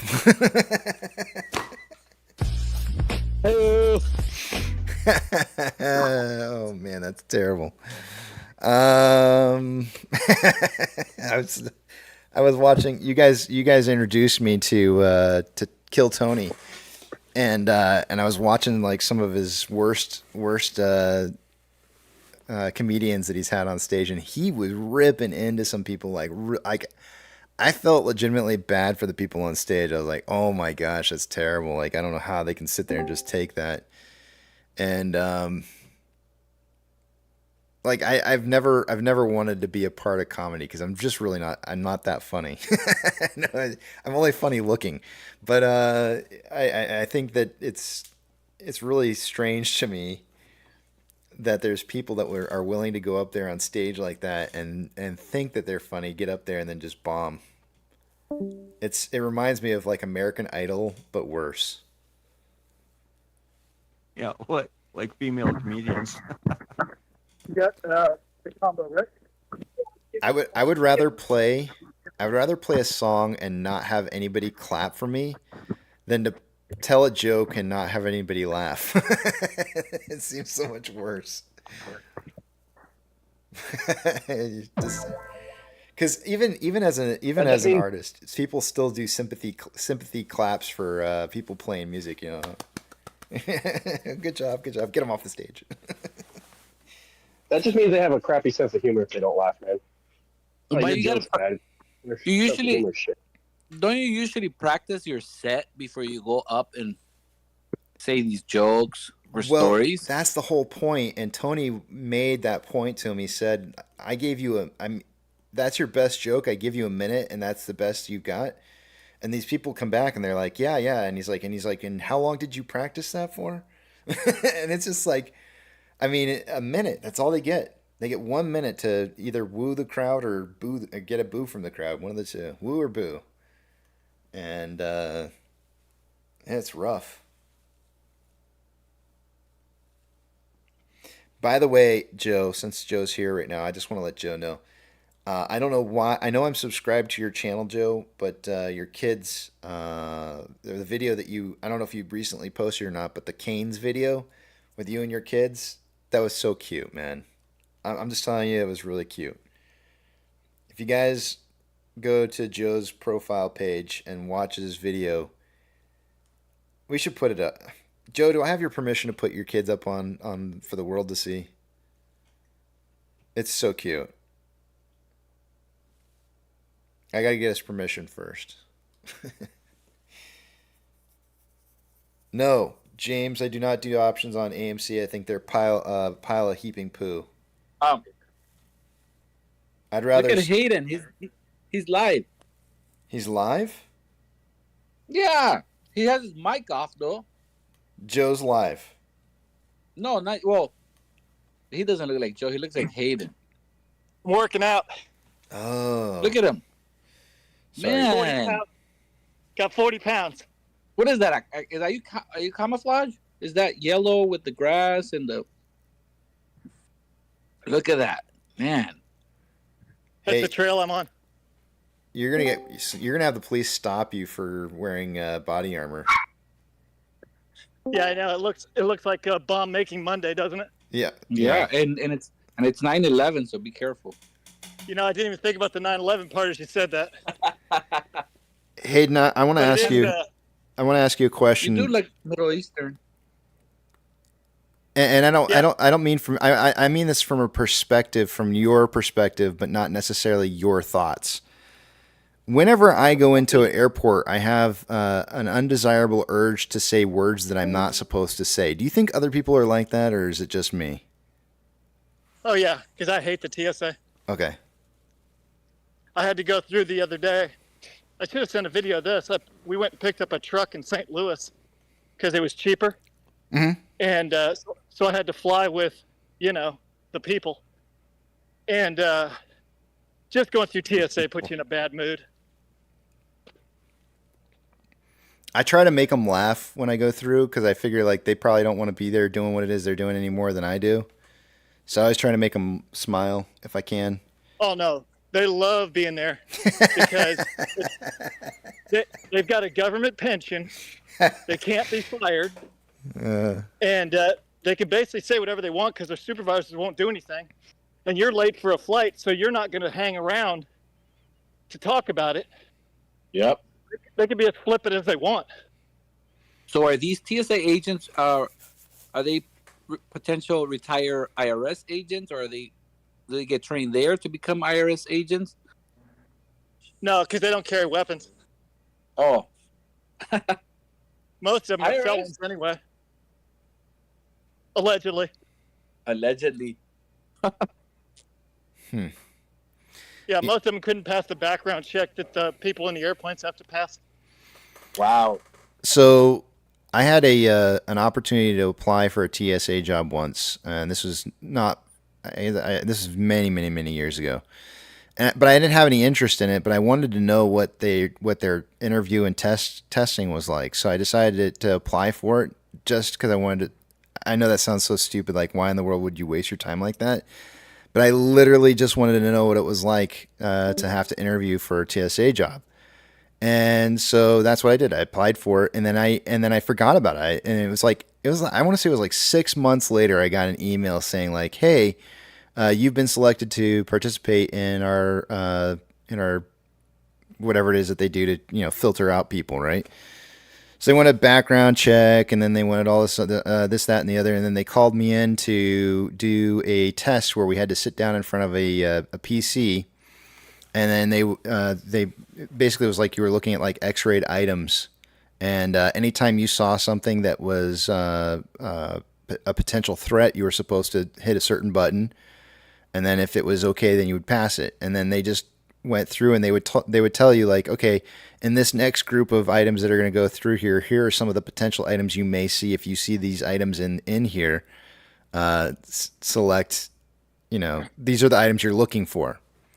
And so I'm like, okay. And so I'm going through, and it started playing mind tricks on me. Like I started thinking like, okay, safe. And I hit safe like so many times, and I'm sitting there going like, there's got to be a fail in here somewhere.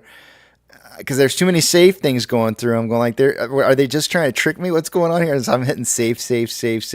I'm going through all the items, looking at them, and you're limited on how much time. You only get like 1 or 2 seconds to make a decision on each item, or else it just counts it as like a no pass on the thing. So you have to make a decision in 1 or 2 seconds.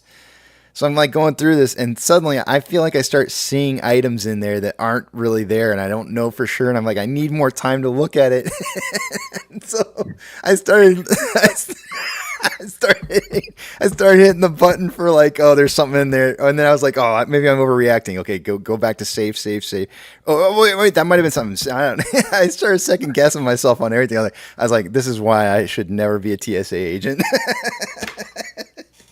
It's like taking the old hearing test where you just keep hitting the button. Yeah, it was terrible, man. It was. I didn't like it at all, but I never got a call back after that, so I must have failed it horribly. I don't know, because I never got the call. I could replace about 15 TSA agents, each with one beagle, just sitting there sniffing the air. Because the initials TSA, thousand standing around. Careful. Million says he or she's a TSA agent, so careful. You got TSA agents in here. Oh, maybe they'll see me at the next thing and let me through with my toothpaste. You're a pilot and you got toothpaste and you get held back? Yeah, they go through my bag. They're supposed to put a little cup there to say that we're coming through, but sometimes they don't look at it. So I've got toothpaste, I've got a razor, I've got nose spray, cologne, and it's like going back and forth. That's the minute you know you're in trouble, when you see the thing going back and forth, and you're like, oh shit, I'm in trouble. Right. It's not like I don't do this like 4 times every day I go to work, and then I show up with my knee. Yeah. Oh, I just go through the thing. I go, I need to be scanned. Well, what do you have? I'm like, you're driving the plane. Why would I scan you? Right. Exactly. You're in charge of the plane. You can literally, if you want to take it down, you can. You don't need anything. That argument has been said over the past 50 years, more than one. You don't need anything. You literally have the life of everybody in your hands. Yeah. Right. And at my airline, you take the MMPI, a psychological eval, and there are guys that didn't get to fly at my airline because they failed that test. So we're the only airline that does it. But, yeah. For all the good TSA agents, I apologize. For all the ones I come in contact with, you got to be kidding me. It's just like, somebody could say the same thing about our gate agents. You don't know how many thousands of people they've seen that day, literally thousands, that, they didn't get the seat they wanted. They're carrying 3 bags stacked and they say it's 1. So, as I always say, just because it has wheels and a handle doesn't make it carry on. I mean, I've come through there and you see stuff, and I swear to God, it's the size of a coffin. And they're like, it's 1 carry-on. It couldn't even fit on a moving van. I'd probably have to get new weight and balance to take the airplane up. I'm only laughing because this literally happened to people that were right in front of me standing in line on my last flight to Florida. It was a lady who had 3 bags. She had a purse and then 2 other backpack and some kind of like duffel bag. And the lady was like, "You're only allowed 1 carry-on and a purse." And the lady is like, "Okay." And then the stewardess walked away and then came back. Flight attendant. Sorry. Flight attendant. Gate agent. It was gate agent. Gate agent came back and was like, "I'm sorry, but you can't," because she didn't do anything. She just said, "Okay." And then just continued to be there and just not change anything at all. And then so they finally had to like forcibly like grab her out of the line and like pull her to the side. And the part that I didn't understand was she had, I think, 2 kids that were with her. So I think she was trying to count those bags as bags for the kids, but the kids couldn't carry the items because they were too heavy or something. Right. So that was the problem. That was like the main problem I think she was trying to count that as a carry-on for each of the kids. And I don't know what ended up happening because they were only about 2 people in front of me. And so we boarded, and then they held them off to the side. So I have no idea, but it was definitely one of those situations where they had too many bags. Poor lady. Yeah, I've had a deal where I had my knee surgery, and I was coming back from DC where I had my surgery, and I had my crutches, and I couldn't walk. And they're like, "Yeah, you have to go through the scanner." Like, all right, without your crutches. I said, "I can't walk." Well, then I guess you don't want to go flying. I'm like, all right, so we're going to be that way, eh? So I just threw my crutches down and crawled, scooting on my butt to the scanner, lifted myself up, and then I crawled to the desk where the 3-bar or 4-bar, the people that are actually in charge, and said, and I pointed to the two guys. I said, I think it's more than obvious what's going on with my knee. And I had time. So I sat there for a half an hour chewing some ass. Once they saw my ID and said, I guess he doesn't, I guess he flies a little bit more than once a day. But, you know, I get the job. But at the same time, seriously, like Yucca was saying, I'm in a funny suit. I got a funny badge. I got a funny badge. I mean, you could Maybe be Leonardo DiCaprio and just faking it. Right. Yeah, because that happens every day. Mm-hmm. Yeah, when those guys get on the jump, anybody gets on the jump seat is always asked, hey, what are you on? And you can basically, you know, ask them any question about the plane. So, a real pilot's going to know. Wait. So you're telling me that the movie is like absolutely authentic, and the fact that that's the first thing that they say is, "What are you on?" Yeah. Holy crap, that's weird. That's so weird. Why are you guys so? Why are you so predictable like that? Why is it always the first question? You should ask them what their favorite ice cream is next time, and when they walk on board, and say like, "Hey, how's it going? Good to meet you. What's your favorite ice cream?" You know, like, change it up a little. Don't ask them what they fly every time. Ask them what their favorite ice cream is or something. I don't know. One of these deals, if they're on the same plane I'm on, and they don't know where the oxygen mask is, we probably have an issue. I mean, but you can save that for like the second question. You should throw them off, and just throw them off sometime and ask them like what their favorite color is. If they've got a badge from my airline, I go, or, hey, do you like biscuit? Or say, what's your lucky number? Do you, or say something like, do you believe in Friday the 13th? Does Freddy Krueger scare you? Does Freddy? Yes, that's the way you should start the conversation. That's such a better icebreaker. Do you eat the meals on board? Yes. Get out of here. Have you had beans today? That's right.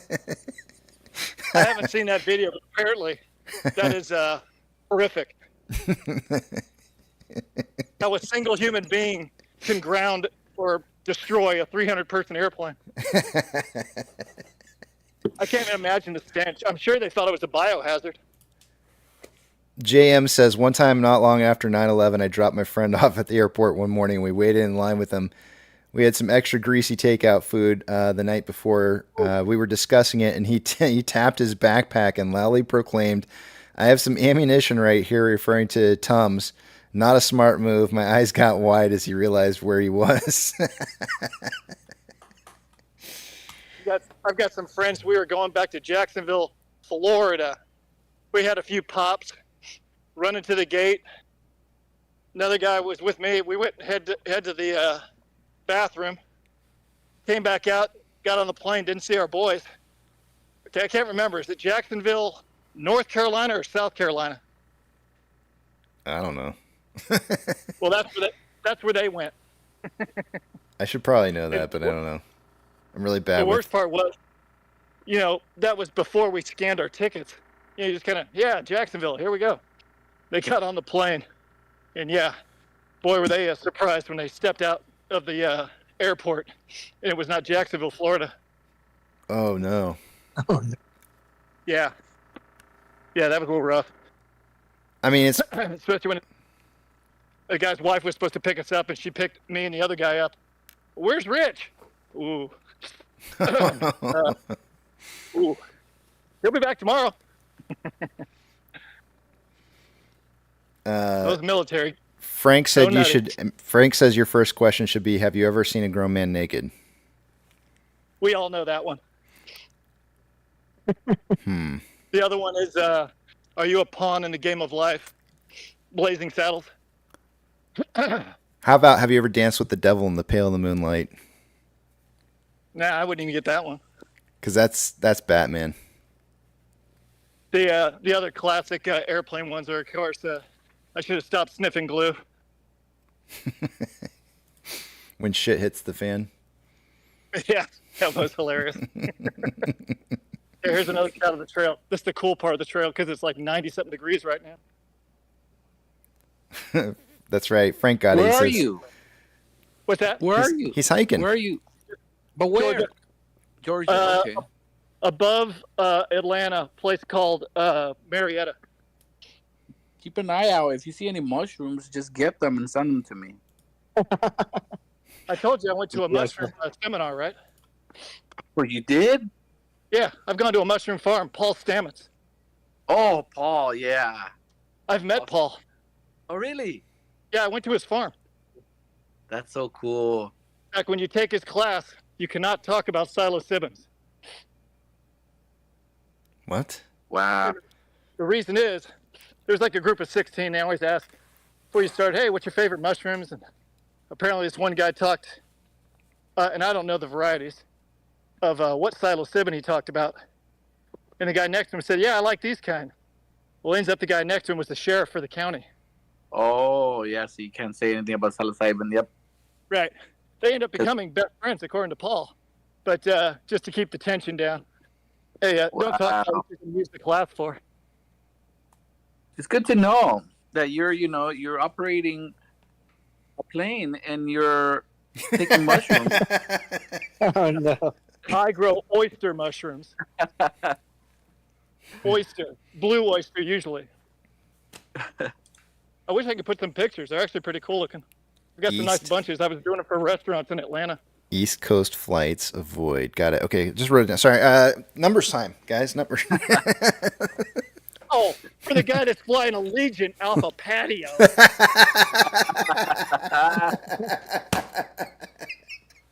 It's so true, though. It's so true.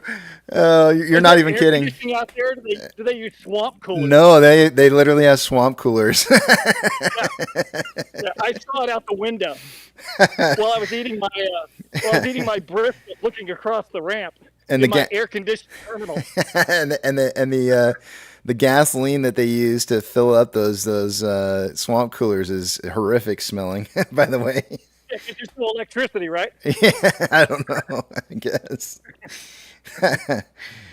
Oh man, yeah. I only lose probably a couple months off of my life every time I fly. I mean, it's not that big a deal.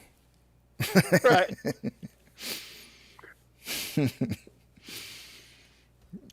Touche, sir. That was really funny. I seriously did not know they flew out there. I thought that was leftover military buildings. They are. They are leftover military buildings. When it was Bergstrom. Well, the interesting thing is that when I first went there, the very first time I went to that site, I didn't even know it existed either. But I drove over there, I parked in the area, and then I saw the hangar, and the hangar door was open, and you could just walk into the hangar, and it looked like on the other side of the hangar door was open, like you could just walk out onto the airport tarmac, and nobody would stop you because it was there. There was literally airport tarmac right on the other side of the other door. And there was nothing preventing me from walking through there. Well, I mean, it'd be quite a run to go across the other terminal. You'd probably be stopped there by more than one person. Yeah, but you have all of the, each runway to go through before you even get to the other terminal. There'd be no point. I mean, if you're going to go out onto a runway, I mean, I could have driven, you don't understand, I could have driven my car through there. I could have driven my car. Where you were at, those are three taxiways, maybe two. You got to think about that. I think it's golf and hotel, but the runways are left and right of that building. It's so weird. They're facing north. So weird. It's so weird. Yep. But there's cops all over the ramp. You wouldn't go far. It may look like, the runway's right there. It's like walking in Vegas. Yeah, let's just walk over to Caesars from Treasure Island. Yeah, good luck. Oh, man. Yep. Yeah, good luck. Oh, I'm going to go to Bellagio and watch the fountains. Better get an Uber. That's so true. Yeah, those casinos are abnormally large. It's the same thing at the airport. Everything looks like it's right there, but nah, not so close. My wife and I stayed at, I'm trying to remember the name of it. The Pirates one. What's that one called? Treasure Island. We stayed Treasure at, yeah, we went to Treasure Island. We stayed at Treasure Island, and when we first got there, and decided that we were going to go to the original strip. Fremont Street. Yeah, Fremont Street, and so we just, I told her, I said, let's just walk, and because it can't be that far away. This is, by the way, our flight arrived at like I think it was like 9 o'clock at night. So it was 9 o'clock at night, and decided that we were gonna hoof it to Fremont Street. Biggest mistake ever. I think That's not a good walk. maybe an hour and a half later we finally arrived, but there were some really shady areas in between. The end of the strip, and anything after Circus all the way down was pretty shady. But we did stop along the way at the pawn shop's place that you see on TV was along the way, and that his son's barbecue place was open next door, and we had to stop so I could use the restroom. But I had no idea that walk was that far. And that the world's largest pot shop area, whatever it is over there. Oh yeah. We went there too. They had just when we went, they had just legalized at that time, and so we went. I wanted to go over there and check it out real quick, and so we went over there, and it was so weird, man. There's I've never been in a situation before where like an armored car, like armored van, pulls up, and like guys with like AKs just step out of the vehicle. All cash business, and there's more smoke coming out of there than Franklin's barbecue. It was like I literally thought I was gonna have to like run and duck for cover because I thought the place was gonna get held up or something. But they were just taking money. They were the security squad for the money. All right, I gotta go pick some okra. Talk to you guys later. Yep, take care, man. Numbers time.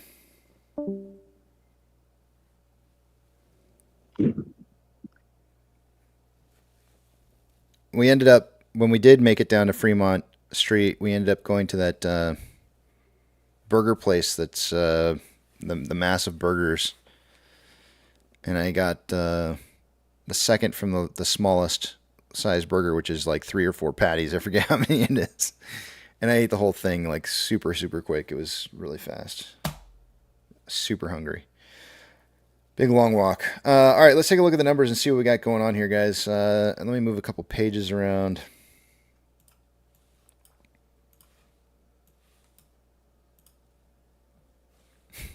Never again. We Ubered our way back. We weren't going to walk that.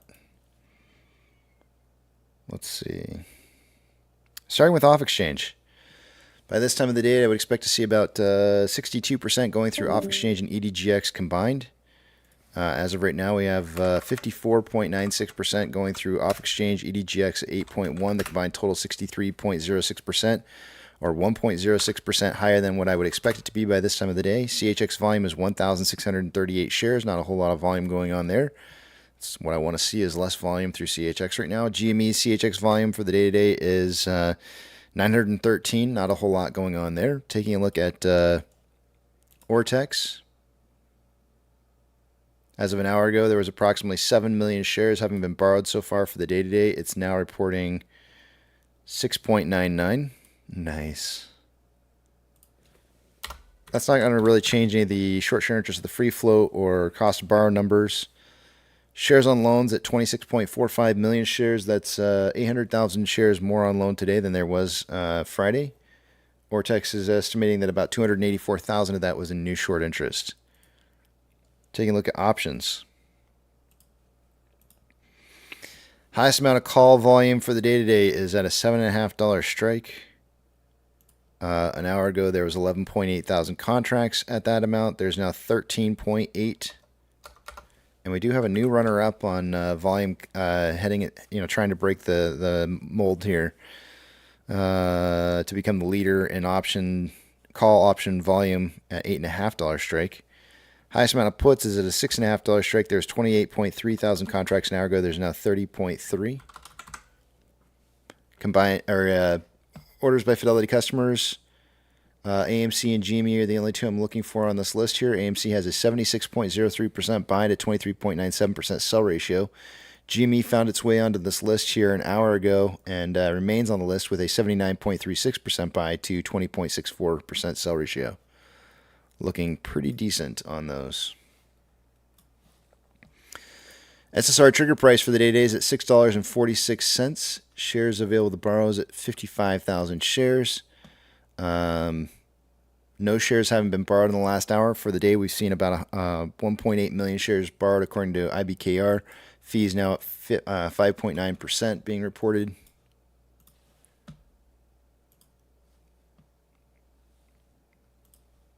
NASDAQ is up 0.55, Dow Jones is up 0.08, and SP 500 is up 0.35. We have 3,409 advancers to 2,705 decliners. The market's more declining now than it was an hour ago.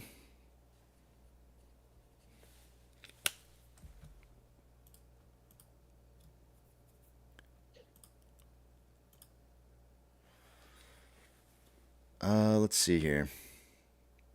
Big movers. I'm only looking for anything 2.75% plus or minus 2.75% or more.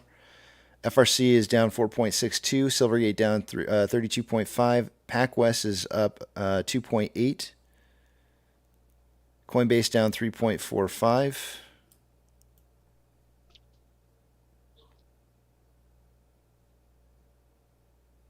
And that's it. Ethereum Classic is down 2.82, and for the most part, it looks like it's kind of consolidating right now.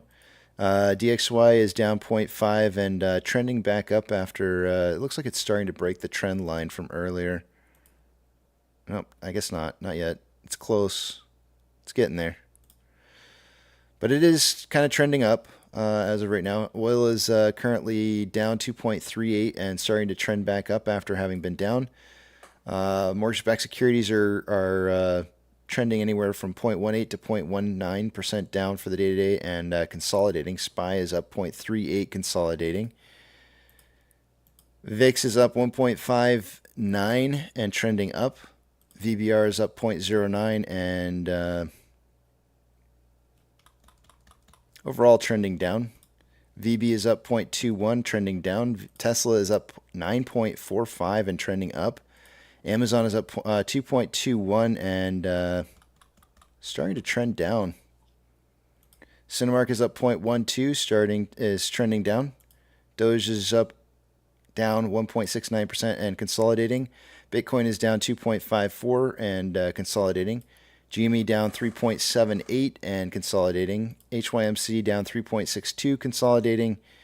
NCMI is up 4.54 consolidating. HOOD is up 1.07 consolidating. Market's just consolidating right now, and AMC is down 0.77 and consolidating. Inflow versus outflow for the day today. Let's just call it $1.3 million more inflow than outflow. 14.1 million shares traded so far for the day today after 159 minutes worth of trading.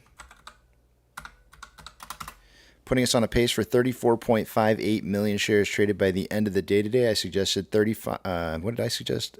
to 50 million shares traded by the end of the day today. It's going to be really, really, really close to my lower end of the scale here, but I think I'm still good on my numbers. On a 4-hour chart, we've got more buying pressure and selling pressure with an RSI of 22.15, which is below or signaling oversold. On a 1-hour chart, more selling pressure than the buying pressure. A little whipsaw going on right now, and RSI at 31.73, which is below average. On a 30-minute interval, more selling pressure than buying pressure, than RSI of 37.13, which is below average. And on a 5-minute interval, more selling pressure than buying pressure, than RSI of 34.75, which is below average. Looks like there's news, probably not related to us whatsoever. I guess we're one of the top 10 trending stocks on Wall Street Bets.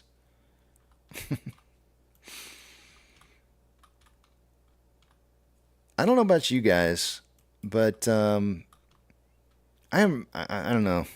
It's just a pet peeve of mine, I think, but I'm really getting tired of them calling us a meme stock. I really think that's just trying to get us to be lumped into a sum of bad, calling us a bad investment, essentially. And I just don't like it.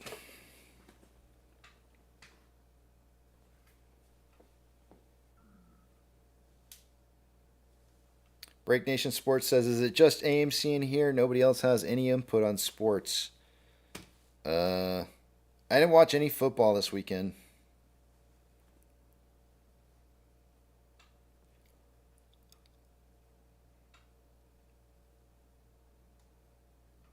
My team already lost.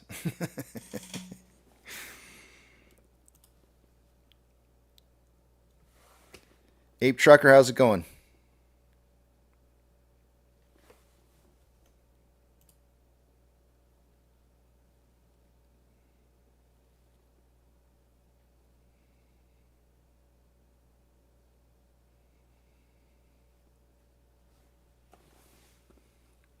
Hello?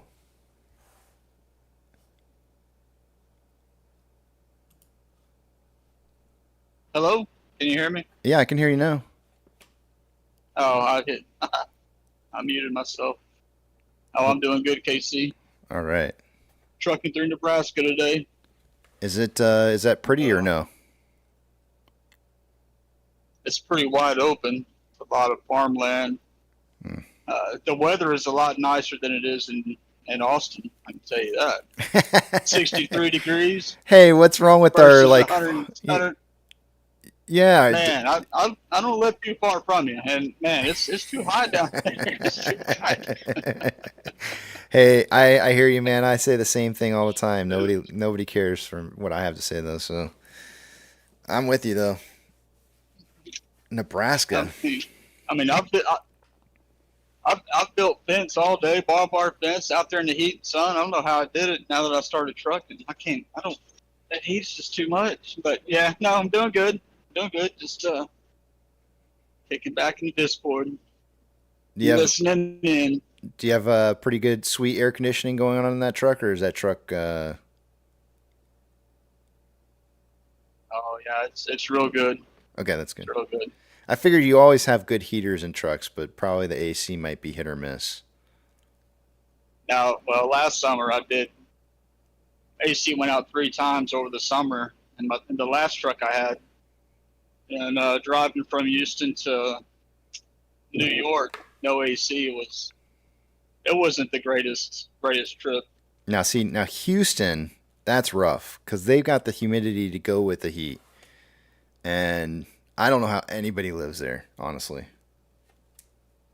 Yeah, I moved from Houston up to the Austin area earlier this year, so yeah, you're absolutely right. The humidity is, and that's what it is. That's what gets it. The humidity. You take that out of it, it's not so bad. But I'm enjoying this weather while I'm up here. I'll be back down there soon enough. You hauling anything important? I brought a load of oil field pipe from Houston to Nebraska. Delivered that this morning. I'm going to pick up some PVC pipe, some water pipe. Take to Minnesota. Oh, you're a pipe guy, huh? So, you like laying that pipe? laying the pipe. All right. 1 mile at a time. He's laying the pipe. All right. Somebody's got to do it. Hey, I'm the man for the job. Hey, what's your favorite state to travel through? Oh man,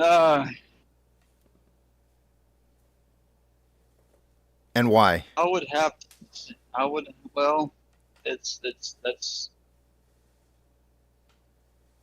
I can tell you the worst state to travel through. No. I want the best. I don't want the worst. Nobody wants to hear what the worst. Everybody knows what the worst state is. It's New Mexico. No, actually, no. It's New York. It's the west side of Texas. There are parts of New Mexico that are really nice. Yeah. That the view is really nice. There's parts of California. I've been there once. Southern California, I really like that. Nevada wasn't bad. I've gone up to the mountains in Nevada. That was nice. a lot of the good, nice, pretty states. I mean, I drove through during the wintertime. It was snow and ice everywhere, so I really couldn't take in a lot of the nice colors, trees, and what have you. But I don't know. New York is the worst. Driving this truck, New York is the worst. Yeah, but I want the best. I want to know what the best is. What do you? I know. I don't have I don't have a best. I don't have. You don't have a multiple favorite. bests. You don't have a favorite. Like, there's nothing that stood out to you, and it's traveling through all these states. No, not really. I mean, well, that doesn't there's help so me. much. There's so much different landscape to take in, and I mean, All right, you're well, from. let me ask you. You're from South Texas. Let me ask you this question: would you prefer technical driving or just driving on a straight flat road? Oh no! Give me some technical driving. I prefer to drive through the mountains. Yeah. Now it's a lot slower. My truck, they have us governed at 65, so we piss a lot of people off because we can't get moving very quick. Then you throw in the mountains and steep grades. Yeah, we're not moving very fast, but sometimes when you're going downhill, it can be quite an excitement. And the long flat roads seem like they take forever. They're just going across through Wyoming, Nevada, Wyoming, Idaho, all that, going across I-80. It's flat. It's not much to look at. So Well, I prefer the mountains. Keep on keeping on, man. That's it, man. I played some poker the other night. I missed last night. I saw y'all or Saturday night. I played some Friday night. I may have kicked Nana off the table. You know, I went to go look and see if there was any poker playing going on last night, and nobody was there, so I didn't go back there. So instead, I went online and played for some real money online, and I made a couple bucks. You know, I was only paying like 5-cent, 10-cent tables, but I walked away about I don't know, like 10 bucks more richer than I was before. So had a great night, man. $10. Hey, that's a win. That's a win. But yeah, you know, I was for tabling, and it was a lot of fun. It kind of took me back to the old days. Yeah, I saw you in the space call last night. I looked in Discord. There was nobody playing poker, so Yeah. I was in the space call last night, and they're just. But anyway, yeah, get back. Somebody else can talk. I'm just listening. all right. I appreciate you doing this all day, Casey. All right, not a problem, man. Not a problem. Robert B, since you're here, real quick, I just want to say hi. How's it going, man?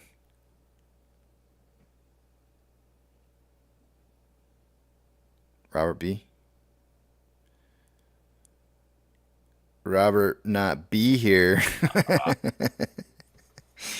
Yeah. All right. Well, Tom S, thanks for sharing your music this morning. Any did you want to discuss real quickly before I go to break here some of the different inspirations that you had for the back of the big tramp or I mean, what am I saying? Buy and hold riffs that you were playing? Yeah, there were several.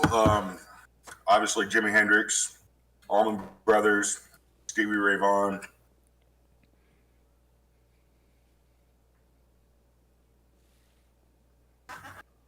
And who's your favorite guitar player of all time?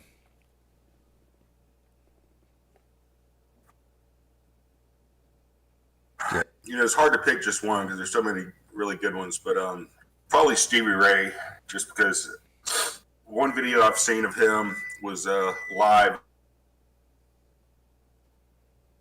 at the Capitol Theater where he plays Life Without You, and it's just amazing. You know, he can rip anyway, but then he puts the guitar behind his back and he plays it just as well behind his back as he does in front, and it was just impressive to see that. Nice. I used to play, since you're a guitar player, you probably had done this before, but I used to, at night, play with the lights off. Because I felt like if I could play in the dark, then I could probably play in any kind of situation kind of thing, right? So I always used to play in the dark just to see, to get better. You ever try that?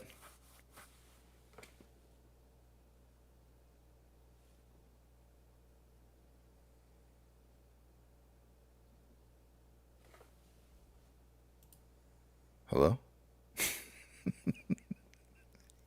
Your mic's off.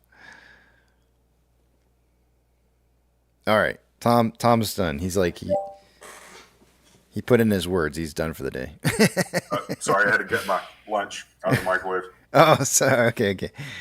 You ever play in the dark before? You ever turn the lights off and play in the dark? Yeah, I have. I mean, I don't really look at or watch my fingers when I'm playing anyway, so it doesn't matter if I got lights or not. Yeah. Good times. All right. I mean, you know how it is. After you've played for so long, you just get the muscle memory. Yeah. And then every once in a while you throw yourself a little change by like getting a new guitar or something like that, and then things are a little bit different. It takes you a little bit of time, but yeah. Right. Yeah. Alrighty, guys. I think I'm gonna head to break. Again, as Yucca would say. I'll see you guys back in about 45 minutes. Let me get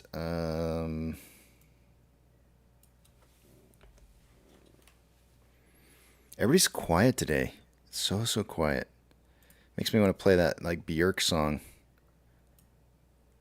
If you know what I'm talking about, you know what I'm talking about.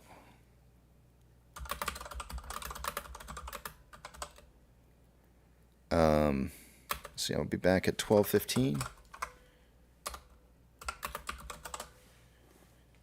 JM says, another break? Yeah, I know, man. 3 a day. That's what I get. Counterparty Risk says, I'm hungover. I'll play you guys a little snippet of the song that I was talking about. Hold on a second. If you don't know this song, some of y'all probably don't even know who Björk is, but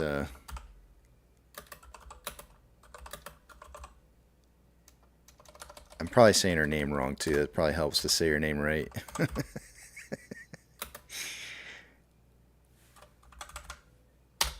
This song, I don't know why, but it cracks me every time I ever hear it. And it's not very often that you hear it, but every time I ever hear it, it just cracks me up. And I don't know why, but she's spunky, and I like it. And I think it's funny.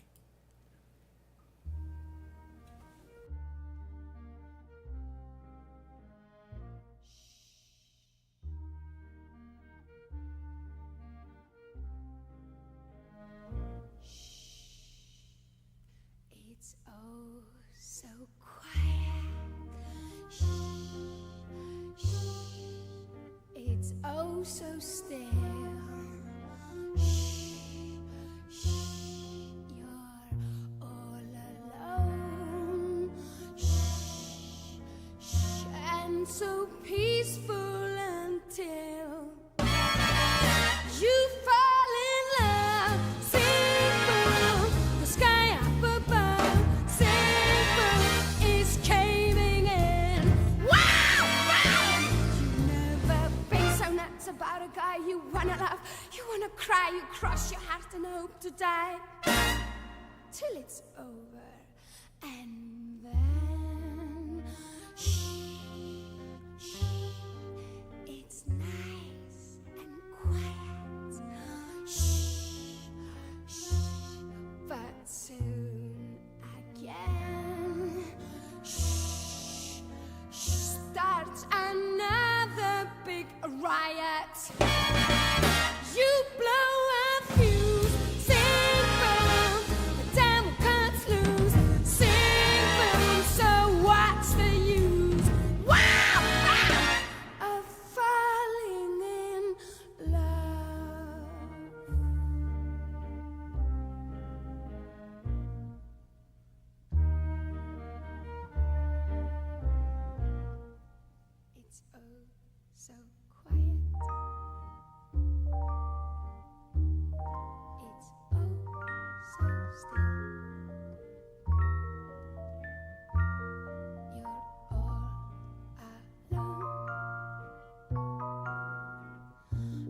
and so peaceful until you ring that bell, bing bell, shout and you yell, how you broke the spell. To this is swell, you almost have a fit. The sky is scorching, I got hit. There's no mistake. This is it. Till it's over and then it's nice and quiet. Shh, shh, but soon again, shh, starts another big riot. You blow a fuse, sing boom, the devil cuts loose, sing boom, so what's the use? Wow, wow, of falling in love. The sky gives in, the devil cuts loose, you blow, blow, blow, blow, blow your fuse. Ah, when you fall in love.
Discovery Houston, press to ATO.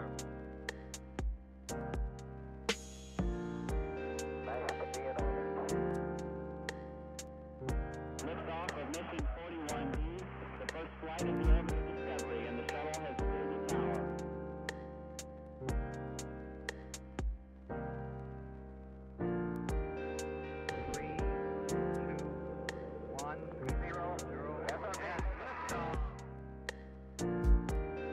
Discovery, go and throttle up.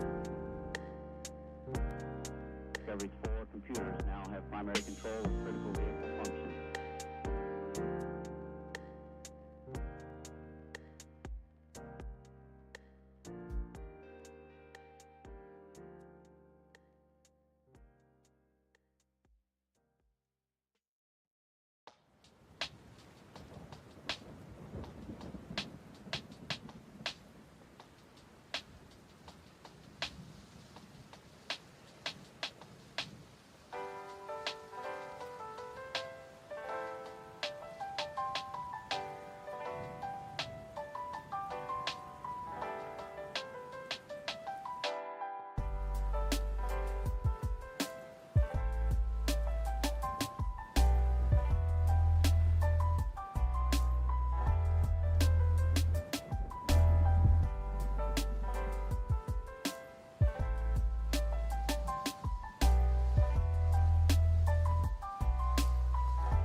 4 computers now have primary control of critical vehicle functions.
Man, have they tanked off the volume.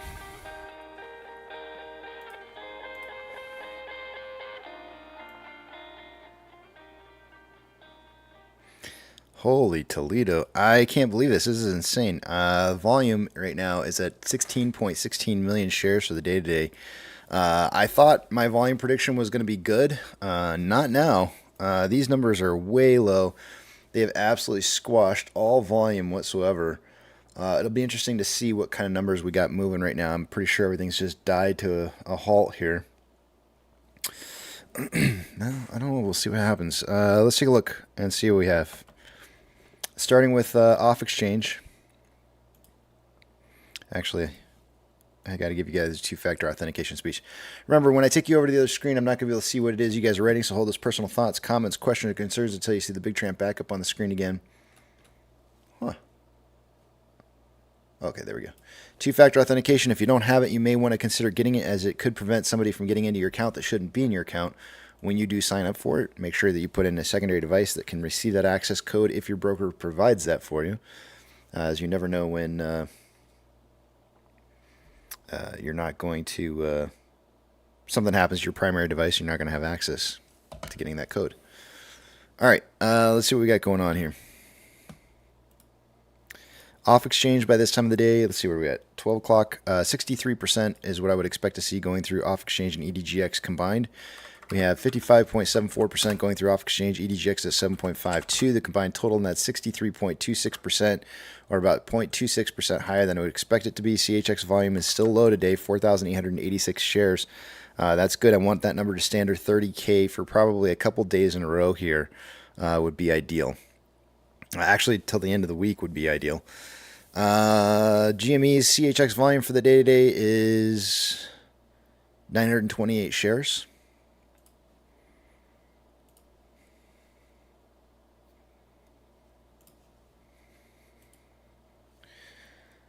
Ortex, as of an hour ago, was showing 6.99 million shares having been borrowed for the day today. It's now 6.06 million shares. It's going to have the effect of dropping the estimated short-term interest of the free float to 12.86%. Cost per min's at 5.82, average 6.16, and at max is at 8.59 shares on loan, 26.45 million shares. It's 800,000 shares more on loan today than there was on Friday. Ortex is estimating that about 284,000 of that is in new short interest. Options. Highest amount of call volume for the day today has been at a, what price was it? $7.50 strike. That's still the case with 15.4 thousand contracts from 13.8. On puts, highest amount of puts is at a $6.50 strike. An hour ago there was 30.3 thousand contracts, now it's 39.7.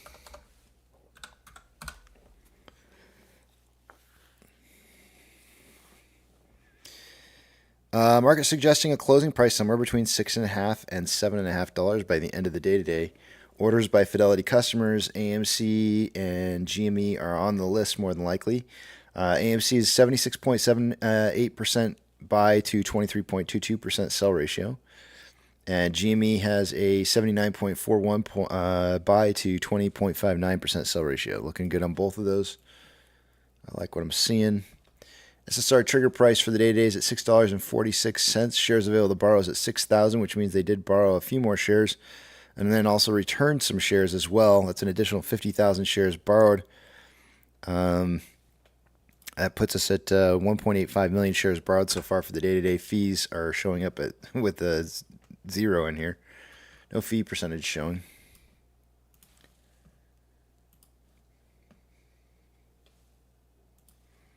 NASDAQ is up 0.79. Dow Jones is up 0.21. S&P 500 is up 0.51. We have 3,544 advancers to 2,597 decliners.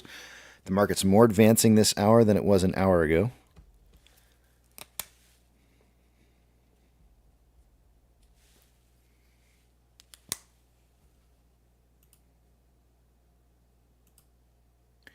Big bank movers, I'm only looking for plus or minus 2.75% or greater. FRC is down 3.85. Silvergate's down 32.5. PacWest is up 2.93. And Coinbase is down 2.96. That might be the end of it.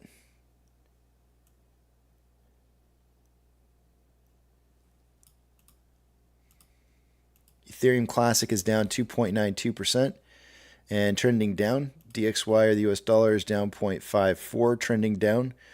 Oil is down 2.98, trending down. Mortgage-backed securities are down anywhere from 0.15 to 0.14. And I would say consolidating on both of these. Yeah. SPY is up 0.52 and trending up.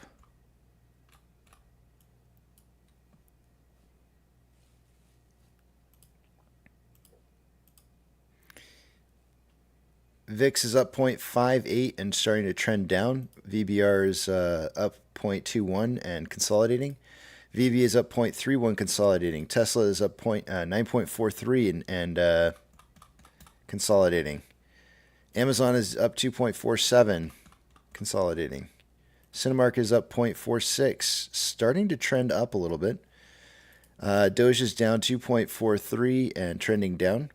Bitcoin is down 2.88 and consolidating. GME is down 3.44 and trending up. HYMC is down 0.87 and starting to take a little bit of a jump here upwards. NCMI is up 4.32 and consolidating. HUD is up 0.88 and consolidating. And AMC is down 1.31 and consolidating. Inflow versus outflow for the day-to-day on AMC. We have approximately $3.1 million more inflow than outflow. 16.43 million shares traded so far for the day-to-day after 229 minutes worth of trading. Putting us on a pace for 27.98 million shares traded by the end of the day today. I suggested somewhere between 30 and 50. So we're definitely underneath that value as of right now. And we still have another hour of usually declining volume before we even see what I would suggest is probably like a pace that's appropriate for what the day is going to look like by the end. So I might be a little bit high on my prediction today. On a 4-hour chart, we've got more buying pressure and selling pressure than RSI of 22.04, which is signaling oversold. On a 1-hour chart, more selling pressure than buying pressure than RSI of 31.73, which is below average. On a 30-minute interval, more selling pressure than buying pressure than RSI of 37.13, which is below average. And on a 5-minute interval, there's a little whipsaw going back and forth here on which direction it's going to go. This is the consolidation period that we're seeing. But currently, more buying pressure and selling pressure than RSI of 37.66, which is below average.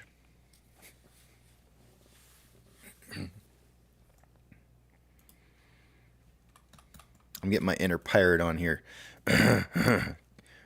Grover. Talk to my dog that way. Bruno. Where up, Bruno? I wonder if he'll respond. He'll probably think I'm angry at him. And with that, I'm going to yield my time back to the back of the Big Tramp.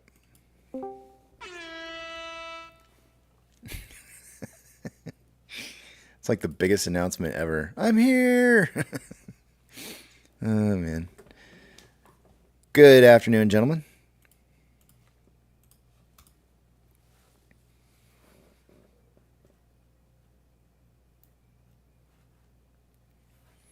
Pro Jeweler says the sound seems low.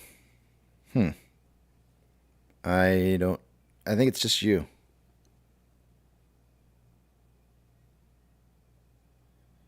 Pirateborn says, I hear you. You got to practice more. Sorry. I don't do the Grover the Grover that you expect me to be able to do.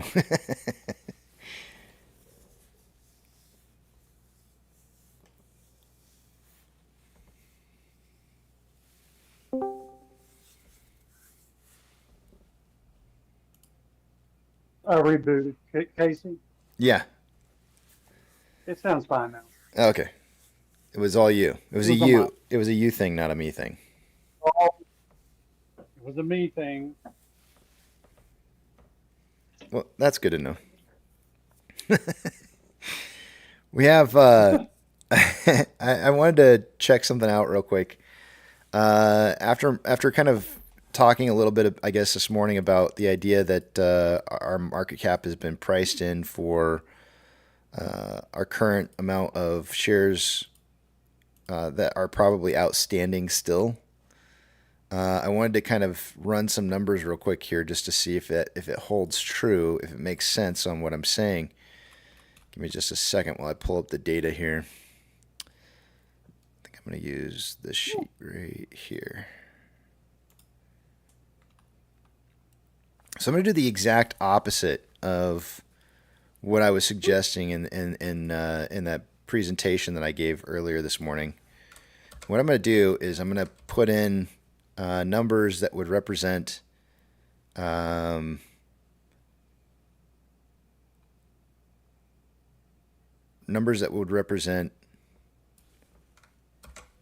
what we would look like if we had never done the reverse split. So what I'm going to do is, let's take out these.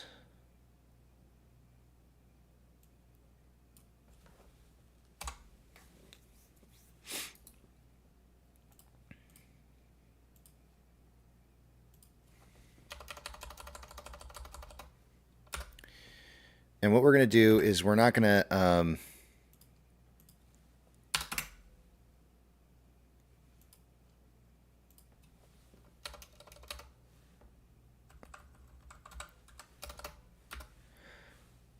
to divide out the total amount of shares that were in existence. So in other words, since we did the reverse split, we divided everything by 10, right? So that's including the shares that were settlement shares that were handed out or distributed. So it means I got to add a 0 to that number. The numbers that we had for AMC and Ape exist as a whole, and therefore, let me see, how do I do this? Okay, I'm going to plug in current price of $7.10 times the total amount of shares in existence prior to the reverse split. But I got to take away a 0 from the dollar amount. So in other words, we're 71 cents instead of $7.10.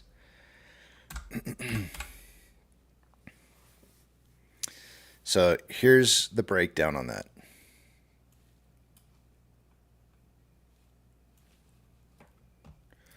And you would see that if I simply took these numbers and took the 0 out of the settlement shares and took everything back to the normal amounts, that we would have a market cap probably very similar to the what number was it? 4.383 billion. So what I'm going to do now is we're gonna suggest that let's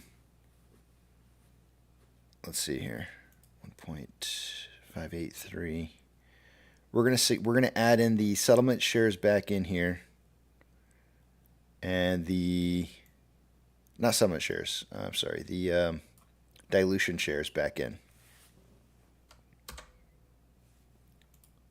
so that we get a number that's equaling to 550.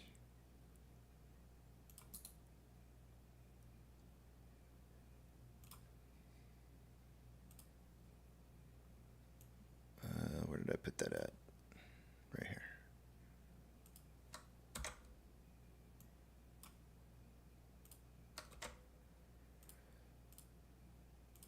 So this number is going to get a 0 added to the end of it. And that means I have to add to this that value. There it is right now. So based off of our current outstanding amount of shares, including the ones that AMC can dilute with at a 71 cent price, the market is accounting for approximately 3.895 billion market cap right now. Without those shares, our market cap is obviously just going to be minus that number, and it's going to tell us 1.124. But really, that 3.895 isn't far off from the 4.383 market cap that we had from August 18th or 19th or whatever that Friday was, a week before the reverse split. I think it was the 18th. So I think this just kind of shows you that we have lost a little bit of a market cap since then, of probably close to around, like, I don't know, somewhere right around $500 million worth. But we still are pretty darn close to what we had, provided that you account for the dilution.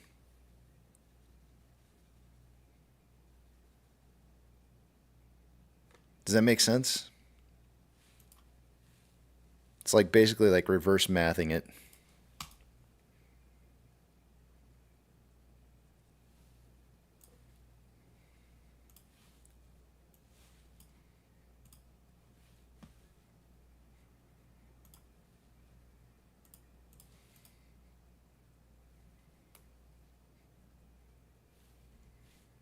It's like crickets in here. You guys are like so quiet today. What's the deal? Did y'all lose your mojo? I'm working on a watch right now. Oh, is it an expensive watch? No, it's a cheap watch. Oh. Well, Friday I had an expensive watch. then it shouldn't be that hard of a job then. Actually, now that I say it, I imagine that the cheaper watches are probably harder to work on, huh?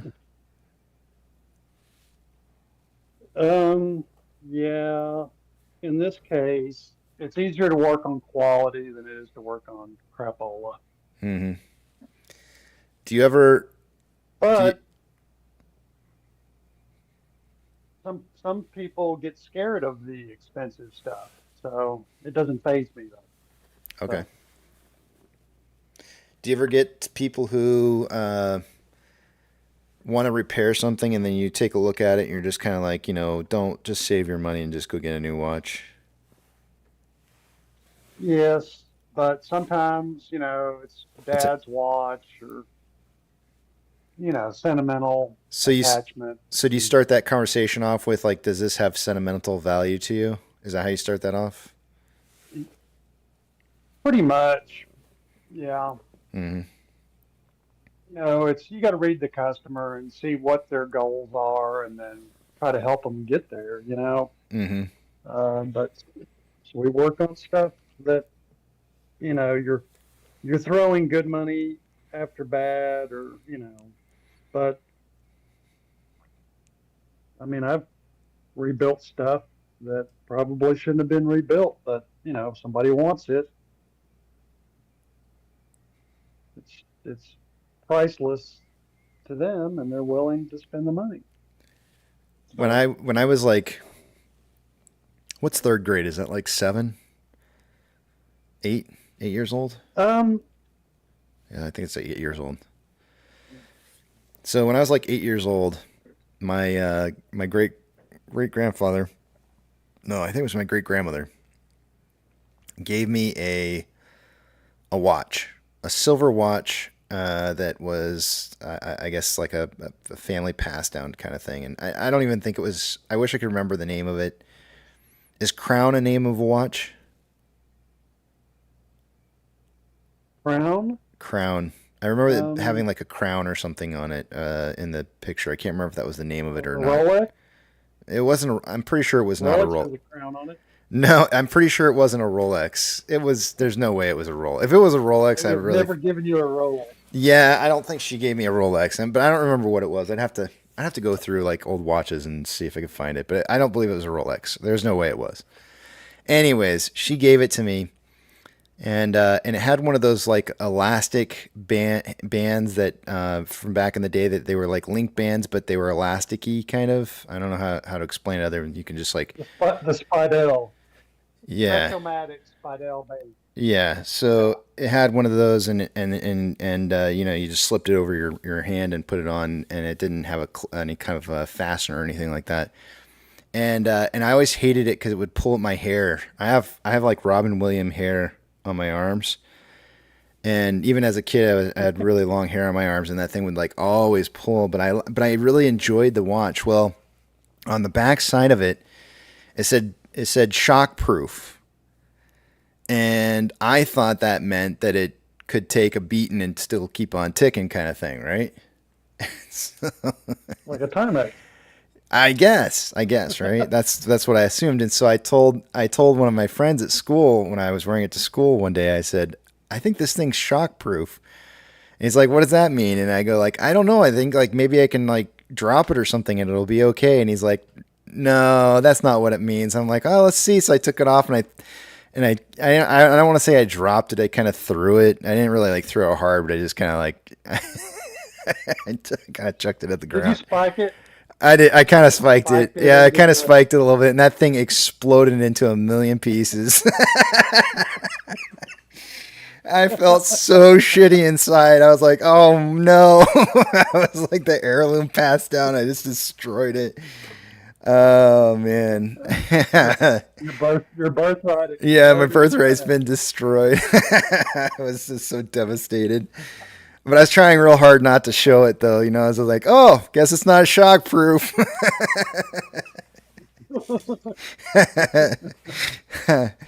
Oh man. Boy. Yep. How dare you? No more fancy band watches for me. Yeah. I think. Yeah, those are a nightmare. Those Spidell bands. They, you know, we have an aging population down here in Florida. I mean, they come down here to, you know, hang out. So I get to deal with a lot of those Timex, Spidell bands. They bring in and they've had it since the 70s and don't understand why it's not running. Like, wow, you got quite a value out of that watch there. You probably paid $13 for it. You're still wearing it here 40 years later.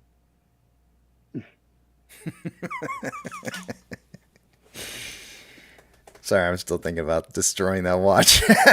It's like, Spiking that watch. Spiking the It watch. must have went into 1,000 pieces. Oh, dude, it was destroyed. It was so destroyed. I think my mom.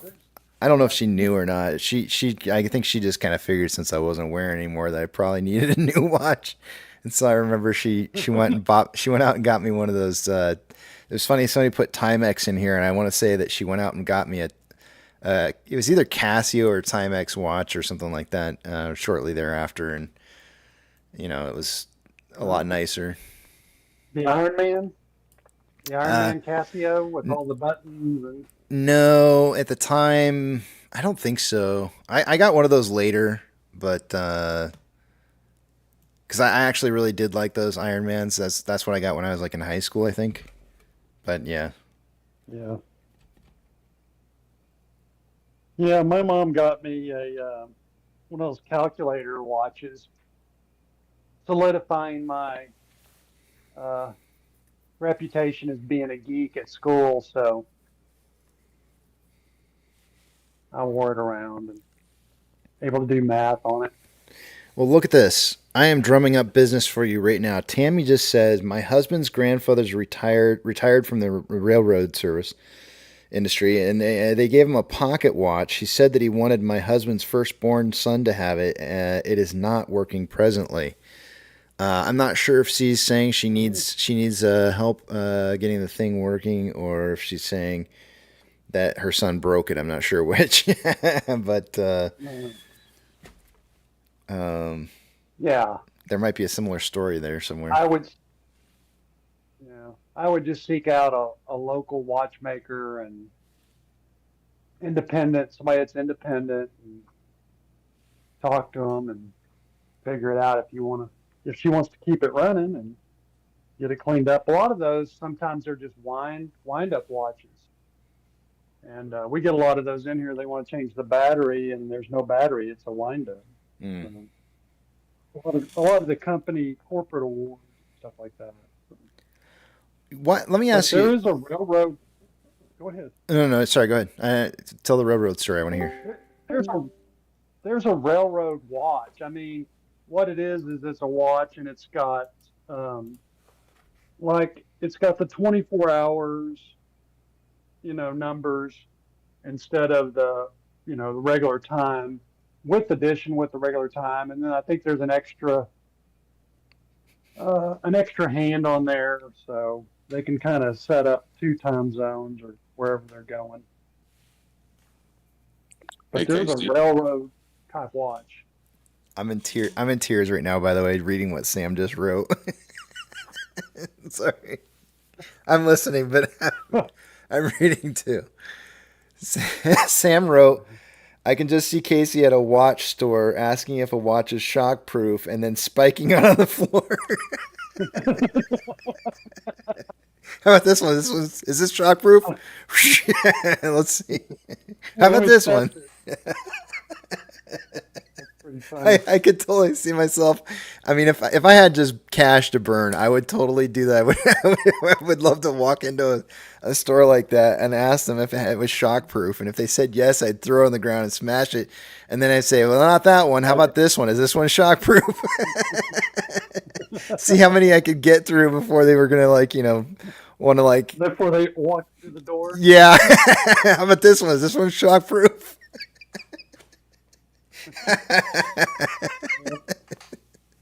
That would be funny. And I would pay for them. I would pay for every single one just because it would be funny. How about this one? Is this one shockproof? No, not that one. Hold on a second. I got a cough. Oh, boy. Hey, Casey, we do have a filing. Oh, yeah. What's the filing say?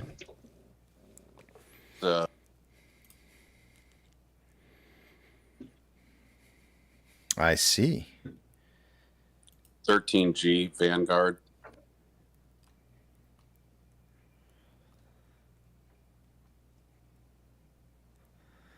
I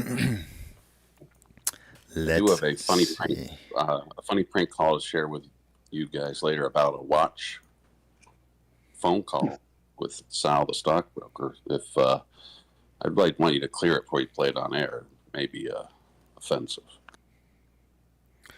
So Vanguard is got more than 5% ownership now. Then is what's happening.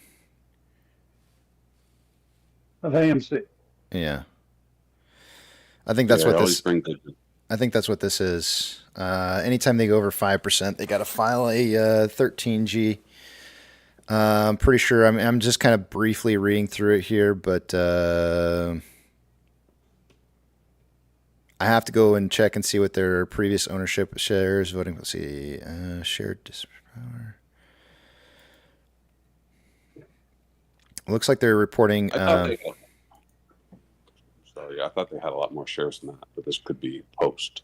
This says percent of class presented by amount in row 9, and it's saying 3.9%. So it could be that they're filing that they have less than the original, like maybe they had more than the 5% from before, and now they sold some in the, so they're less. I have to go and check and see.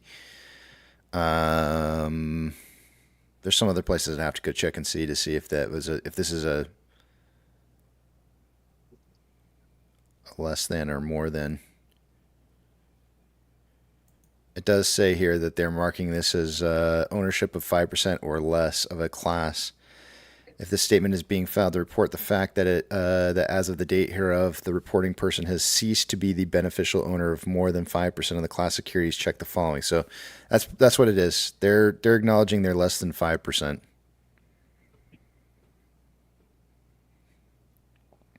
Vanguard, interestingly enough. Yeah. So you want to know where the selling's been coming from? There you go. Yeah. Yep. But they've been an owner for a while now. Oh yeah. But the interesting thing is they've done this on several occasions, and this is exactly what I described in my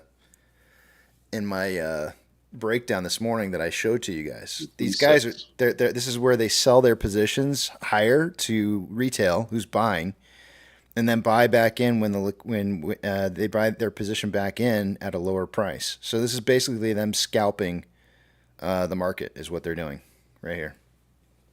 Yep. This is basically almost direct correlation proof of what it is that I'm stating happening is happening. This is not the first time they've done this either, by the way. This is probably like the third time I've seen it. They love that securities lending.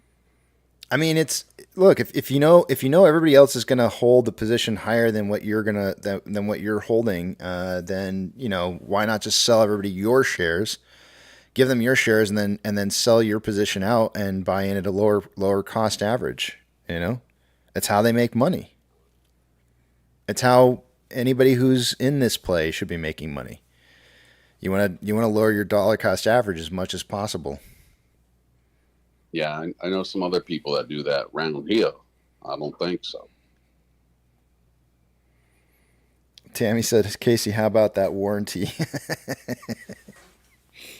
I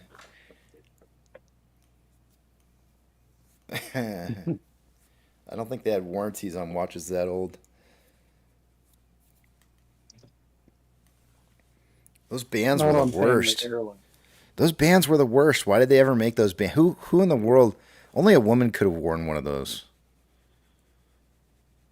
I'm convinced. Right. Well, I mean, men wore them. They were very popular. I feel like it was this stretch-o-matic. I mean, you just put it on your wrist. You didn't have to buckle. Most watch straps were leather, remember? And then we would sell bands and swap them out, and then people didn't want to buy bands anymore. They wanted metal. The metal bands came in, and I've been doing this too long.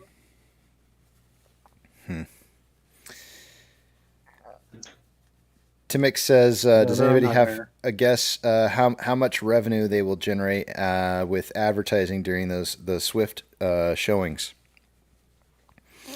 I've got somebody who offered to send me a link on a breakdown on what they think that AMC could potentially be making out of this. If you guys want, I can reach out to him and find out if he's willing to share it or have it be shared. I could definitely do that. I did post a link in Ape News, I think, on Discord, where someone from Seeking Alpha actually posted a semi-positive article and talked about that potential income. Get out of here. Somebody actually wrote a positive article? From Seeking Alpha. What are the chances of that? And I feel like there had to be like a big butt in there somewhere. Normally, I expect negativity from them. Yeah, no kidding. It's so unusual. Grant says a real ape has very hairy wrists. Well, sign me up for that then, I guess, because I got some hairy arms. After MOS, you don't need a Spidell band for your watch. We'll get you a good watch. You probably can't see it all that well, the hair. But it likes to. Oh yes, in case you didn't know, because the white beard, you probably can see it on the hair and the screen here. My dad is a ginger, so I've got this like a lot of this hair on my body is still kind of reddish. I must have like a little Irish in me or something. I don't know. Sounds like it. Yeah, it's something. It's maybe where I get all my drinking from, my drinking abilities from. Who knows?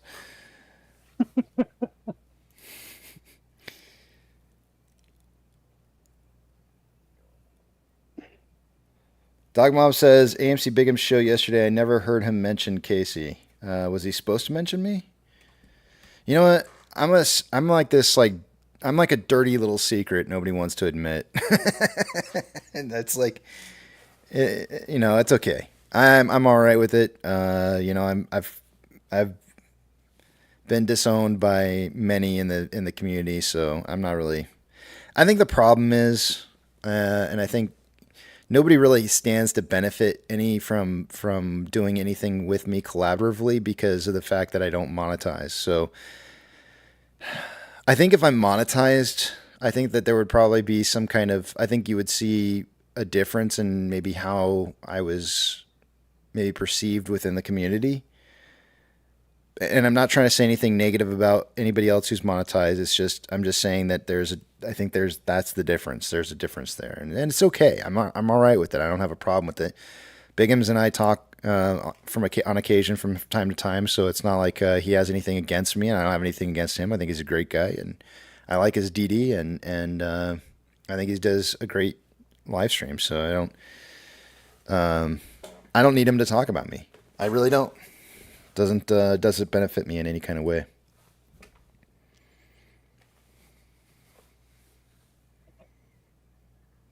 I should be this one. Okay, Casey, I did post that screenshot in the chat of the voice back of the Tramp chat area.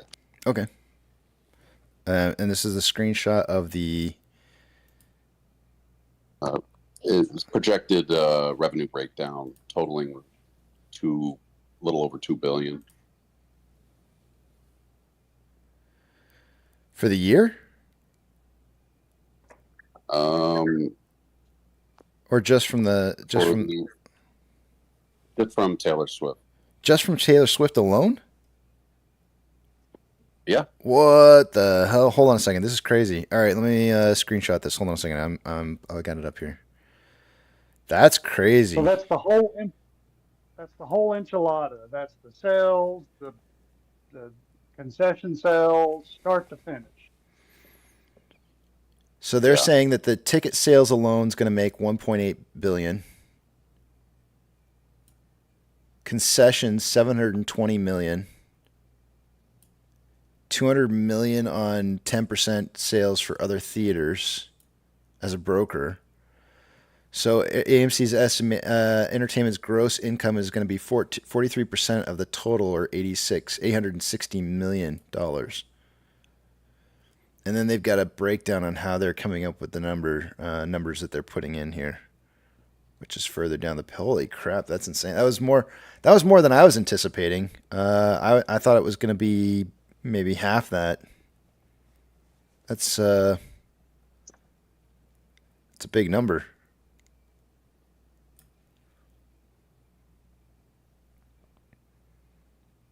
Do we only get 10% on other theaters showing it? I feel like we get more than 10% for the broker of being a broker for the movie. It could just be an estimate. Interesting. I post a link in there below that screenshot. So this, if you want to see the full article.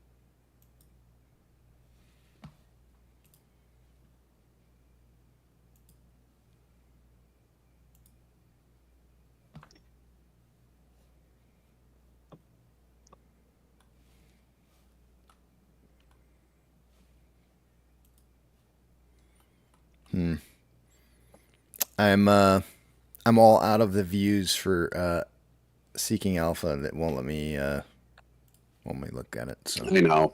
I just signed in with Apple and I was able to see it, but yeah. I avoid that kind of stuff as much as I can because I hate advertisements and stuff. So I do too, but I'll jump on that sword for you, sir. Thank you. Somebody asked for the link. Yes, I can post that. Hold on a second. Hold on. Copy link.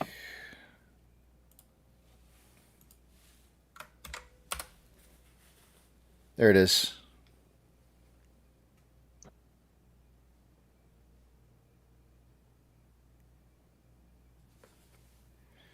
Francis says, I have just had a message from my UK broker saying that they were issued too many shares from US custodian. They've taken back X amount of shares from my account today. I have queried this. Yeah, unfortunately, you're going to probably have to fight tooth and nail over some of this stuff. I know a lot of people are having problems with brokers issuing the correct amount of shares, so. I haven't, fortunately for me, I haven't seen that yet, but if I do see it, I will definitely be in that fight with you.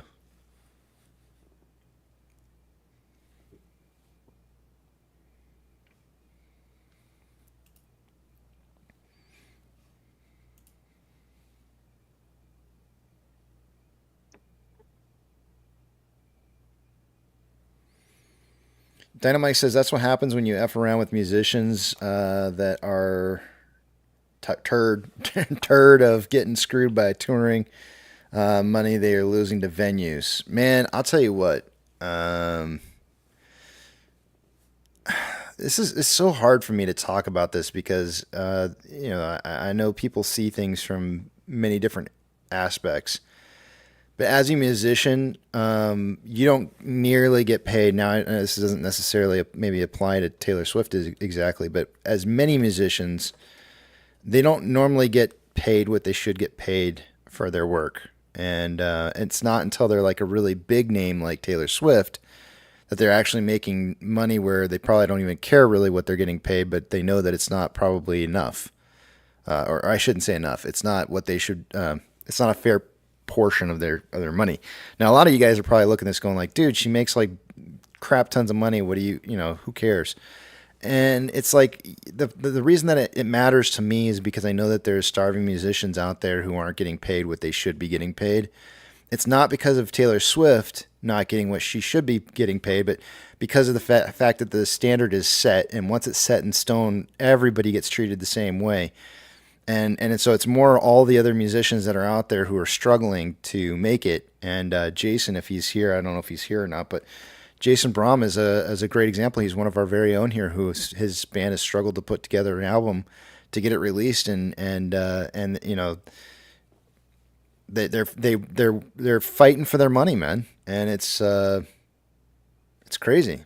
It's just absolutely crazy. Like, they should be getting paid what they're worth, and not have everybody dipping into what it is that they should be making for what it is that they're producing. That's not how it works.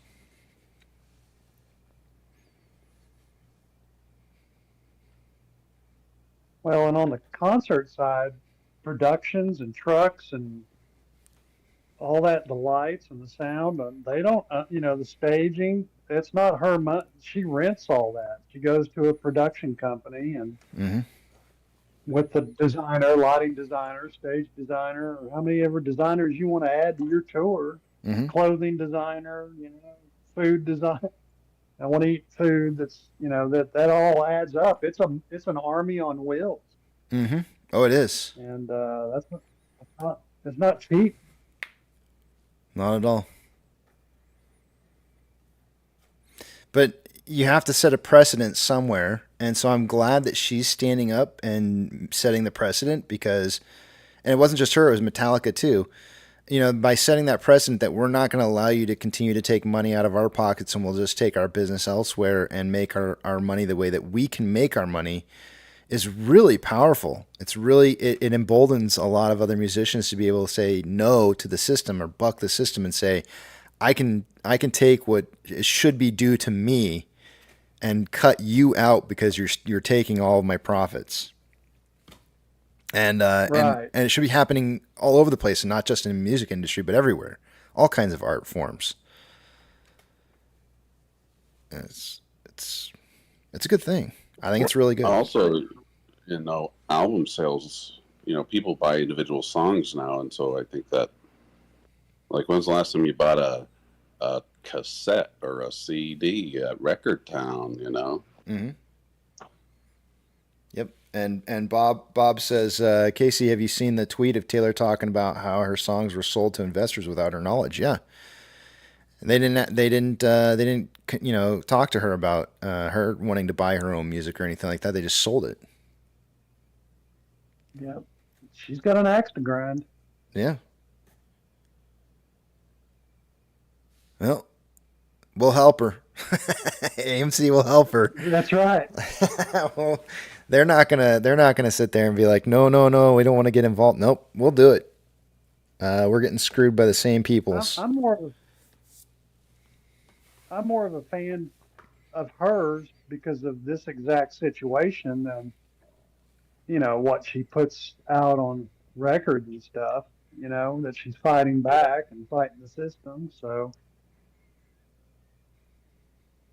But I'm starting to appreciate her in more ways than one. So, Hopefully, AMC didn't charge a processing fee, a handling fee, and a convenience fee.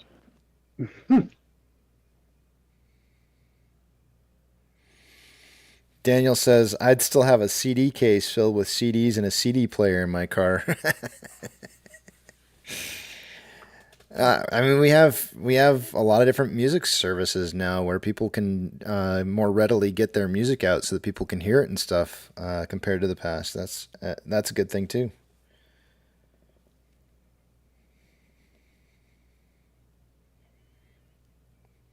And the sales are more easily tracked because, you print out 100,000 albums and 80,000 of them get sold, and the other 20, where'd they go? Well, I don't know. But with the download now, they get paid. They're going to get paid.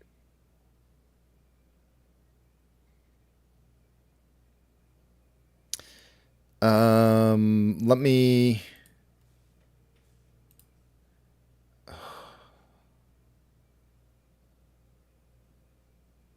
Sorry, I pulled up Twitter so I could pull up a message, and like the freaking 9/11 stuff is just all over the place right now.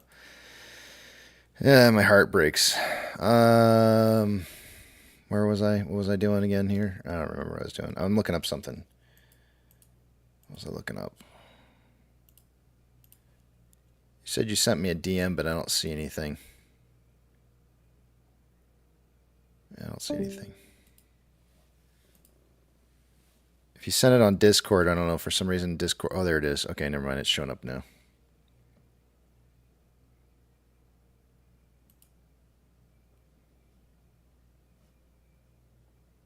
Soros stealing music from Taylor. Me personally, that I feel is a harmful force in our industry. And that is the unregulated world of private equity coming in and buying up our music as if it is real estate. This just happened to me without my approval or consultation. After I was denied the chance to purchase my music, my entire catalog was sold to Scooter Braun's Ithaca Holdings in a deal that I'm told was funded by the Soros family, 23 Capital, and the Carlyle Group. Yet, to this day, none of these investors have ever bothered to contact me or my team directly to perform their due diligence on their investment in me, to ask how I might feel about the new owner of my art, the music I wrote, the videos I created, photos of me, my handwriting, my album designs.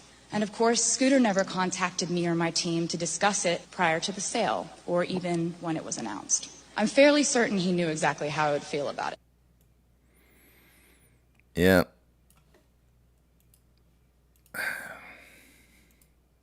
Some people are going to be like, "Oh, she's just money hungry," but I see something entirely different. And maybe it's just because I lived in that music world for a while.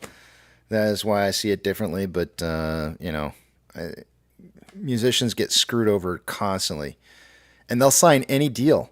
That's the thing too, is that some musicians will sign deals that they have no business signing, because they are horrific deals, and that basically tear them away from any rights of their music whatsoever.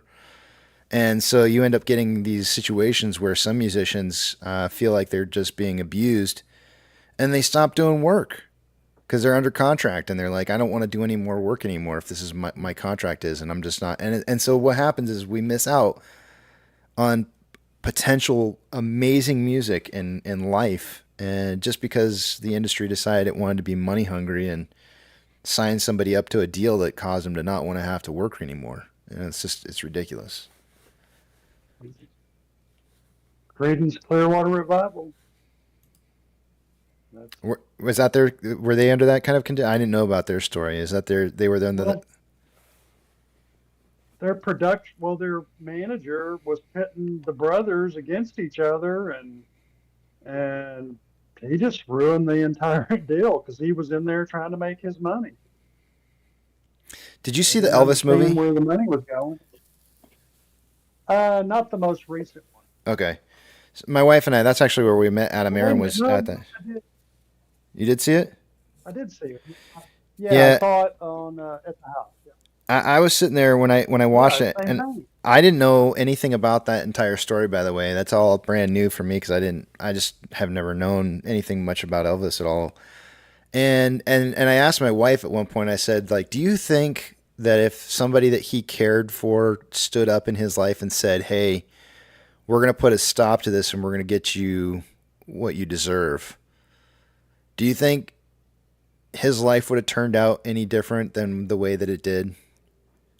Like if his dad had decided, and I'm basing what I'm saying off of what the movie presented, but in the movie presented his dad as being this individual who like basically encouraged him to take the Vegas deal, full well knowing what it was going to do for his career, but chose to just take the money instead and, convince his son that it was the way to go.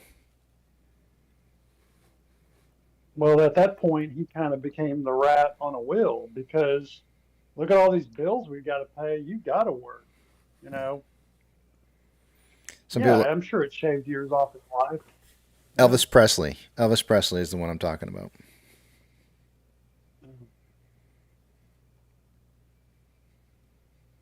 Yeah, what was the guy that the captain or what was the colonel or turned out to be quite the gambler.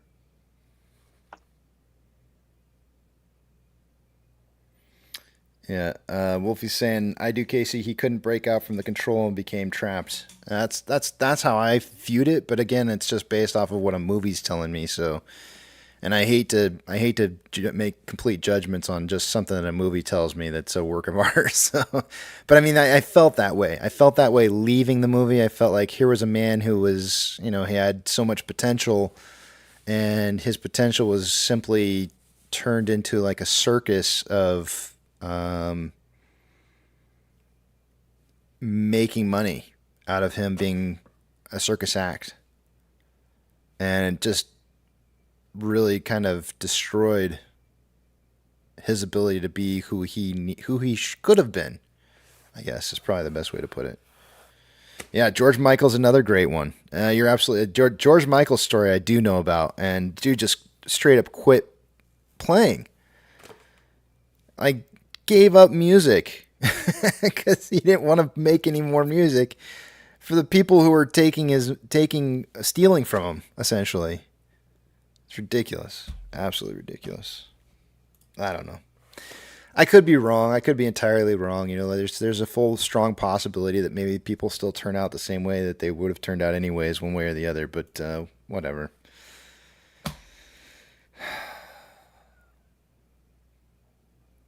What about Bob Ross? What happened with Bob Ross? What does Bob think about that? Oh, let's see. Hold on. Nothing happened. I was going to say, was he too? Did something happen? No, let's see. Bobblehead Ross, what do you think about, musicians? Well, what do you think about in general, like, just corporate America being so greedy? Now then, let's wash the old brush. That's the fun part of this whole technique. Okay, shake off the excess. And just beat the devil out of it. That's right. We're just going to beat the devil out of it. Beat the devil out of it. Yeah, beat the devil out of it. It's a perfect answer. Yeah. Yep. I mean, apparently he wasn't paid for any of his TV shows. Oh, no kidding. Really? I believe that's the case. Wow. That's craziness. See, he's like you. He's not monetized. He didn't get super chats. He didn't get super chats either. Wow. Rough life for that guy. Huh. I think he sold some of his painting supplies and stuff like that, Yeah. Yeah, he does have some artwork. There was a bit of a battle between, I think, Bob Ross's brother and his son, stuff like that. But when he was on, he was primarily on the public PBS, public broadcasting system. That's correct. Yep. Donations. So he may have chose that just as an easier way to do it. I hope his estate got something in the end. You know what I'm saying? I'm sure they profited off of his likeness. I mean, for crying out loud, I got a bobblehead Ross sitting on my table here. Somebody has to be making money off of his image, his likeness, and the things that he's worked on in the past, or else I wouldn't have this sitting right here. Yeah.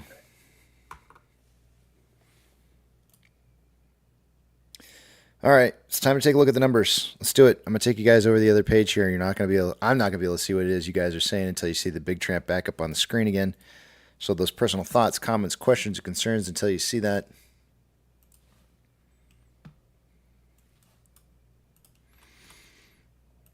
Starting with off exchange, by this time of the day, I would expect to see about 64% going through off exchange and EDGX combined.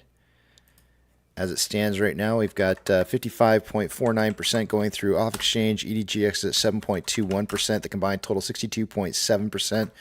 For the first time for the day today, we're underneath the projected amount that we should have by this time of the day, about 1.3% less than.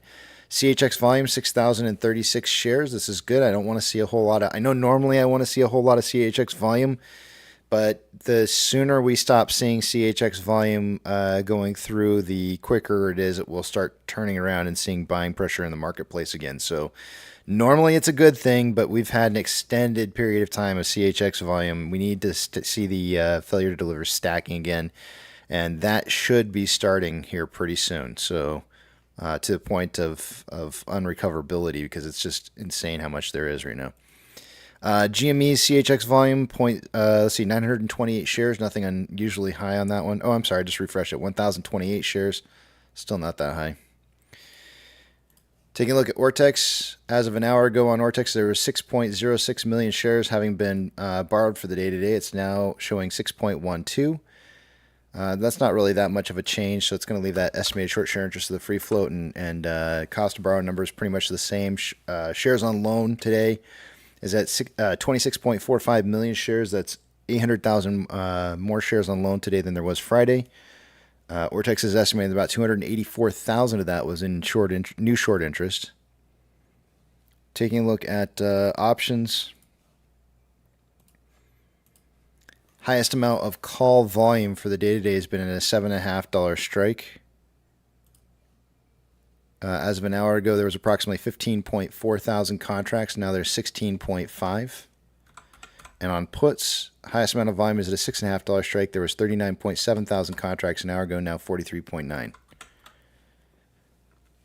Orders by Fidelity customers. AMC, Ape, and GME. I did it again. AMC and GME are the only two that I'm looking for.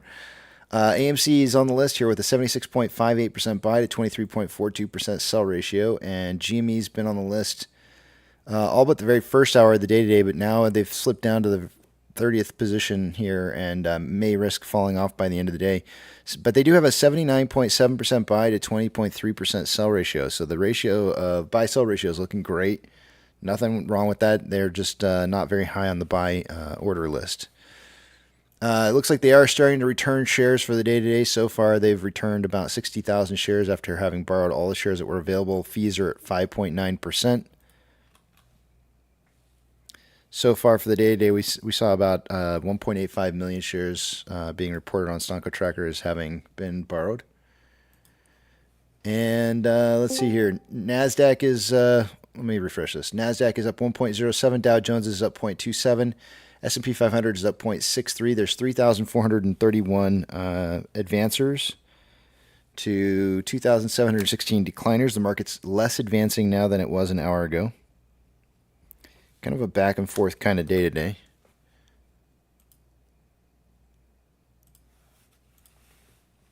Big bank movers. I'm only going to read plus or minus 2.75% or greater of a change.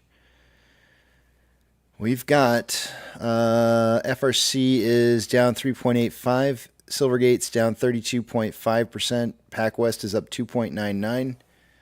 Let's see.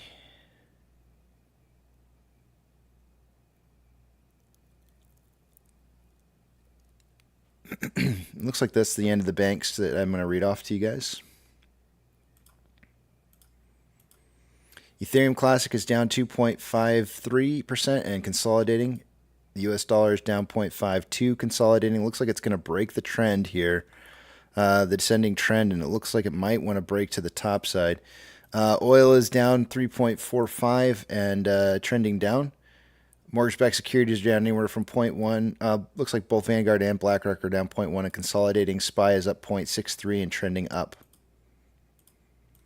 VIX is down 0.29 and trending down. VBR is up 0.09 to 0.09 and starting to trend down after having been up. VB is up 0.29 and starting to, looks like it's kind of consolidating. Tesla is up 9.67% for the day, and what's he doing, Tesla? Starting to consolidate a little bit. Amazon is up 3.04, trending up. Cinemark up 0.71, trending up. Doge is down 1.7 and trending up. Bitcoin down 2.53 and on a very slight uptrend. GME is down 3.57 and trending down. HYMC is down 0.35, trending up. NCMI is up 4.1 and trending consolidating. Hood is up 0.79, consolidating, and AMC is down 0.21 and currently consolidating. Inflow versus outflow for the day today. We have approximately $4.2 million more inflow than outflow. They've absolutely decimated volume for the day today. We were on a really good pace earlier this morning, and then it just absolutely fell off, and I'm going to miss my prediction for the day today.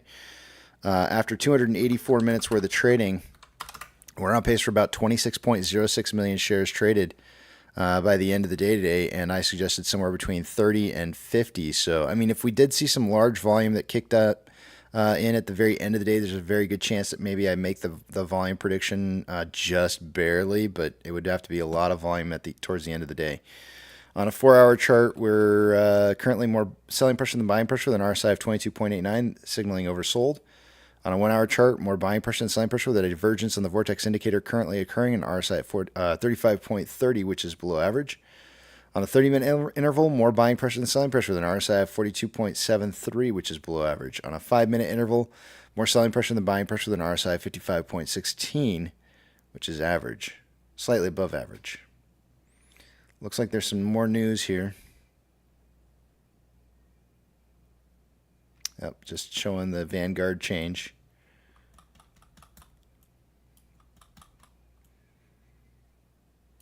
Yep. So, in regards to the topic matter that of choice that I gave for the day-to-day, understanding the price movement, it's not retail guys that's doing this. It's simply institutions that want to buy in at a lower cost average. So they sell off some of their positions to retail who's buying, and then they buy back in at a lower cost. So a lot of this price movement has nothing to do with AMC shareholders, retail anyways. It has more, and as you can see, as I show you on a daily basis, our buy-sell ratio looks amazing. There's nothing wrong with the retail buying here. This is not us moving the price.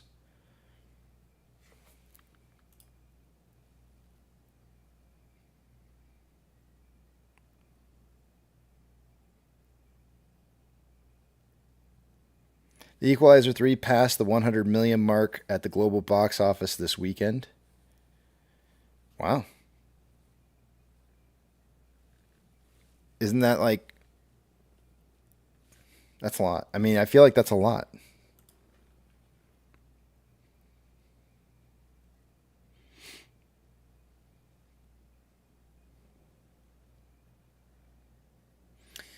Says Bob says, when Swift switched over to Republic Records in the fall of 2018, she negotiated to own the master rights to all the music she creates going forward. Good for her. Take care, Bob.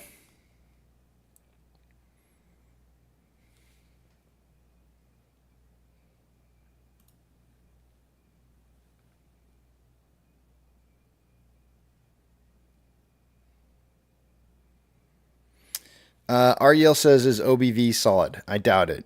Probably not right now, and that's only because, and we've seen this happen from time to time when institutions sell off like this, and you see a big drop in OBV. But I'm sure we're still net looking positive here, but I'm sure it took a big hit here on this last round of price movement that we had. So Let me pull it up and I'll show that before I head off to break here. Give me 1 second. Let me find the chart I want to.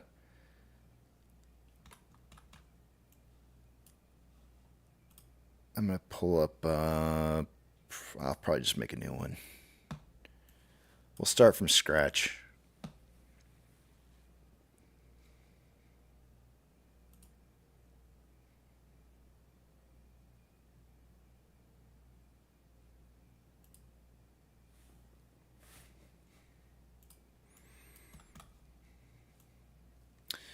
Whenever you're doing OBV, you always want to make sure and put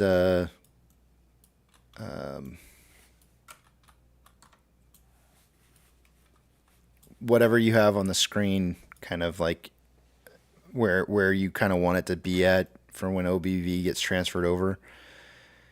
And what you're really going to be looking for to do here is make sure that you're on a daily, because you don't want to be on any other time interval, and then add your indicator. And I know the pay. Oh, okay, I gotta fix there. OBV on balance volume, and then what I'm gonna do? Yeah, it's definitely dropped a little bit, but it's not nearly as. It's not enough to really constitute like a panic kind of thing. Let me just add this up top.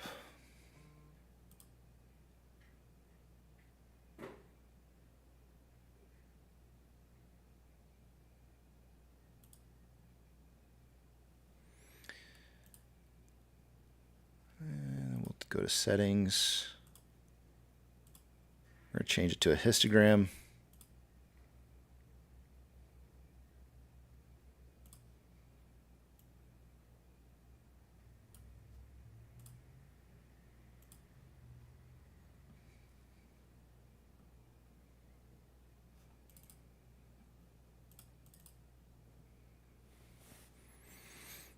All right, so in order for me to really kind of accurately like depict where we're at currently versus the past, is I'm going to try and align OBV with some of the more previous market movements prior to some of our run-ups from the past, so you can see what holding pressure looks like now versus what it was compared to when we've had our first run-ups.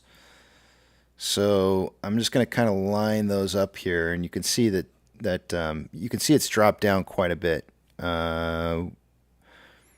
It's sitting at about 335 million right now is what it's showing for a value compared to where we were at maybe a couple weeks ago in the 593 million. But in regards to the outstanding amount of shares that are available in the grand scheme of things, this is hardly anything here. This is, in fact, this would probably be almost indicative of exactly what institutions would probably have owned and have sold off in that period of time. So this is probably a really, really good representation of them selling their positions in hopes to buy back in at a much cheaper price. And so the question will become is when will at what price is it that they'll buy in at that's cheaper? And of course, then that'll cause a lot of buying pressure to kick in, which is what we want to see.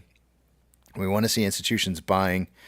And if there's a need for shares to be purchased on the marketplace, and we have institutions who want to, buy at the same time, you're essentially setting up the perfect storm that can occur before price really starts moving the most, because you have institutions who are going to buy back in, but they want a cheaper value. So I can make this a little bit darker here so it shows up a little bit better.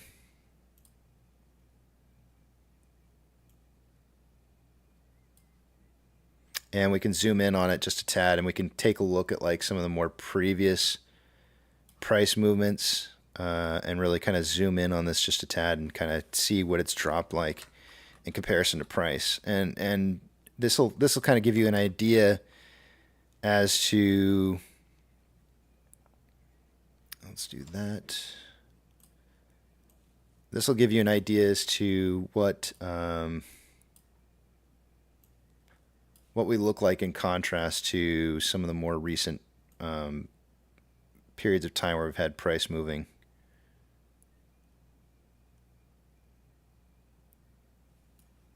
So what I'm going to do is I'm going to line to this point back here. I don't remember if you guys remember August of 2022, but there was a specific period of time in here where price shot up.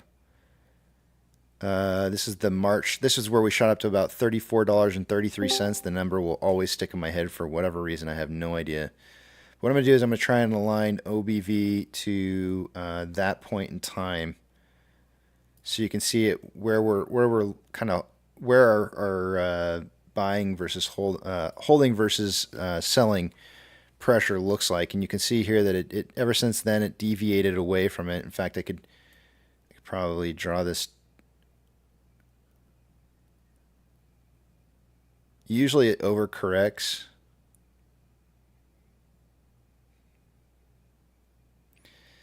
So as buying pressure is coming into a price move, it usually kind of overcorrects a little bit, but I'm just trying to align it as much as possible here. So you can see that there's a pretty even amount of holding pressure in here. And then we on this particular time frame in here, you can see that there's actually more buying pressure. So there's probably some, if I go back to the other page here, there's probably some elevated amounts of volume that was starting to occur in this time frame in here, I would imagine. No? Maybe not. Okay. Well, we had a period of time here where it seems like there was elevated amounts of. Oh, here's the volume right here. Volume started spiking, so OBV started moving upwards with it, and then when the price started coming down, you can see OBV fell below. Like our current holding pressure fell below where price movement is. So it's we've definitely had some real selling that's been going on. But again, I think this is and based on that Vanguard posting that's come out, I think it's not retail.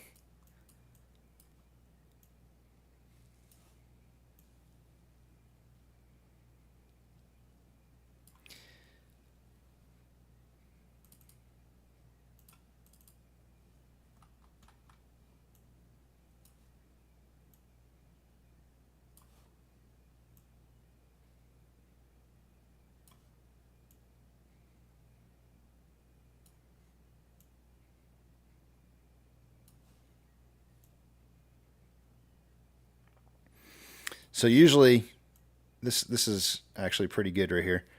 Usually what will end up happening is price will shoot up, and then there's like more buying than there should have been, and so OBV will be higher, and then you'll see price and OBV starting to align as it comes into like an equilibrium. And then ever since this point in time, and this is the point that I told everybody that this is where hedge funds lost was right here in November. And it was about where I was about ready to throw warning flags and I say, guys, we're in really deep doo-doo here, until I started figuring out that it was actually just our brokers were taking control of the price movement.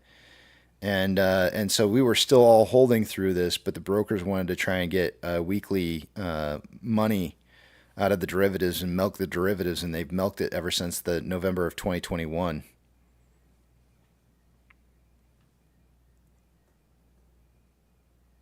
But there's still some strong holding in here.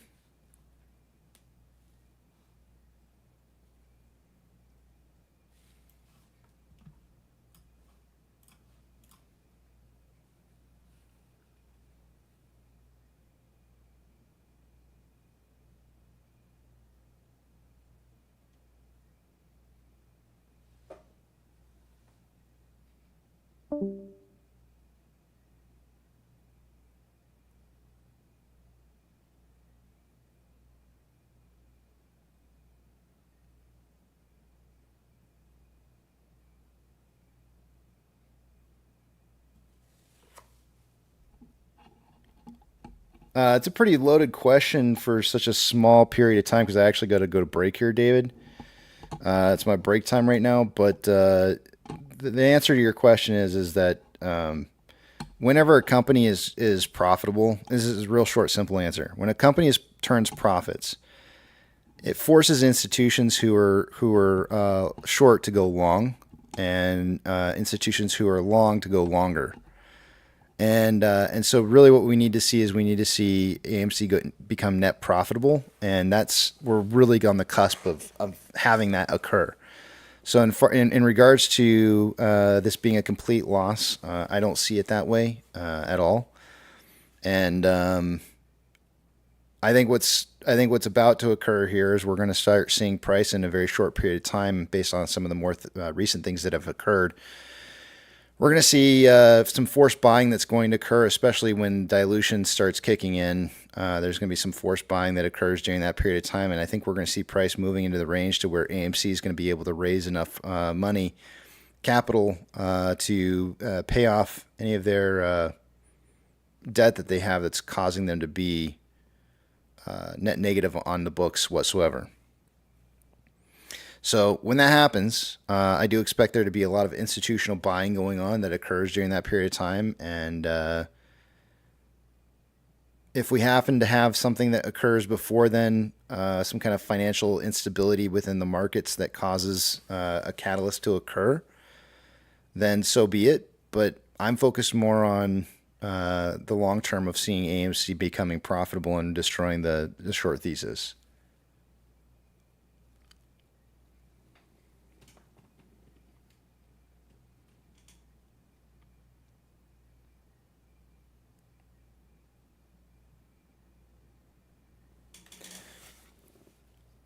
So with that, trying to keep that short as possible because I got to get a break here, but let me put on some music for you guys. I'm going to head back out of the back of the big tramp, and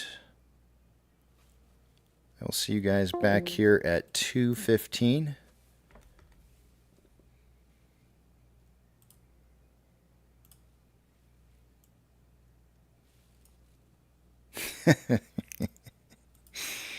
Do you see what you started, Yucca? This is the same kind of thing. This is the same exact kind of thing, Yucca. You say another break, and you trash talk me and my breaks, and next thing you know, everybody's saying why more breaks, and and poor Casey's just getting his standard breaks that he's always had. It's the same kind of thing in regards to AMC and the shareholders talking trash about AMC. All you have to do is you talk trash about the company one or two times, and it's just enough for you to be able to get that negative sentiment in that's going to be spreading everywhere. And once you start seeing stuff like that happening, I cut you off, right? I'm not going to let you come in and talk poorly about my investment because I'm invested in it, and I don't plan on going anywhere. And I'm not going to give you a platform to speak in regards to, and I'm not talking, who said it? But Frank, I'm not trying to point you out or anything like that, but I'm just saying, I'm trying to give an example of like how this kind of stuff works. Like this is exactly how it works. And this is how the shills are able to, kind of get into the mindset of some of the people who are invested in the company and also future investors as well. So you got to be really, really careful about how you're talking about things because it is your money that's invested in this, and you only profit from it if the company profits from your attitude. It's a direct reflection upon the company. It's so important to make sure that you have the words that you choose are very, very careful. Unlike me, with my poor words all the time.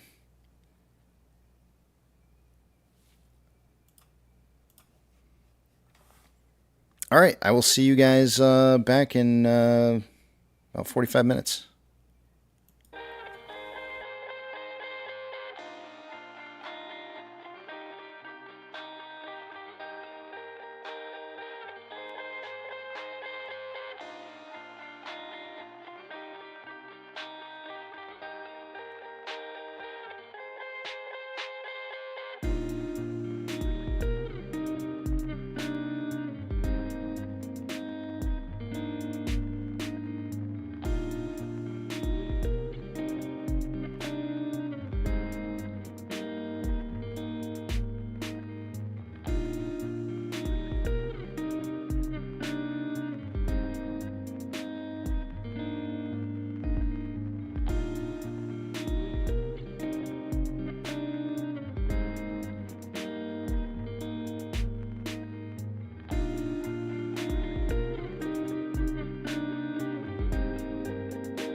All right, guys, I'm back.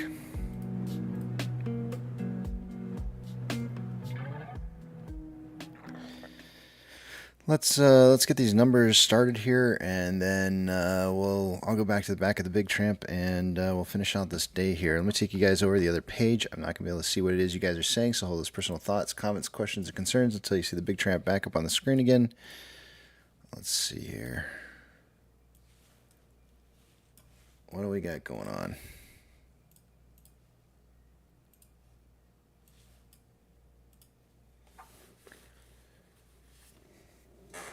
I think I'm going to have to give you guys the two-factor authentication speech.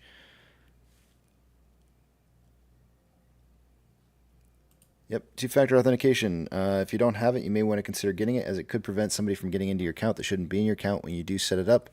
If your broker allows you to put in a secondary device to be able to receive that access code, it might be a good idea to set that up, as you never know when something's going to happen to your primary. All right. Let's see what we got going on. Final numbers for the day-to-day off exchange. By this time of the day, I would expect to see about 66% going through off exchange and EDGX combined. Currently, we have 54.04% going through off exchange, and EDGX is sitting at 7.07. Combined total 61.11%. That is about 4.89% lower than it should be by this time of the day. One of the things that I would kind of mention, and I think I've mentioned to you guys before, is that when SSR is tripped, oftentimes you'll see these numbers a little low. So this is not unusual to see low numbers like this, like on a day like today. 6,036 shares going through CHX. That's a good low number. I'd like to see it that way for the rest of this week. Would be awesome. CHX for GME is around 1,128. As of an hour ago, there was approximately 6.12 million shares having been borrowed for the day today. It's now reported by Ortex. It's now 6.11. Small little change there. Not enough to really kind of change anything with the estimated short-term interest, the free float, or the cost of borrow numbers, which are still roughly about the same. Shares on loan is at 26.45 million shares. That's 800,000 shares more on loan today than there was yesterday, and Ortex is estimated about 284,000 of that is in new short interest. Options. Highest amount of call volume for the day today is looks like it's going to end up on $7.50 for a final number.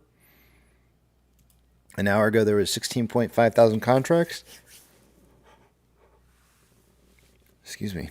Now there is 17.1. And on puts, highest amount of puts at a $6.50 strike, 43.9 thousand contracts an hour ago. Now 46.4 thousand contracts. It's going to cause the market to kind of show us that we're looking at somewhere around $6.50 to $7.50 for a closing price by the end of the day today. And then orders by Fidelity customers, AMC is on the page here with a 76.65% buy to 23.35% sell ratio. And GME has fallen off the list.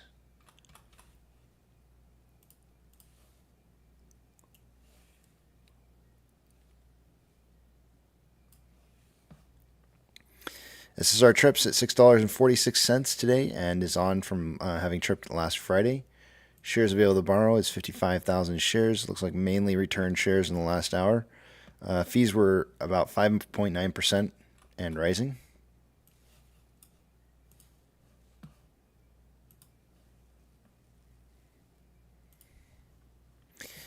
NASDAQ is up 1.11, Dow Jones is up 0.22, and the S&P 500 is up 0.62. We have 3,382 advancers to 2,792 decliners. The market is less advancing now than it was an hour ago.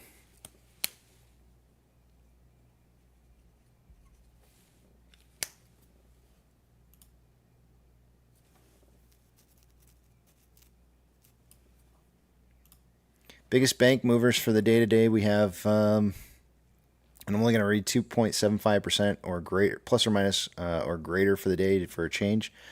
We have FRC down 3.85, Silvergate's up, or down rather, 32.5, PacWest is up 3.25. We got some banks going into the red here, some in the green, but that's the end of the banks I'm going to read off here. Nothing else is that volatile. Volatile. Whoa.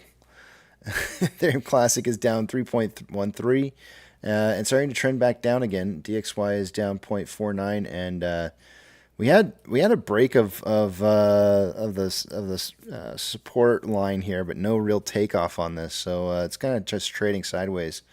So consolidating on the U.S. dollar. Oil is down 3.69 and trending down.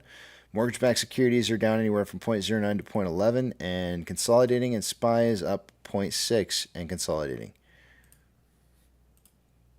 VIX is down 0.58 and trending down. VBR is down 0.01 and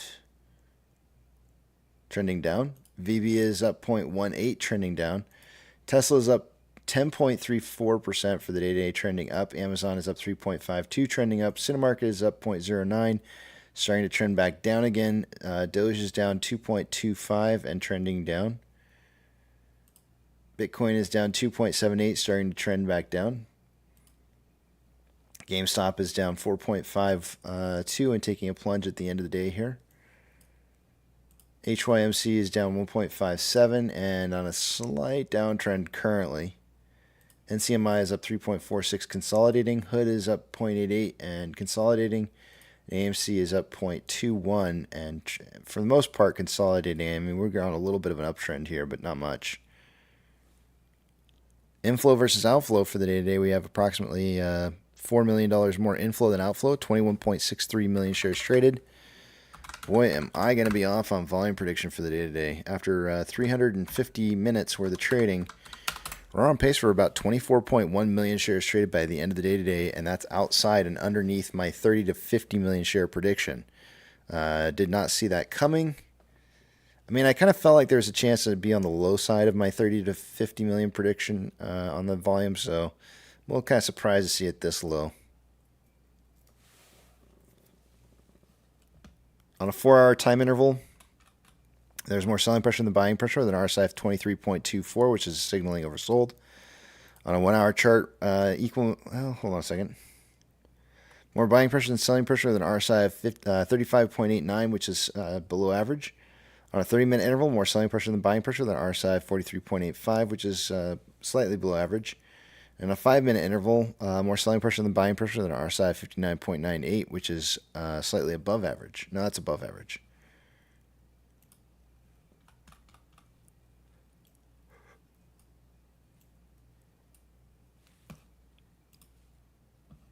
All right, heading back to the back of the big tramp. Something has to be real. Hello. Sorry, that's my entrance. I can't help it anymore. It's just the way it is now. Oh, okay. Yeah. Well, hang on a sec. Do you want to resume? That's okay. Pro Jeweler was, yeah, he was just questioning the validity of the whole market. Oh, well, by all means, do tell. Yeah, because I was saying I was actually awake right early in the morning when pre-market opened up, and it took about 30 seconds for it to go up to about 790. And then we were discussing whether it printed or not. And I said, well, if it made a sale, then it would print. And then I jokingly said, well, something has to, if it printed, then something has to, at some point they have to draw the line where they're going to cheat, where they're not going to cheat. So. Yeah, it looks like the stock went on its break about the same time you did, and started trading again when you came back.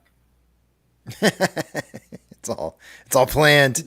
Did you I turned off the turn switch. the switch I off? did. I used to do that to my kids all the time too.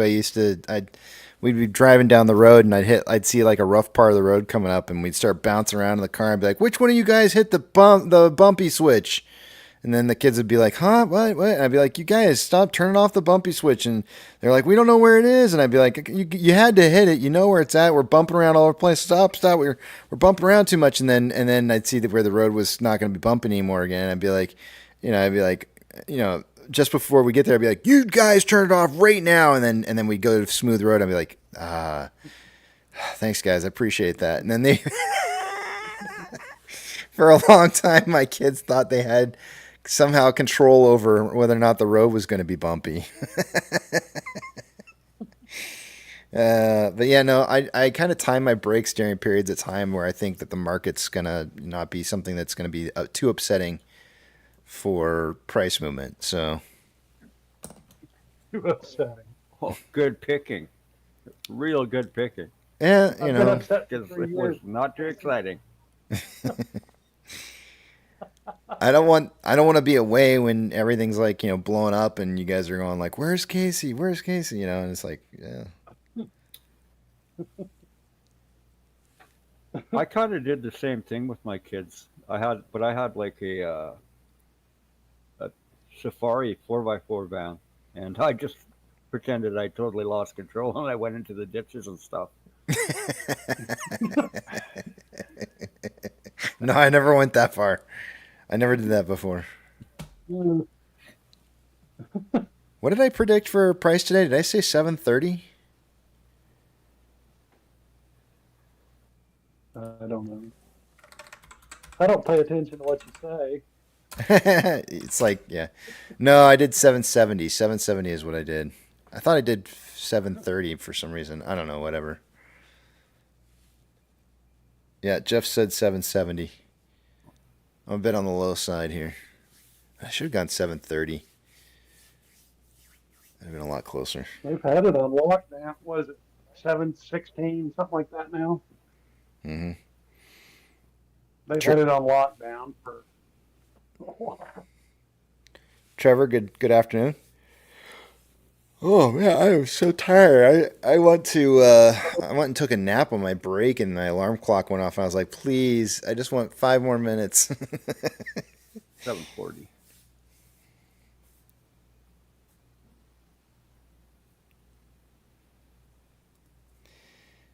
Do you think there's been any dilution?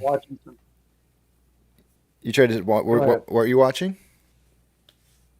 Oh, I was up trying to watch the football game last night, but since I'm on East Coast time, doesn't really help. I passed out before. You guys have it lucky because you're up when the markets are up, but it sucks for you for like football games and sports and stuff, like because that's all. It's all on the West Coast. So, how late were you up watching? Like 11. Because some games don't end until pretty late your time. You're gonna have to get that little white dual thingy. Yes, 305. Perfect.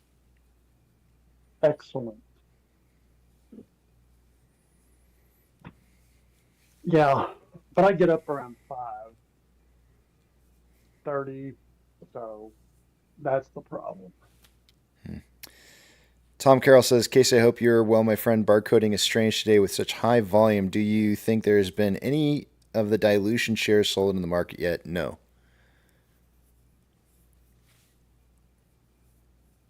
Let me, Pro Jeweler, this will be an interesting thing to do here. Yeah. Give us a Pro Jeweler, give us a tip, a Pro Jeweler tip for the day-to-day, just the tip, that we will all walk away being smarter for having known, based off of your field of work. What's like the coolest thing that you could potentially tell somebody from your work, your line of work, that could help people? Well, interesting. I would recommend that if you're going to go down that purchase road with jewelry and stuff, you want to stay away from the imitation diamonds that are out there. Dan, creating. As you said that, Dan literally said not, cubic zirconia is the next gold. No. He literally. Well, if that's the case, when they came out in the 70s, then they they've okay. So a cubic zirconia in the 70s, there's no difference in price today than there was in the 70s.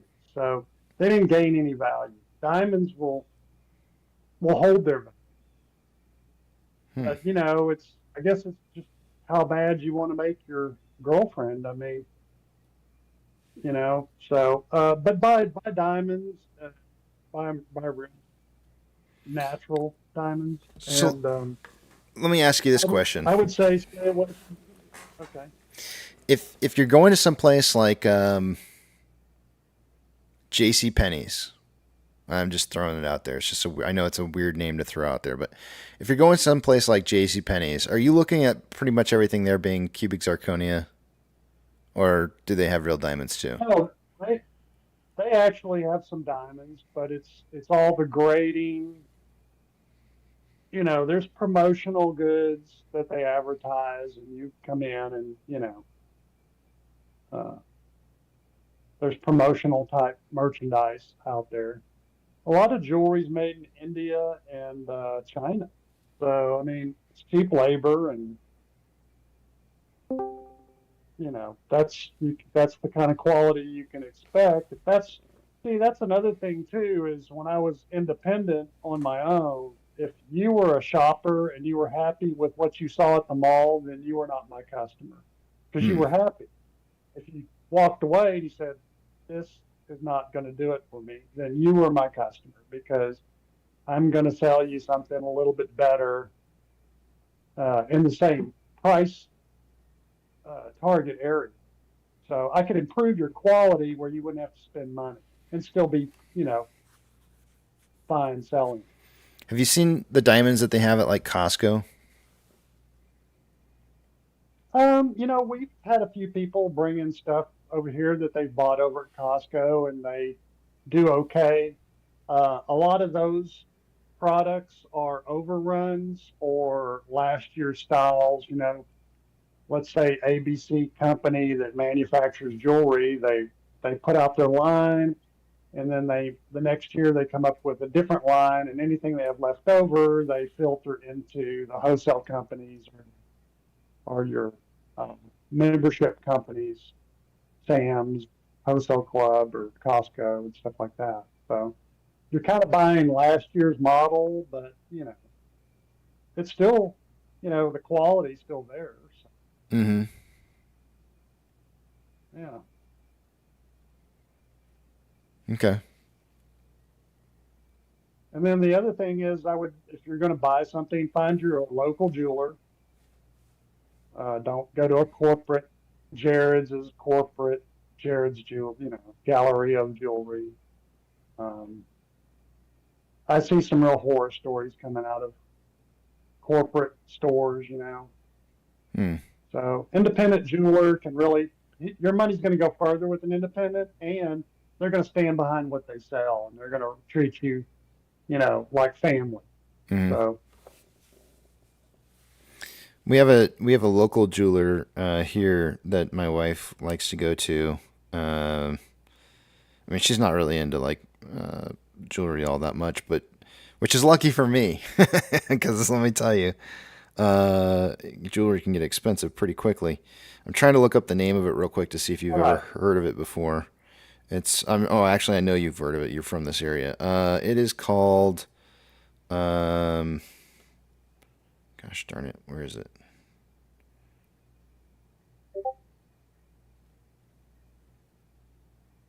James Avery. And another big aspect. Yeah, James Avery. I interviewed with James Avery. Yeah. Okay. They're down in Kerrville. Is there one of their manufacturing plants? Yeah, and they lean towards silver. They do gold and silver. So right. You know, that's another thing. Different stores have different buyers, and they're targeting different groups. You know, the younger kids don't. They're not. They don't lean towards your grandma's jewelry, so to speak. You know, they're more. Yeah. You know, they inherit the stuff. A lot of them inherit the stuff, and they bring it in, and we have to change it up, or you know, they'll trade it in towards something that they want. You know, So there's a lot of that. So yeah, your James Avery. Now that's probably a good corporate store to come. I don't know if they're corporate, but I do know, they manufacture and they have good stories and they make meaningful pieces, for celebrations of different life events. That's how they're geared their product towards. What about Dan says ask if he knows 7879 jewelry. Something about buying. He bought a nice necklace for his wife from them. It's beautiful. Have you heard of 7879? 7879? No, I haven't. Uh-oh. Dun dun dun. Uh-oh. Well, but there's thousands of stores out there. I mean, it would be impossible for me to know, everybody. So I'll tell you what's interesting is I'm on a jewelers group, and there's jewelers all over the world that are on that group. I mean, Europe, Australia, and there's over 8,000 people on there. So, think about that, and then think about the ones that aren't on there on this group. But it's pretty interesting. Everybody's we all kind of go in this occupation. You have your little idiosyncrasies about customers and how they are and how the trade is, and you quickly learn that my experiences are the same as somebody else's on the other side of the world. So, but they help. The younger people that are in there can ask questions, and then you're getting, all this experience helping you move forward where you've run into a roadblock, so to speak, and it's kind of cool. Everybody shares their knowledge willingly. It is. It's nice when you can, convert. Well, I guess I'm assuming you meet these people. Did you say you meet them at conventions and stuff, or? No, it's just an online group. Oh, it's just an online group. Okay, yeah, well, that's cool. Yeah, I think off in Chicago. It'd be more cool if you could actually meet up with them. Yeah, they do. Well, okay. Let me rephrase that. Like when they have the show in Vegas. I knew you were going to say Vegas. I knew you were going to say Vegas. It's always Vegas. It's always Vegas. And the people who travel, they meet up. So, yeah. But there's shows here in Miami, and there's shows in Dallas, but the big one is, the big one's the Hong Kong show. I've never. But I've been to the Vegas ones. Yeah. Bob says he's gonna get rid of his bedazzled jean jacket, and he's kind of wondering what that might be worth. He's thinking of selling it for liquidity. Yeah. Yeah. We might 10 shares. Yeah. If he's lucky. Yep. I was digging for some liquidity in my garage this weekend too. Put some pictures up of some stuff on Facebook Marketplace. So maybe I'll get a better bite this week. Oh my! Get some stuff out of there. He's throwing out all kinds of stuff now. Apparently, he's got other things he wants to sell, but I'm not going to talk about them because they're kind of nasty.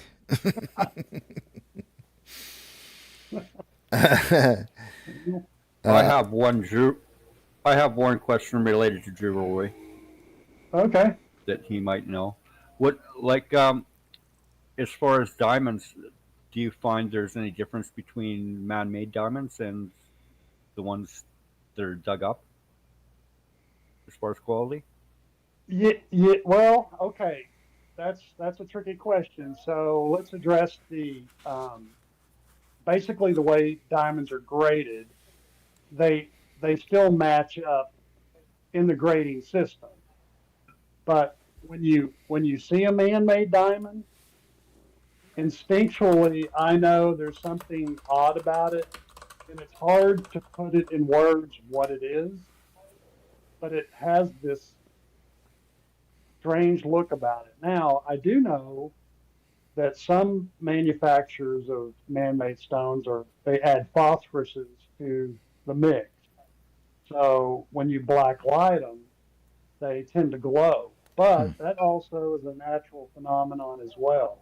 So other than the industry stating that they have to be laser inscribed on the girdle, which is the middle part of the diamond, which separates the top and the bottom. When did that They'll happen? put they've started lasering diamonds probably about 10 or 15 years ago. Oh wow. Yeah, it's under a 40 power microscope, you can see it, but you can't see it with a naked eye. Mm-hmm.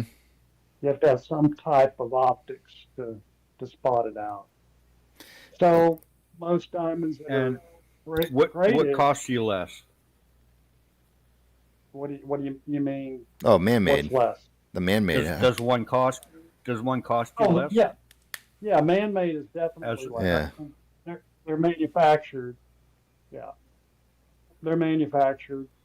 So to dig up a diamond, they say it's 1 ton per carat. So on average, so to get a 1 carat diamond, they have to remove a ton of ore and sift through it, find the crystal that's in there, and send it to the cutting house, and let them cut it. But as far as the man-made goes versus natural, you can't tell. I got people that can't tell the difference between a cubic zirconia and a diamond.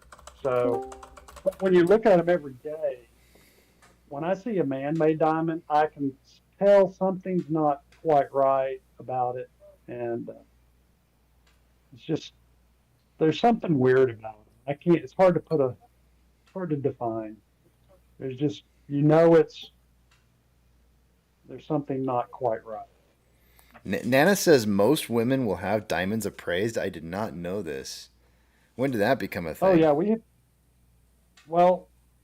when they bring in their ring from their boyfriend, they just tell us, "Oh, I just got this a week ago. Can you tell me if it's real?" Really? Usually, What? yeah. Oh, that's terrible. Yep. Do you give them the speech beforehand? Do you say like something like, No. do you look him straight in the eyes and say, if he really loves you, then it's real? No. Do you say that, or do you say the opposite and say, like, it doesn't matter so much whether it's real or not. It's it's about the effort that was put into it. Or I don't know. No. Do you try to save face for the guys at all, or do you just tell them straight up, like, yeah, this is not real? The thing is that's where it gets tricky, because you got to say, if they want you to write an appraisal, which is a document, then you've got to disclose what it is. I mean, that's your credibility. It is so you are a heartbreaker, sir. You get to look into women's eyes and see them either die or be elated, one of the two, and what a job that must be. Oh. Well, sometimes there's an appraiser on the floor. I get the appraiser involved, and then I run to the back and hide back here.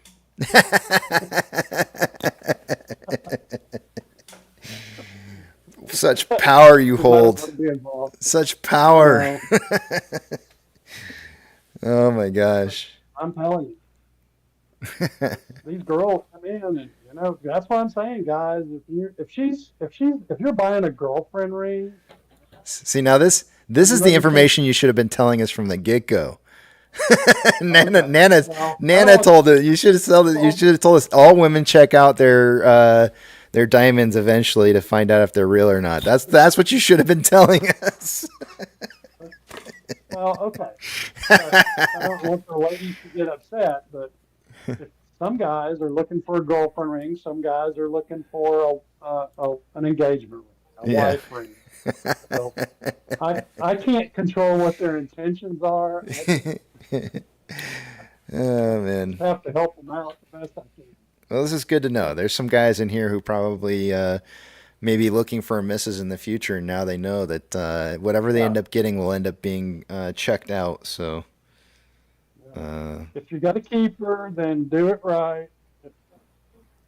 Wow, you heard the man. That's all I can say. That's all I can say. You want to know something terrible? When I went out and got an engagement ring for Melissa, I couldn't really afford much at the time because I was kind of down and out and broke at the time. Not like really bad, but I mean, I had gone through a divorce a while back, and I was still trying to kind of repair things, and I really didn't have a whole lot of money at the time, but I still wanted to propose and give her a ring or something. And I went around. I wanted to try and find something special, and I actually did find this ring in a jeweler, and it was really kind of cool. It had what I would call black diamonds. Have you seen those before? Oh, of course you have. You're a jeweler. You've probably seen those before, right? Black diamonds? Yeah. So, and I thought it was really cool looking, and I thought, oh, what a neat looking ring. And the ring itself was black, and it was really stunning looking, and I loved it. And I was like, this is so unique. I've got to get this one, and this is the one I'm going to get. And it was in my price range, so I went ahead and got it. And then she started wearing it. She thought it was really cool and everything, and then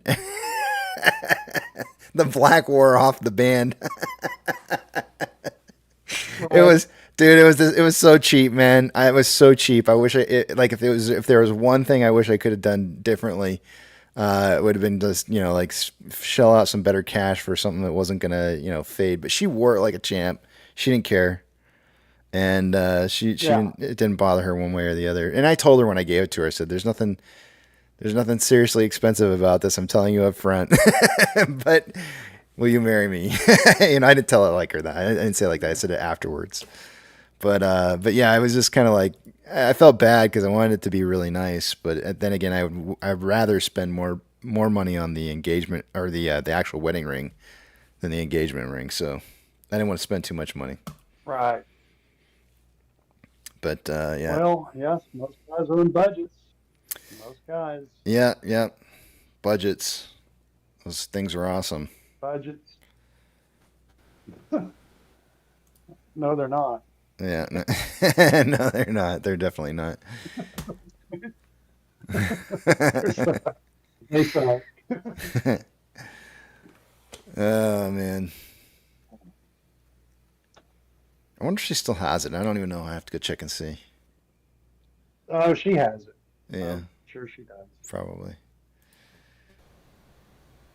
We got the rings we ended up getting though. She didn't want any. She didn't want any diamonds at all.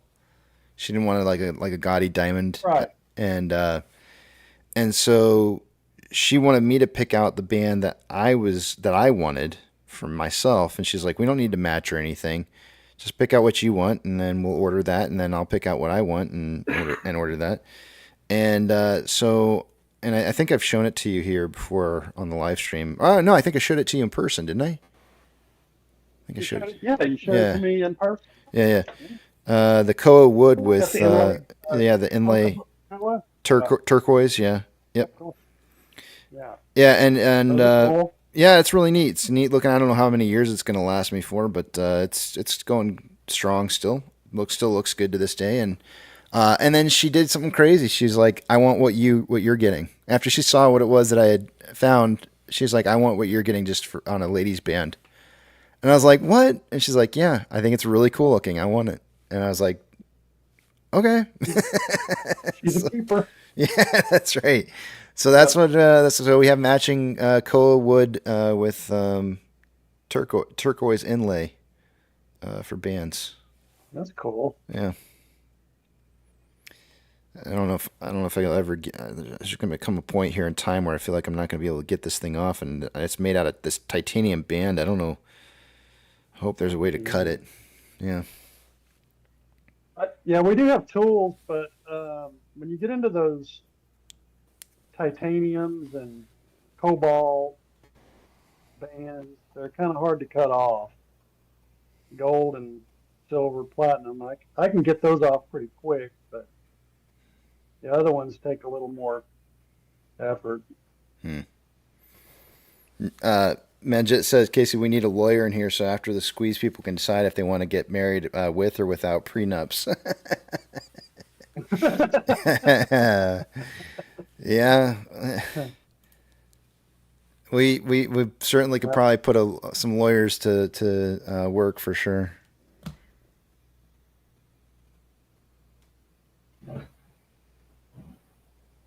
Okay, I gotta ask one question. I know we're on this jewelry talk. Can I ask one quick question? Sure. Yeah, okay. I have a separate policy for, not a stock ticker. It is like I use a jewelry insurance, Jewelers Mutual, just to have as a side policy. You know, is that a good thing to maintain? I assume. Yeah. Depending on your investment and your piece, Jewelers Mutual, they write insurance for jewelry stores, and they're really good about. As a matter of fact, this particular store and chain is insured through Jewelers Mutual, so they're really good about ensure you get lifetime goods depending on your loss. They cover damage like chips, like if you chip a diamond, which is possible. I've seen it. Or let's say you lose something. You're in an airport bathroom and she leaves her ring. So as long as the appraisal was fairly recent, within 5 years, and with the documentation that they require, you're going to have all this stuff anyway. Oh boy, hang on a sec. Good Can answer. you hear that? No. We got an amber alert going on here, so okay, it's done. It's no, it's a silver alert. Some person got loose. I'm totally gonna have yeah, silver they're alerts out great. on me when I'm older. Just know it. Jewelers Mutual. Now your home policy, sometimes they'll have they may cover up to $5,000, but they won't cover beyond that. But you've got to look in the details on those riders and your home policies. But if you have a significant piece that you've invested in, a Jewelers Mutual, I have Jewelers Mutual on some personal stuff of mine as well. So Okay, thank you. yeah, they're great.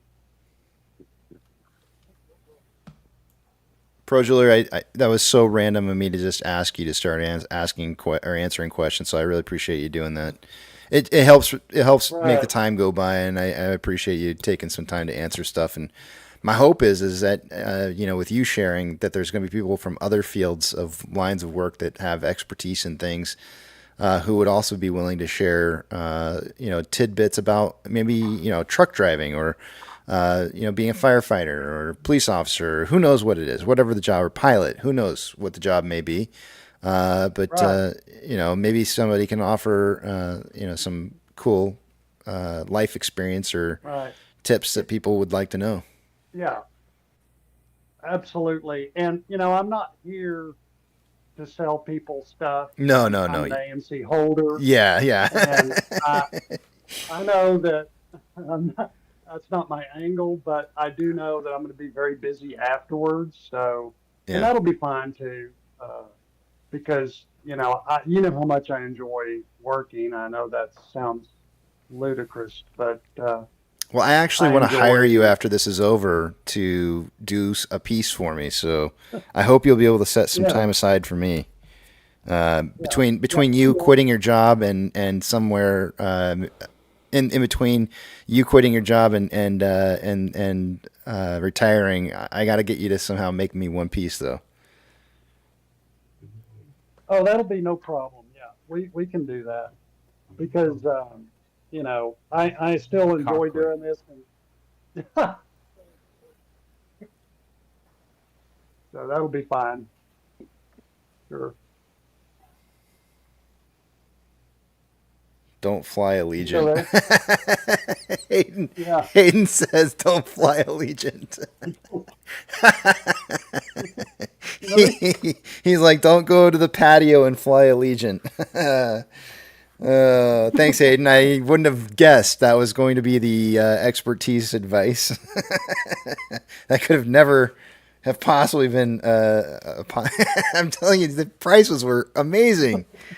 I flew me and my wife round trip for like $150 to Florida. You can't beat that. It was cheap.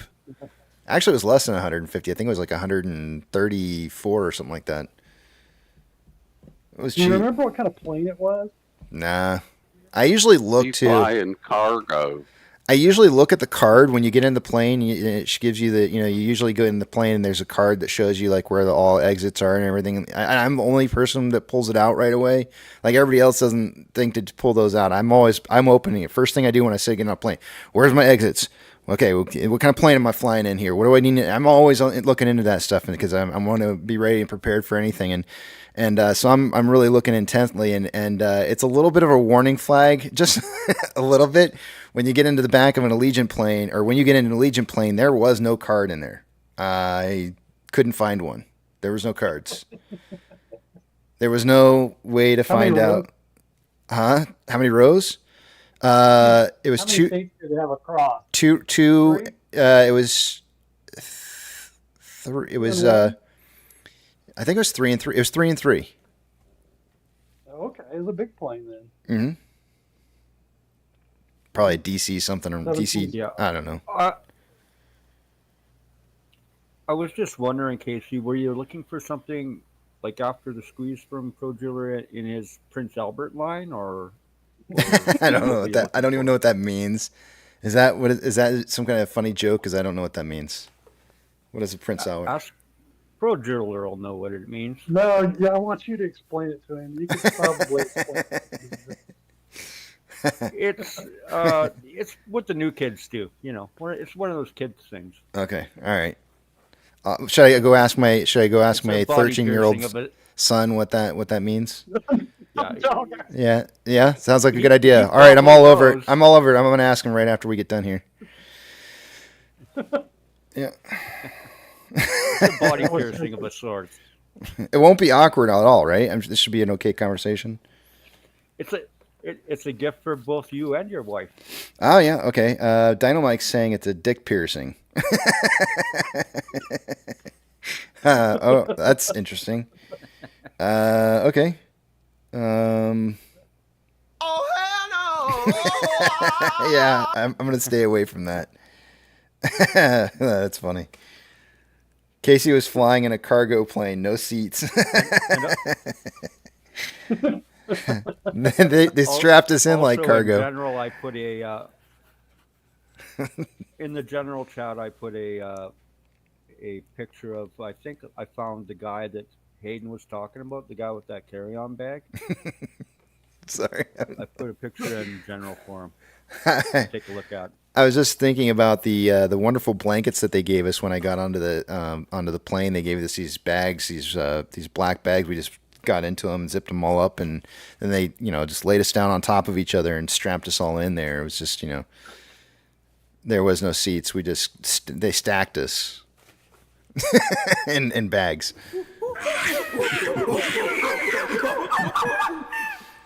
Real convenient. Yep, Sam got it. Those were body bags. No, they were blankets, sir. You're wrong. They were blankets. Oh, boy. They were waterproof sleeping bags. That's right. They gave us our own private sleeping bags. They had little face windows. It was so nice. We could see out of them. Am I too late for a toast? Well, I got to make a toast right after you do, so hurry up and go quick. All right. So I'd like to make a toast to Sandra for educating us on the makeup. That's it. Okay, that's it. All right, cheers. My daughter Kelsey has her 18th birthday today. We're gonna go celebrate. Yeah, I know it's kind of a weird day though, because like everybody, it's kind of like a forever set in stone weird day to have a birthday on. So it sucks for her. So we're celebrating like a month from now, and we're gonna take her out on a party boat and with her and some friends and stuff, and do a lake thing. But anyways, it's her birthday, and I want to toast to her birthday and that she has this is her last year, her senior year of high school, and she's got a full career of stuff to do ahead of her, and she's so talented at art and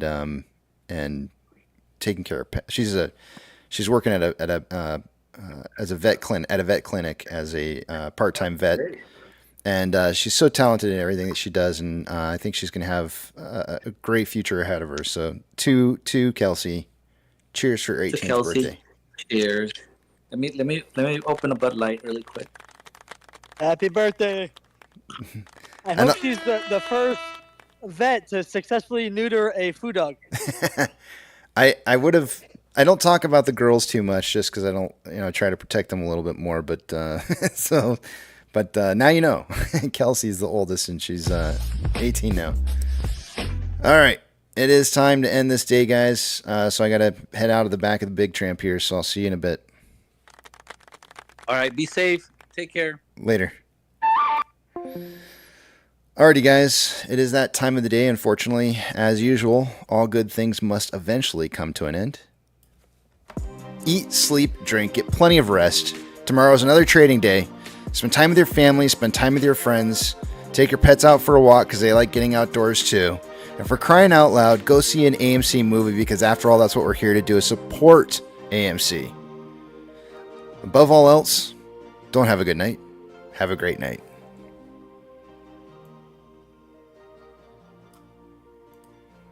Beep, beep.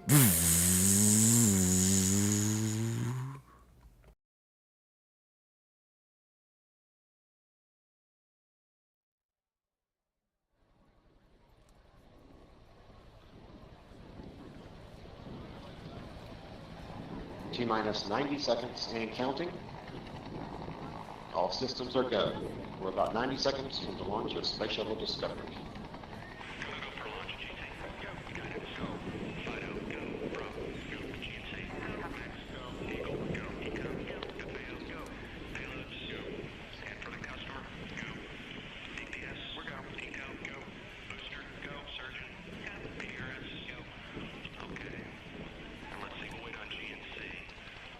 T-minus 60 seconds and counting. We are transferring to orbiter internal power at this time. Discovery is now running off its 3 onboard fuel cells. Coming up on a go for auto sequence start.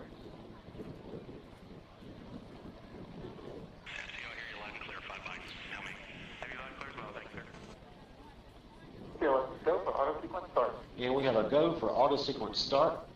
Discovery's onboard computers have primary control of all the vehicle's critical functions. T-minus 17 seconds and counting. 15, 12, 11, 10, 9, 8, 7, 6, start, 2, 1, booster ignition, and liftoff of the Space Shuttle Discovery, returning to the space station, paving the way for future missions beyond.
Discovery's onboard computers commanding the main engine nozzles to swivel, aiming the shuttle for its precise target in space for main engine cutoff. Okay, you sound good.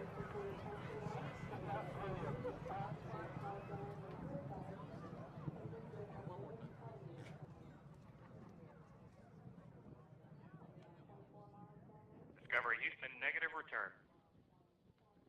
Copy, negative return.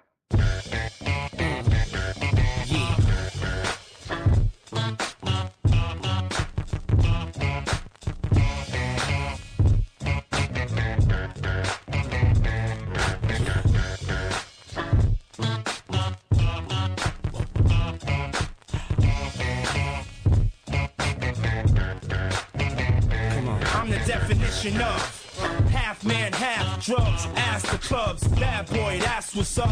After bucks, crush crews after us. No games, we ain't laughing much.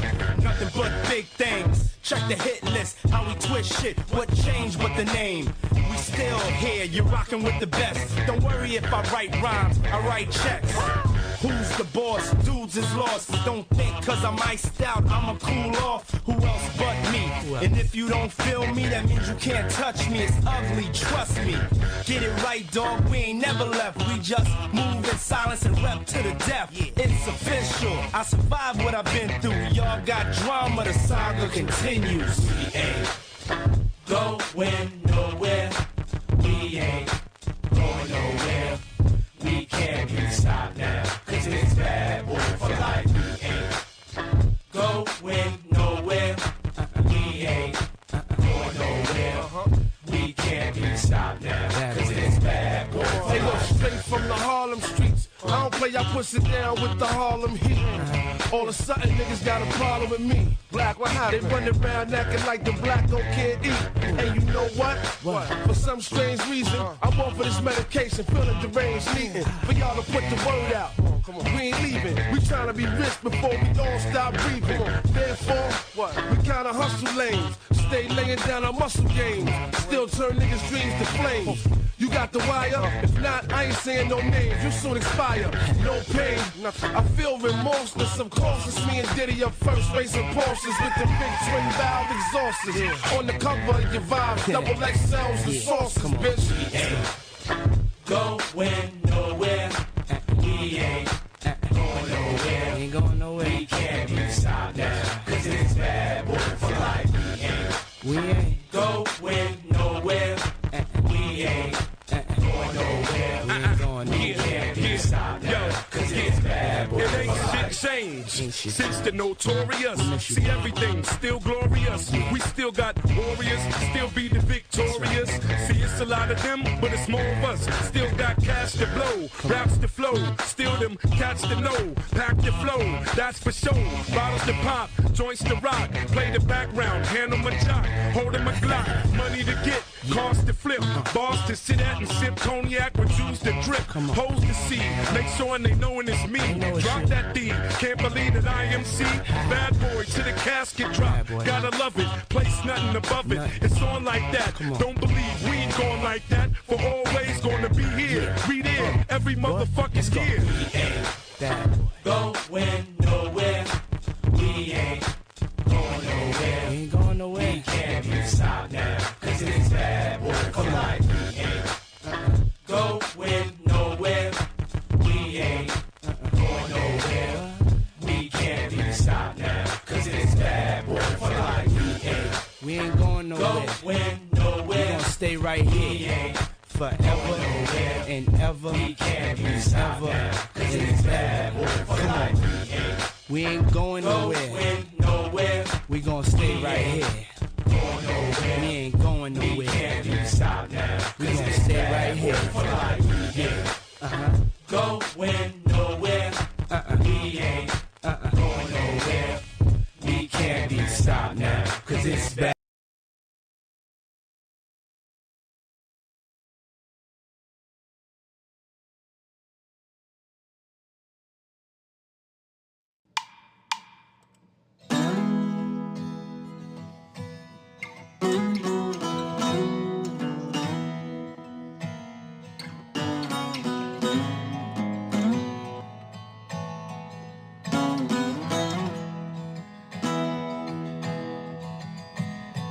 When the night's getting cold, you need in a shoulder.